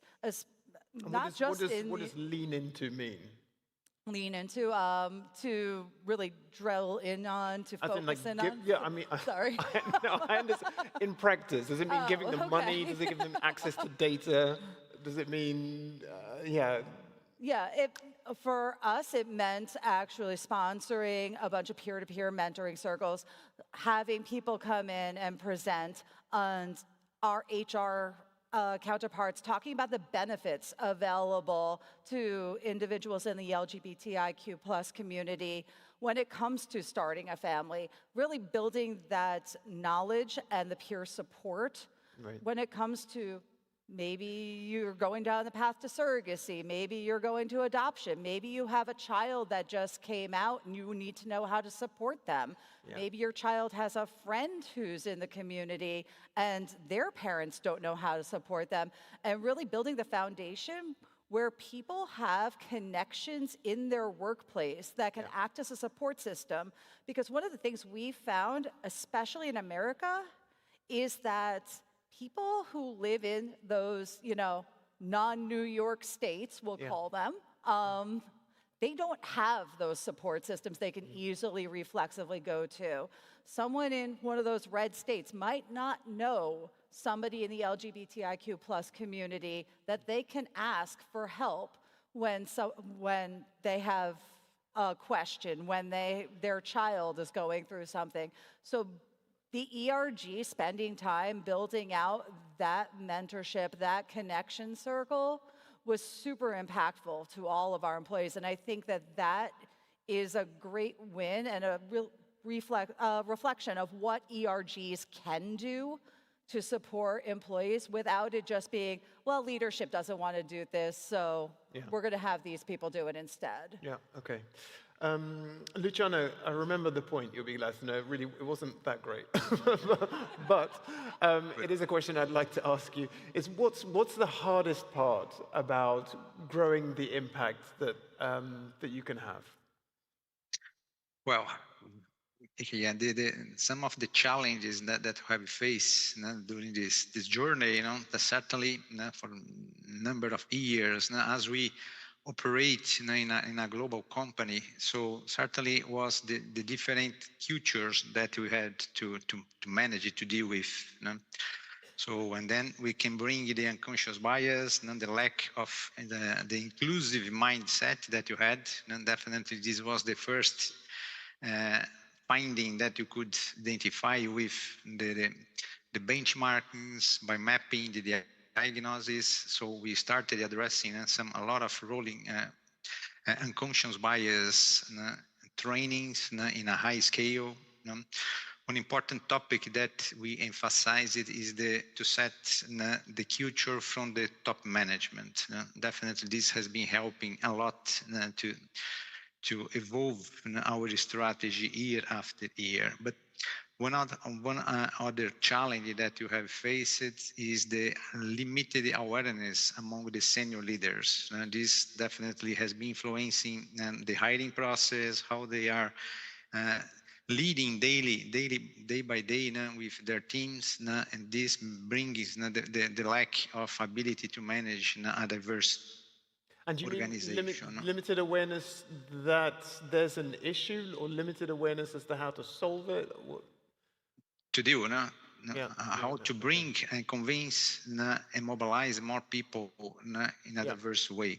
Okay. So, and with that, you could introduce some reverse mentoring programs by bringing the partner leaders with LGBT colleagues, and this has been creating a great space of honest conversations, change the mindset of these leaders. And Hugh, from your perspective, before we go to the audience, there'll be time for a couple of questions. Also, for you, conversations have changed. They're more difficult. Where's specifically the friction now, and how are you changing strategy to deal with that? I would maybe start by suggesting that some of these changes that we're seeing these days have roots that go back several years. And the reason I say that is because, and I'll just give an example. My last job before this current assignment was as representative to the Organization of American States. And some of the discussions that we were having at the time as we were negotiating instruments had to deal with our efforts along with friends and others in the region to ensure protection for LGBTIQ rights and have discussions about intersectionality. And those debates were already several years ago challenging and difficult.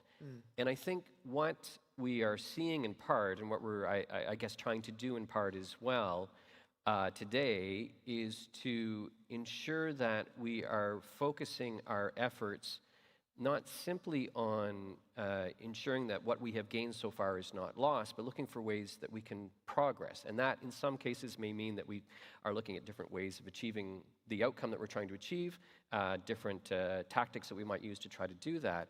But I do think it's useful to put this all into a bit of a context, if only to drive home the point that progress is not always linear, and it is not always permanent, but neither is regress. Because I think this is a moment when people are feeling a little bit discouraged sometimes, perhaps a little bit pessimistic. And I think if you look back at the efforts that were made to move towards a better situation in some places that we are at, those efforts still have concrete foundations that we can build on. And I think that's actually part of what is happening as well, is that we're looking for ways that we can build on the acquis of the past, because we need to be able to do that in order to give the kind of hope and encouragement I think that people are looking for these days. Okay, that's useful. Thanks very much. Time for perhaps one question from the audience, if there is one. Anyone out there? Yeah, there's one at the back. Okay, that'll be the only one. You want to stand up and tell us your name and organization? What's your question? Thanks so much for your insights. For me, I think the question is looking to the future. There's lots of uncertainty in terms of technological advancement, geopolitical uncertainty. How can you ensure that people feel a sense of security in their organizations, and particularly LGBTQ people, as we look towards a future that is now more than ever more uncertain? I'm going to stay optimistic. Okay, thanks. Very quickly, perhaps each guest can give a reflection. Did you hear the question? I'm sorry, yes. Yeah. No, and I think that's a great question. I think we have a lot of disruptors happening right now between our geopolitical state and also the advent of AI and all the uncertainty that happens comes with that across organizations. And I think this is why I was talking about earlier about why building culture in the company is so important, that leaders really need to lean into, like finding those spaces to create psychological safety, so that way employees feel comfortable talking about these things, having robust conversations, building inclusive leadership, building allyship across these companies, even in a world where, DEIB may be polarized.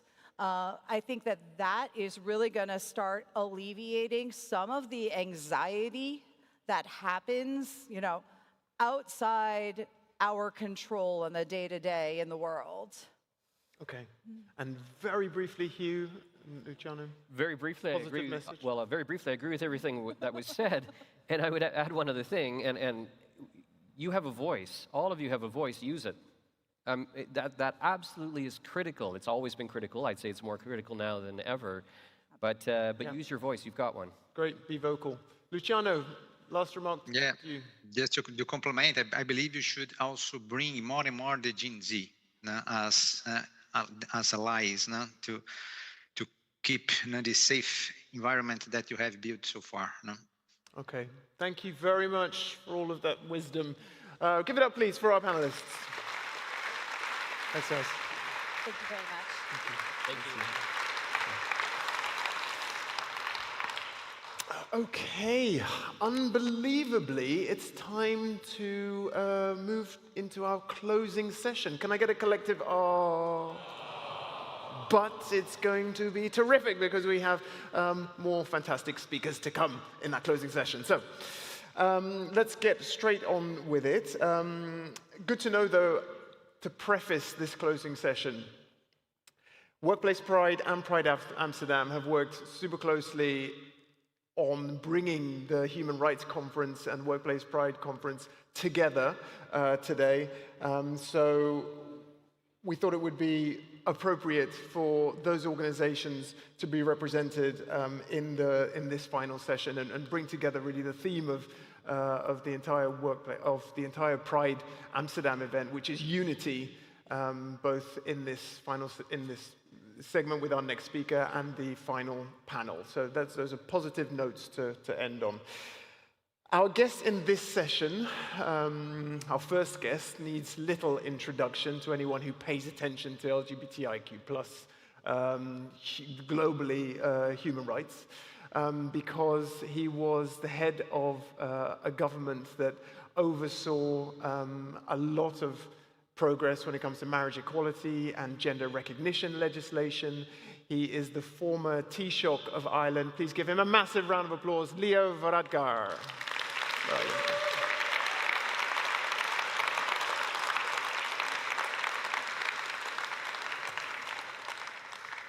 Hello.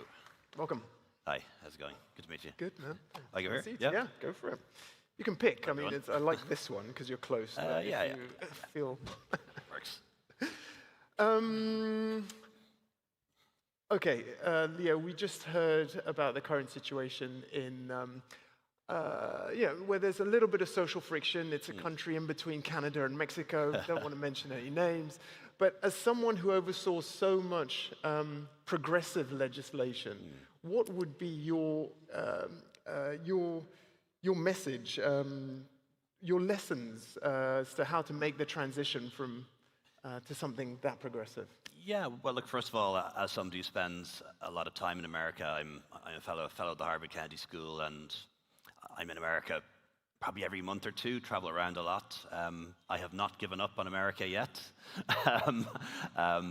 There will be elections in November, there'll be elections in 2 years' time, and I certainly have not given up on America to come back to a position of leadership on so many issues like equality, like climate. There's still a real chance there. I think for us in Ireland, traditionally a very conservative, very Catholic country, made a lot of changes in a relatively short period of time. So homosexuality was only decriminalized in 1993 when I was in high school. Divorce was very narrowly passed in a referendum a year or two after that, the public having voted to keep divorce illegal in the 1980s, and then through to marriage equality, gender recognition, and then we ended our ban on abortion in 2018.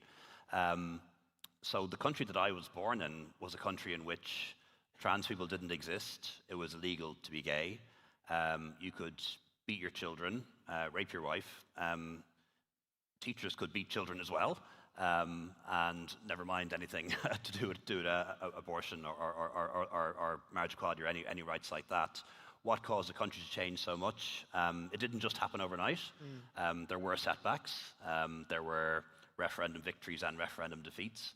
But I think rising prosperity had a lot to do with it, particularly because of our economic boom. A lot of people who'd moved abroad to the UK, to the US, to other places, came home with much more liberal ideas. And then there was the loss of authority of the Catholic Church. Still a majority Catholic country. I'm a member of the Catholic Church, but the hold that it had over people in terms of how they vote and how their values was really damaged by a whole series of financial scandals and some sex scandals as well involving priests. But certainly when it came to winning those referendums, and we have to referendums in Ireland to change our constitution, the most powerful thing wasn't anything to do with politicians. It was personal stories. Gay people coming out in the workplace, telling their families, being part of the campaign, knocking on doors, asking their neighbor if it was okay if they could get married. And we saw that, I think, with the abortion vote as well. So both. And is that something you mobilized? Did you recognize that? I didn't personally mobilize it, but obviously the wider campaign mobilized it. Yeah. And it was the best campaign I've ever been involved in. It was really joyous. It was really positive.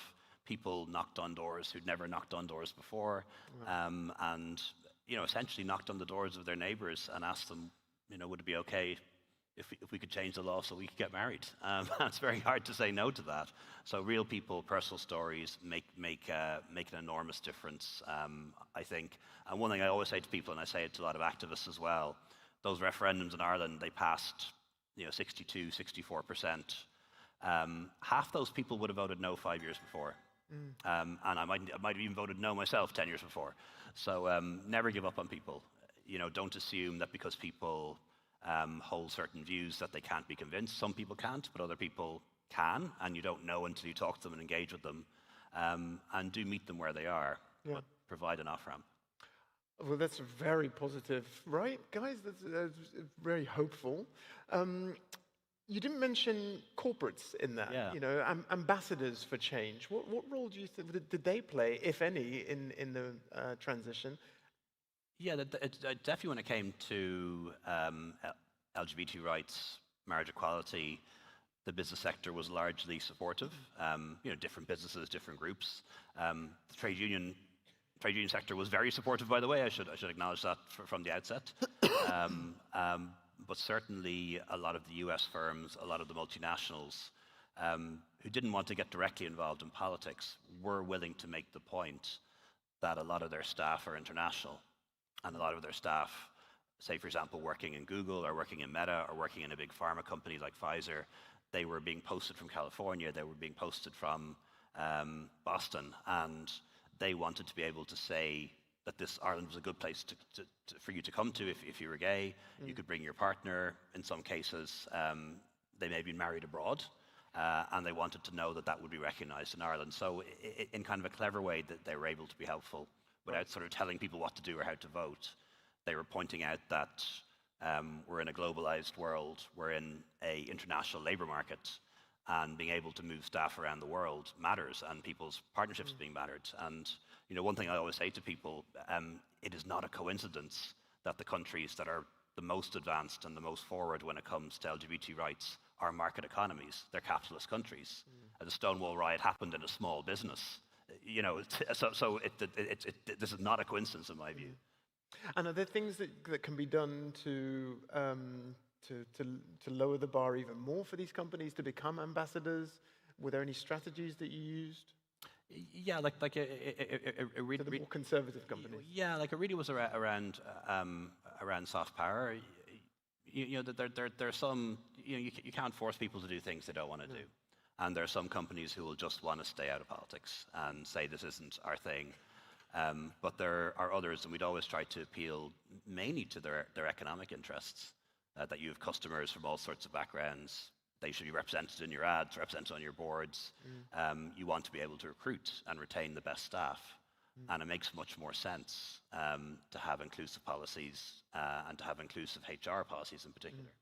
One thing that's a very sensitive point around corporate support for the community is the fact that they're very willing to be present during the kind of marquee events like Pride, but then go quiet for the rest of the year. Yeah, well, look, first of all, we should never be dependent on them. It's never a good idea for any Pride or any conference or any event to be fully to require corporate partners to exist. And Pride's happened for years and for decades without any corporate support. It was a protest and it was done on a low budget. So I don't think we should never need them. But they should always be welcome. And we have seen in some cases... Even the ones that do go quiet for the rest of the year, it should be big tent like that. That should be the approach. Yeah, but they come into the tent, they're willing to take part in Pride, they're willing to participate, and then I think that can be the opening to say that we need more than this. Do you have a rainbow group or a rainbow caucus within your organization? What type of HR policies do you have? Are you aware of diversity on your board, for example? But I think there's different strategies and different scenarios, but I think it's better to welcome people into the tent rather than set all these conditions before you can come into the tent, if that makes sense. Yeah, for sure. Thank you. You mentioned your fellowship work at Harvard. It focuses on anti-LGBTIQ+ rhetoric, which is, as we've all seen, being weaponized across Europe and globally, kind of eroding trust in our institutions. what's your advice to human rights defenders on how to kind of fight that without getting sucked into a... Well, I suppose, like, first of all, the authoritarian playbook is pretty much the same all over the world, whether it's in Hungary, Russia, Latin America, you name it. Authoritarians, in order to gain power and hold power, they need an enemy. So sometimes it's an external enemy, start a war. Other times it's an internal enemy, and that is generally going to be a minority group or a vulnerable group. Could be migrants, could be trans people, easy targets in many cases. And then they make that group the enemy, and then they move on to others, onto NGOs, onto student groups, onto academia. So we see the exact same pattern all over the world, just with slight variation. And fighting back against it is difficult. The results, I think, of the elections in Hungary were really encouraging. That despite the fact that so much had been done to undermine institutions in that country, democracy survived. And I was there for Pride Week last year, the week it was banned. And that was a huge demonstration. Over 250,000, 300,000 people turning out in the streets of Budapest, not just gay people, but allies. And then other people realized that they could be next. If a government can ban one march, it can ban any march. And I think that kind of demonstration of power and protest is really important. What can be more difficult for activists and human rights defenders is picking our battles. Authoritarians are very smart at what battles they pick.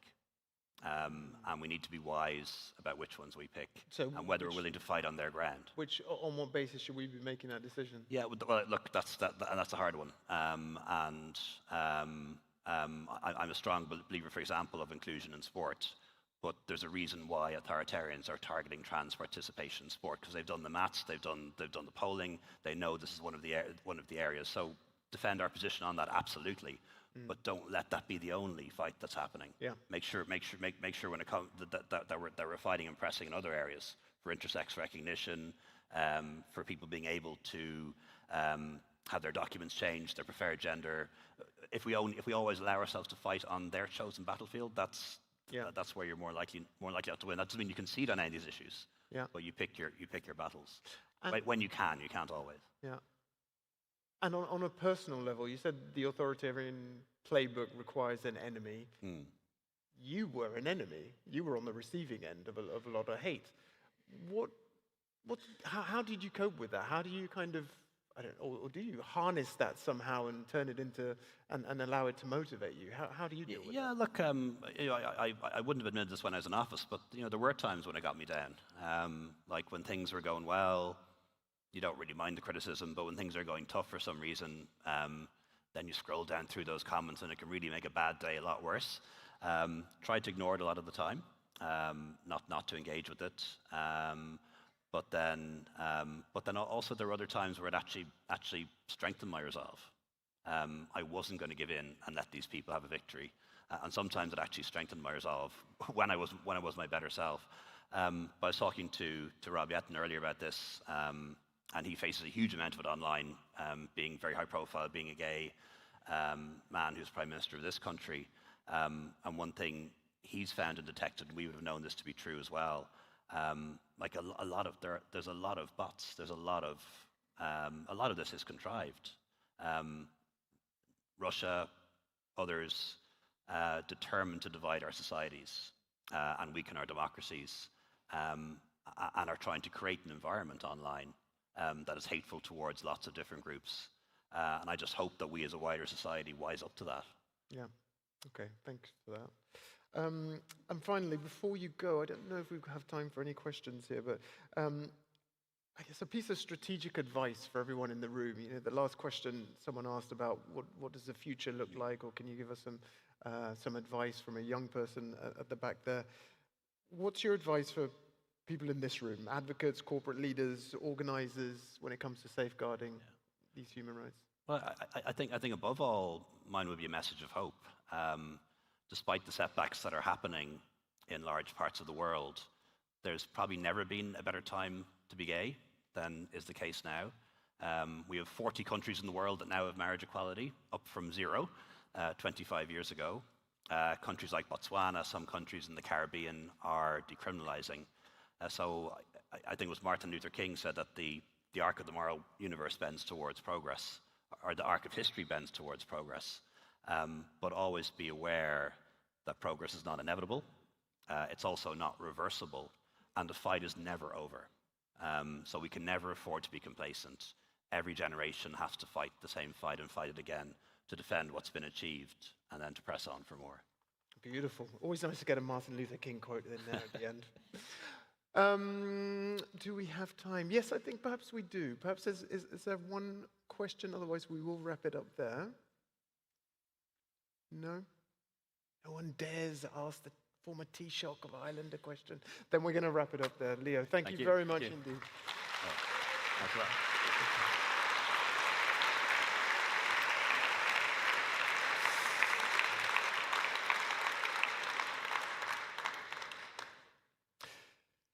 Okay, that was a bit of a strategic roadmap as to the way forward. Now we're going to get into the nitty-gritty of the execution, literally what needs to happen, what are the organizations involved in organizing all of this doing, what do they encourage us to do. So let us get those people with their hands on the driving wheel. Oh God, all these metaphors, awful, I apologize. Let's get them on stage. The chair of Pride Amsterdam, Susanne van der Laar, co-president of Interpride, Rahul Upadhyay, president of EPOA, Patrick Orth, and executive director of WorldPride Pride, David Pollard.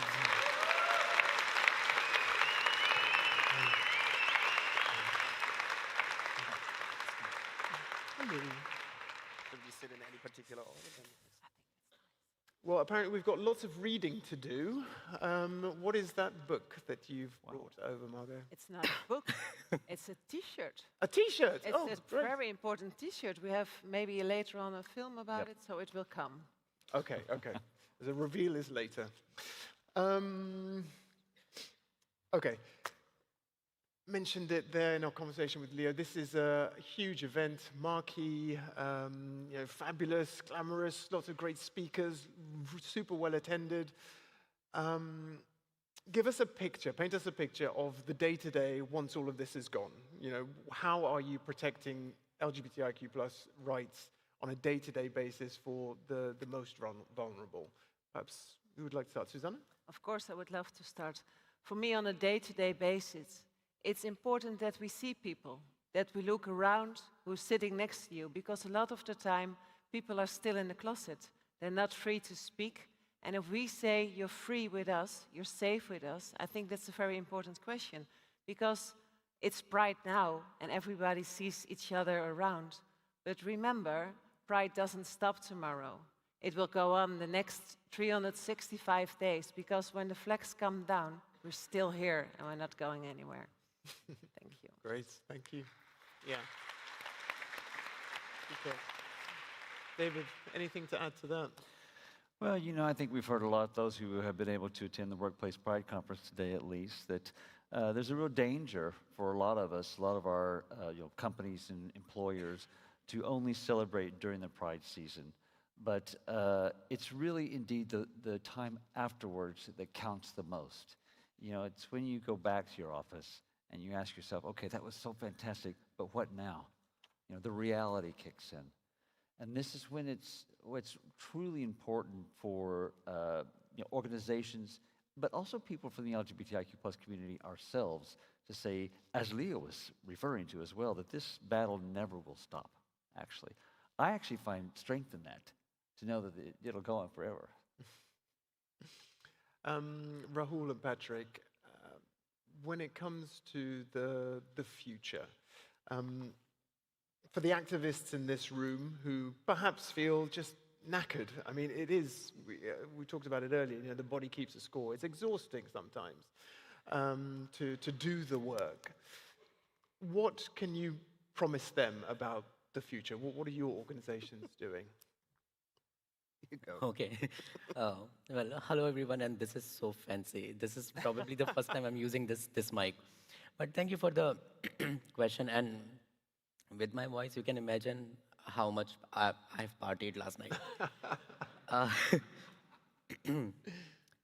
I come from altogether a different perspective, a different context.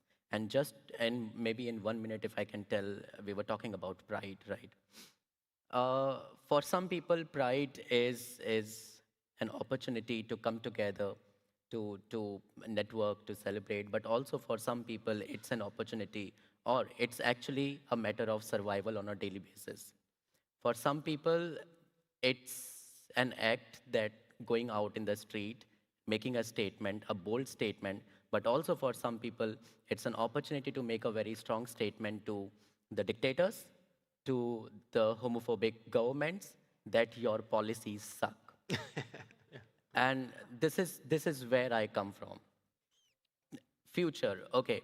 Is pride going to be relatable in future? 200%. Because we have seen in the recent months and years how countries have rolled back the LGBTQIA plus rights, including my own country. We used to have very progressive trans law, but lately in 2026, the government repealed that. And they came up with a new law, Trans Act 2026, and then it's horrifying. So the future is going to be, also one point I would like to mention here is, any movement needs dedicated volunteers, and you mentioned that sometimes it becomes exhausting. Let me correct it. Most of the time it becomes exhausting, especially when we are working as volunteers, especially when most of us have our day jobs, and then we are also committed to this cause. So I think a big round of applause to all the volunteers who have made sure that the World Pride is how it looks today.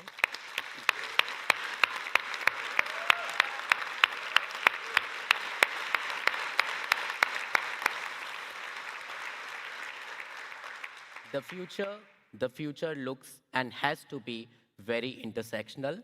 We cannot just talk about one issue and forget the other issue. And I think this is where I come from. This is where my organization back in India, as well as Interpride, comes from. The future has to be intersectional. Okay. Yes. And Patrick, yeah, where does the movement go next? Well, if I would know. First of all, I want to say more than the vast majority of prides, at least in Europe, and I think it goes around the world, that they are volunteer-based. We recently made a study that is called The State of Pride that you can see on our website, epower.eu. And there you can see that most prides are volunteer-based. 80% of our prides, the members that are doing it, their biggest issue is burnout. And 35% say it's a severe problem for them. So it is definitely a huge issue for us, because when you're organizing a pride and you're doing it volunteer-based, then you're a fundraiser, you are building a stage, you are doing this, you are doing that, you are responsible for security, things that you all do beside your job, and that is extremely exhausting. But unfortunately, I cannot make any promises right now. I could promise everything that you want me to promise, because I do believe 90% of the people in the room can never hold me accountable for it. But I won't do that. But I think we need to promise something to ourselves, and that is that we will never stop seeing solidarity as an action and not a word. That we show up when one pride is attacked, that we support each other when one person in the movement says that they need to take a break. We need to acknowledge that and give them the time and support them in the way we can. If we need to be better to share our resources, not only financially, but also the knowledge, also when you know someone who can do graphic design, etc. This is the way how we can support each other. And this is the way that maybe helps us to prevent these burnout things. But I personally cannot make any promises for the future, unfortunately. Yeah. Is that something that needs to, is there room for improvement there? How much organizations collaborate with one another, grassroots organizations? I think there's always room for improvement for it. But the European Pride organizers, for example, my organization, we are 120 prides at least, as far as I know. There's someone who knows better because he makes the invoices.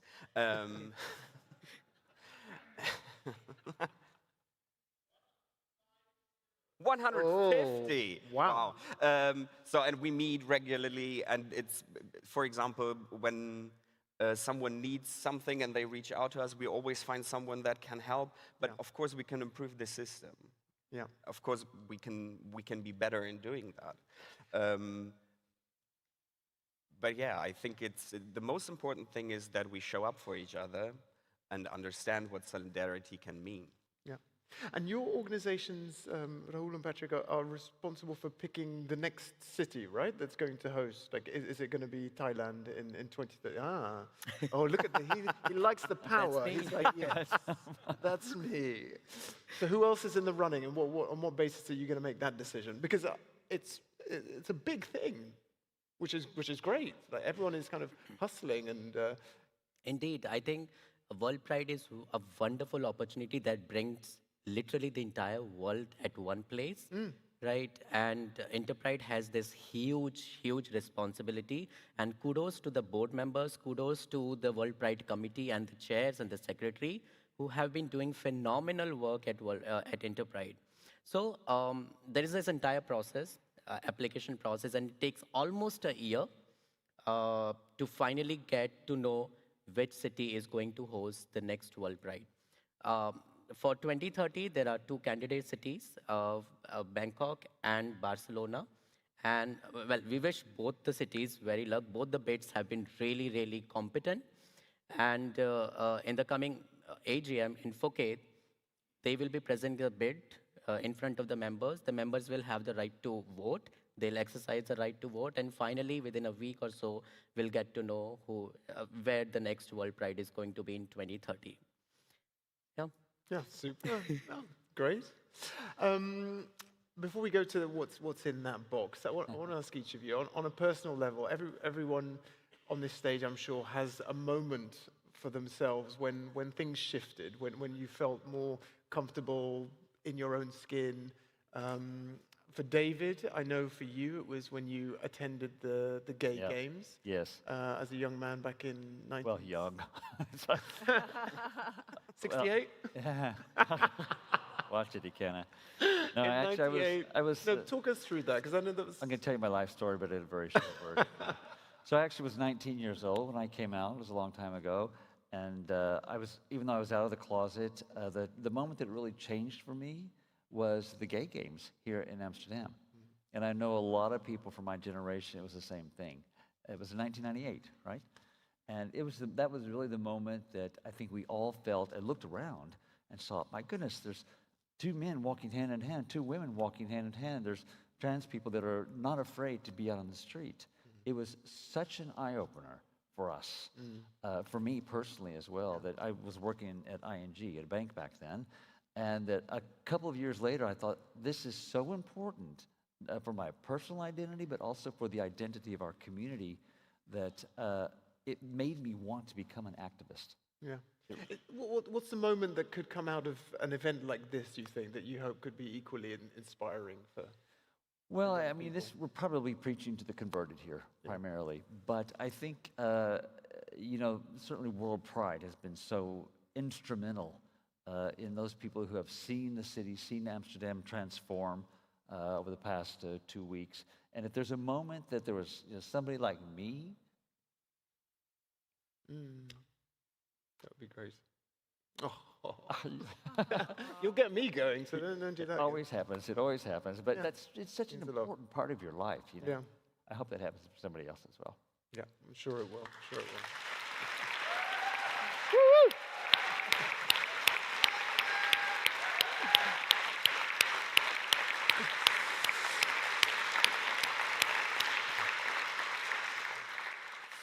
Susanna, perhaps a final word before the T-shirt to you. Looking back on Pride Amsterdam, what are your takeaways? Where's the room? How could this be bigger and better? Bigger and better. Even bigger, even better. I'm not talking about bigger and better. I'm talking about seeing that the city felt through with love, and that people on the streets and even in this conference were listening to each other. So it isn't about being bigger and better. It is about taking time to see each other, what I said before, listening to each other, and give each other the space to be who they are, with all our differences. Because we're one big family, but we're also our own communities in this big community. And I think it's very important to keep that safe too. Because when we're here and we're celebrating WorldPride with everyone around from every country, fugitives, but also people from the government or politicians, but all in one room, I think for me that's WorldPride. And being on the streets, seeing everywhere the flag, and being not ashamed to be who I am, and talking out open, and seeing youngsters and old people coming together. Yeah, I think this is so wonderful. This is WorldPride. This is unity.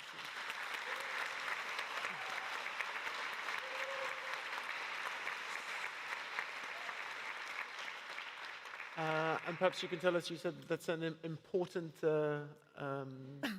thing that you brought onto the Yes, stage. and there was a film they're going to start. I don't know. I was told there was something, but I don't know if it is. This is a T-shirt. And you know, we are free to be who we are here in the Netherlands. But there are a lot of places in the world where we cannot be out, open, walking a pride, being who you are. And these T-shirts, I want to put it on. But if you wear this, AI cannot see you as a human being. Because with this color, this pride camouflage, how it's known, has all the countries, 66 at the moment, where it's legal, not legal to be yourself, where you can be punished being out in the streets, openly who you are, being an activist. So there are people that gave us some of these shirts, and I would love to give a couple, and it's also on the back. So please give it up for this camouflage pride shirt.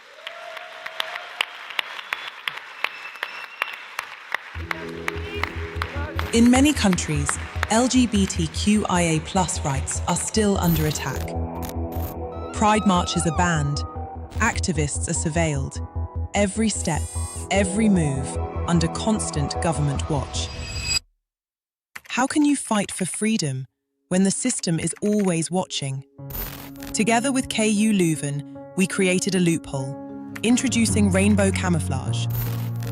Inspired by the contours of countries where LGBTQIA+ rights are still under threat, we created a T-shirt featuring a unique rainbow camouflage patch that makes pride activists invisible to AI surveillance cameras. Dus als je de T-shirt aan hebt, gaat de patch ervoor zorgen dat de detector in verwarring raakt en jou niet meer herkent als persoon. Several AI models refined the design through more than 200 iterations to confuse automated person detection systems, making activists far harder to detect. In this way, the rainbow becomes more than a symbol. It supports those fighting for the freedom to be themselves.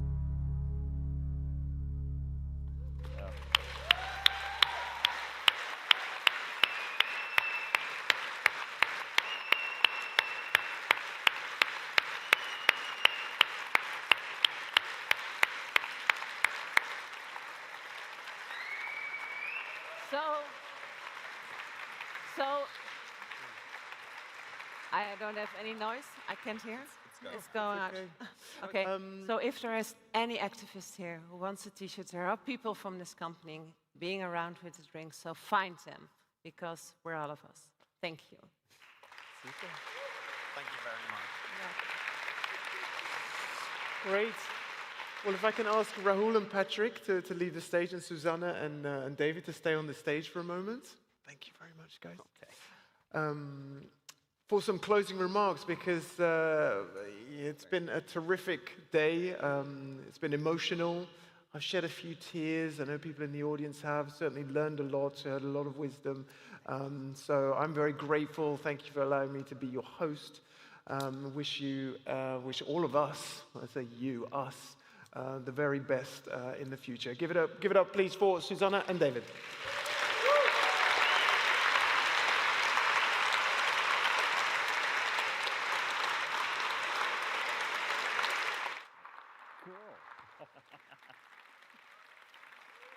Oh my God, we need to talk now. Yeah.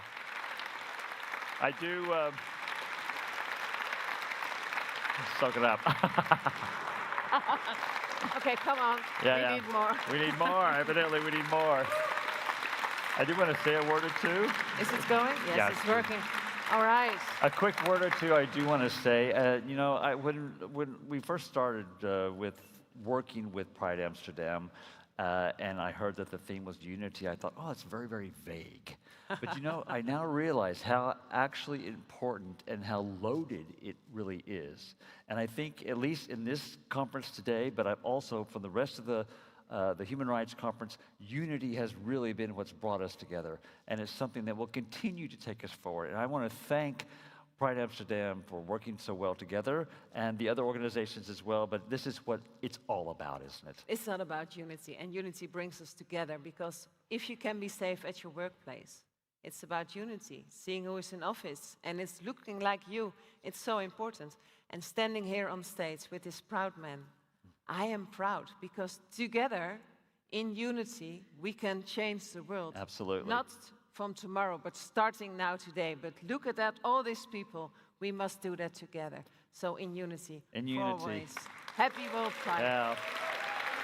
Now, one final thing. We're not finished yet. We're not done yet. One final thing, something like this never happens easily, of course. Some of us have been working on this for 2 years or so. So what we want to do now is ask all of the volunteers and the organizers to come up on stage so we can all show this unity and thank everyone together, including the board. Everybody, come. Everybody.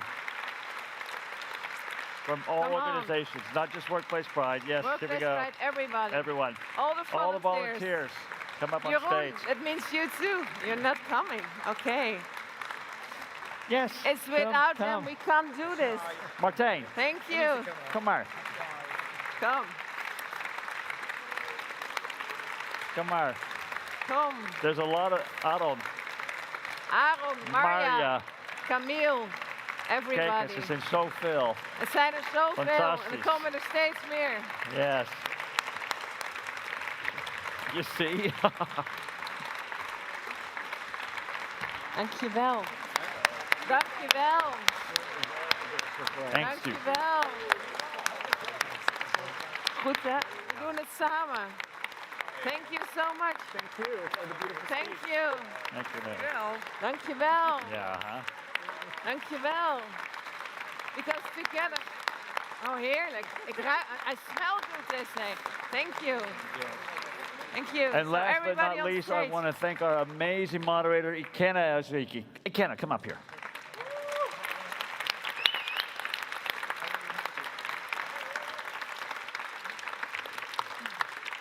Thanks, man. Wow. And Wow. it's not even all the volunteers, because we got a lot more. And they're Yes. working at the Museumplein now. So I think with this, we're done. We'd like to invite everyone, finally, we're done. I'd like to invite everyone for a reception here in the Gaanbeurs. No, sorry, I'm not sure where it is. I think it's here next door, at the Gaanbeurszaal. There's a 1-hour reception. There's some other events going on this evening, but thank you so much for coming to this joint closing session of Workplace Pride and Pride Amsterdam. Of course. And everyone, happy Pride. Happy Pride. Happy Pride.